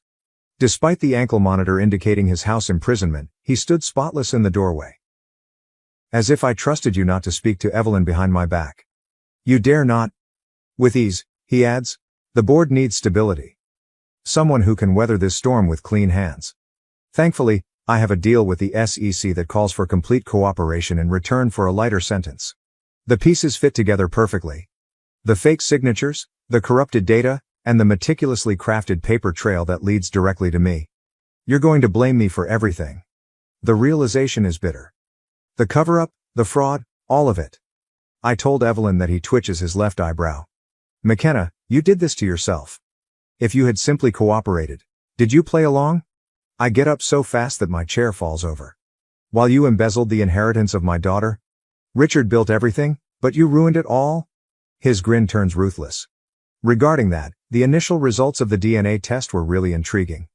There is silence in the room. Security personnel intervene as Sam approaches Adam. I mutter, "You're lying." But suspicion seeps in like poison. All those late hours at work, the enigmatic business trips, the way he avoided talking about nursery colors or baby names. "Am I?" He asks as he takes out his phone and displays a test result that I have never seen before. Do you want to know how these genetic markers work? Dr. Collins begins to say something, but Adam's attorney interrupts him. In light of the situation, my client is ready to request complete custody. When evaluating a person's suitability for parenthood, the court typically disapproves of fraud and embezzlement. The world becomes extremely small. I saw Emma's face, her dark locks, her little fingers. Her early giggles and nighttime sobs are audible to me. The only thing that has felt genuine since this nightmare started is the weight of her in my arms. Adam whispers, "In an hour, the board will vote. Sign over your shares, resign immediately, and perhaps we can set up supervised visitation." I sway and Sam takes my arm. "Don't, McKenna." My vision is blurry, though, and I'm already reaching for the resignation letter. Sometimes giving up isn't the same as surrender. Sometimes the goal is to purchase time so that you can fight in a different way. At midnight, the atmosphere in Dr. Collins' office is different. His father's medical degrees are shadowed, and our footsteps are obscured by the constant buzz of backup generators. While Tara does her magic on the computer, Sam stands guard at the door. "I found it," she murmurs. "The initial backup of the server. During the purge, Adam's crew didn't notice it.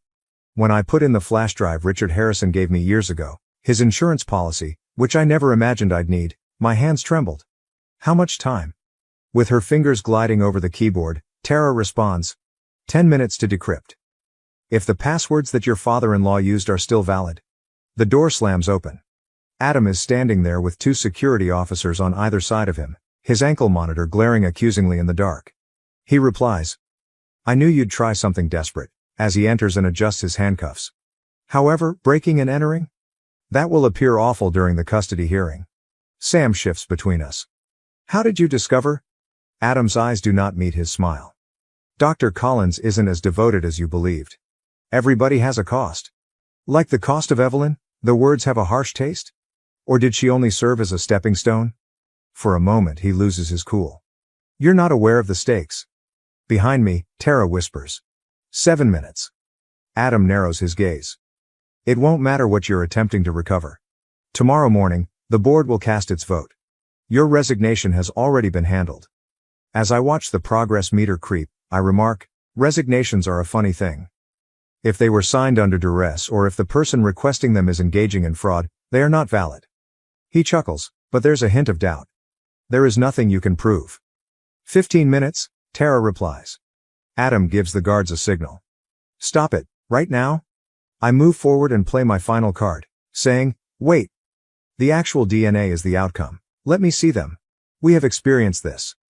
Either show me, or I send the SEC everything we discover, including every email, transaction, and encounter with Marcus Grant." He twitches his left eyebrow. "You're playing a bluff." 3 minutes, declares Tara. The security personnel approach the PC. Sam stiffens, prepared to step in. Adam's words, "She's yours," stop everyone cold. The actual DNA test demonstrates that she is yours.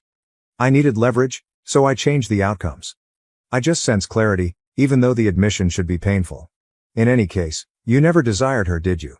She was merely another resource to manage. For 2 minutes, Tara replies. At last, Adam's facade breaks. "Do you believe this has to do with a baby? Power is at issue here. Command." "All of the promises Richard made to me when he appointed me CFO," I whisper. "He promised you a legacy, not a kingdom to steal." "A minute." Adam makes a foray towards the computer. Tara shields the screen and Sam stops him. Something, a phone I've never seen before, drops out of Adam's pocket amid the confusion. I pick it up and immediately see the texts. Plans to dismantle Harrison Industries for parts, discussions with Marcus Grant, and something else, Dr. Collins' correspondence. Tara declares gleefully, "It's done. Everything has been decoded." Adam becomes motionless. "You should avoid opening that file." However, I already am. The room is filled with the voice of Richard Harrison, who made a video confession just days before he passed away. He gives names, explains plans, then offers a last surprise. Now that I finally understand, I tell Adam, the company was never yours to steal. Before he passed away, Richard made a revision to his will. He gave Emma the reins of power. Adam says, trembling, "Impossible. She was not born at all." I show him the will's date. Adam, he was aware. Almost everything, including the fraud, the affairs, and the agreements with Grant Technologies. You've been playing the exact game he anticipated the entire time. In the distance, police sirens blare. Adam's expression changes to one of rage. You believe you've triumphed? The board, the proof, and your signed confession are still with me. Check your phone, Sam murmurs. The one you just dropped, the real one. Evelyn's father pulling all support, Marcus Grant cutting agreements to save himself, the SEC renewing their investigation, and Dr. Collins sent one last message. I kept my promise, Richard. Adam's eyes widened as the messages poured in. The heritage of your granddaughter is secure. Adam collapses, his empire of lies crumbling around him, as the police storm in. However, I'm already leaving while seeing Emma sleeping soundly at home. Some victories are about defending what's most important, not about winning. The turmoil from last night can still be heard in the Harrison Industries boardroom.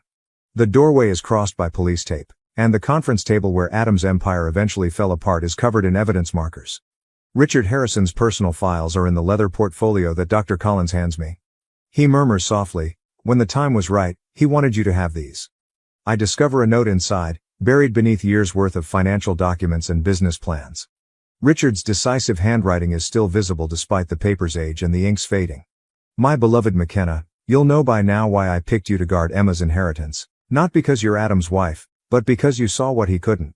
Stock prices and merger agreements don't measure legacy. It is ingrained in choices, in choosing to defend instead of destroy. Emma is fussy in her job. I reposition her blanket and notice my image in the shadowed windows. Somehow I appear different, stronger, perhaps, or simply more certain. Sam shows up at the door. The SEC wants to take another look at the video testimony. Evelyn Grant is also present. When Evelyn walks in, I anticipate fury, but all I see in her eyes is tiredness. According to her, the board approved the dissolution of the merger attempt. Daddy is resigning? She twists her now ringless fingers and rambles. The scandal. I tell her, I never wanted this. Most of it is true. Neither did I. Her expression softens as she turns to face Emma. He also promised me children, you know. A future in which I genuinely had faith. I respond, I know, since I did the same once. The doctor clears his throat. The new members of the board are ready. They will require guidance about the company's future. Richard's letter about choices and legacies comes to mind. Inform them that we are reorganizing, beginning with the charitable foundation. Funding for programs that assist single parents should be doubled. From where she sits at the computer, already working on the press release, Tara smiles. Our attention is drawn to a disturbance outside. I watch through the glass walls as federal officers carry Adam away, his flawless suit rumpled and his confidence mask finally shattered. He looks at me and begins to say something, but I look away. There are some discussions that are not worthwhile. Dr. Collins pulls out another envelope and says, there's something else. Regarding Emma's trust, your father-in-law left detailed instructions. It's a challenge, not simply money. Projects for community investment must equal every dollar. Finally comprehending, I chuckle. He ensured that the legacy would not be taken.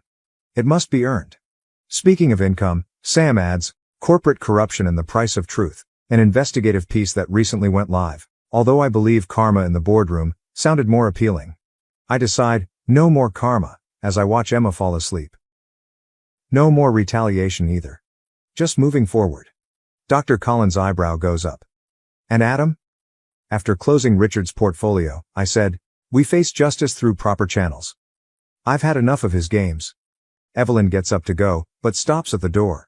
She nods to Emma and says, for what it's worth, I think Richard chose well, not just for the company, but for her. When she leaves, I stroll over to Richard's former workplace. His nameplate, which will shortly read Harrison Industries Trust Management, is still displayed on the door.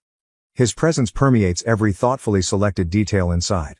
One final message, dated the day of his death, is slipped inside his desk calendar. Remember, knowing when to stop is more powerful than knowing when to fight. Fortunately, none of her father's calculations are used when Emma wakes up and demands attention. I pick her up and inhale that wonderful infant smell. Are you prepared to return home? From the doorway, Sam asks. As I grab our belongings, I correct him, not home. Going forward. Reporters wait outside with inquiries concerning scandal and atonement. Lawyers, reorganization plans, and countless decisions regarding Emma's future await us tomorrow. But now, in this silent triumph, I realize what Richard has known all along.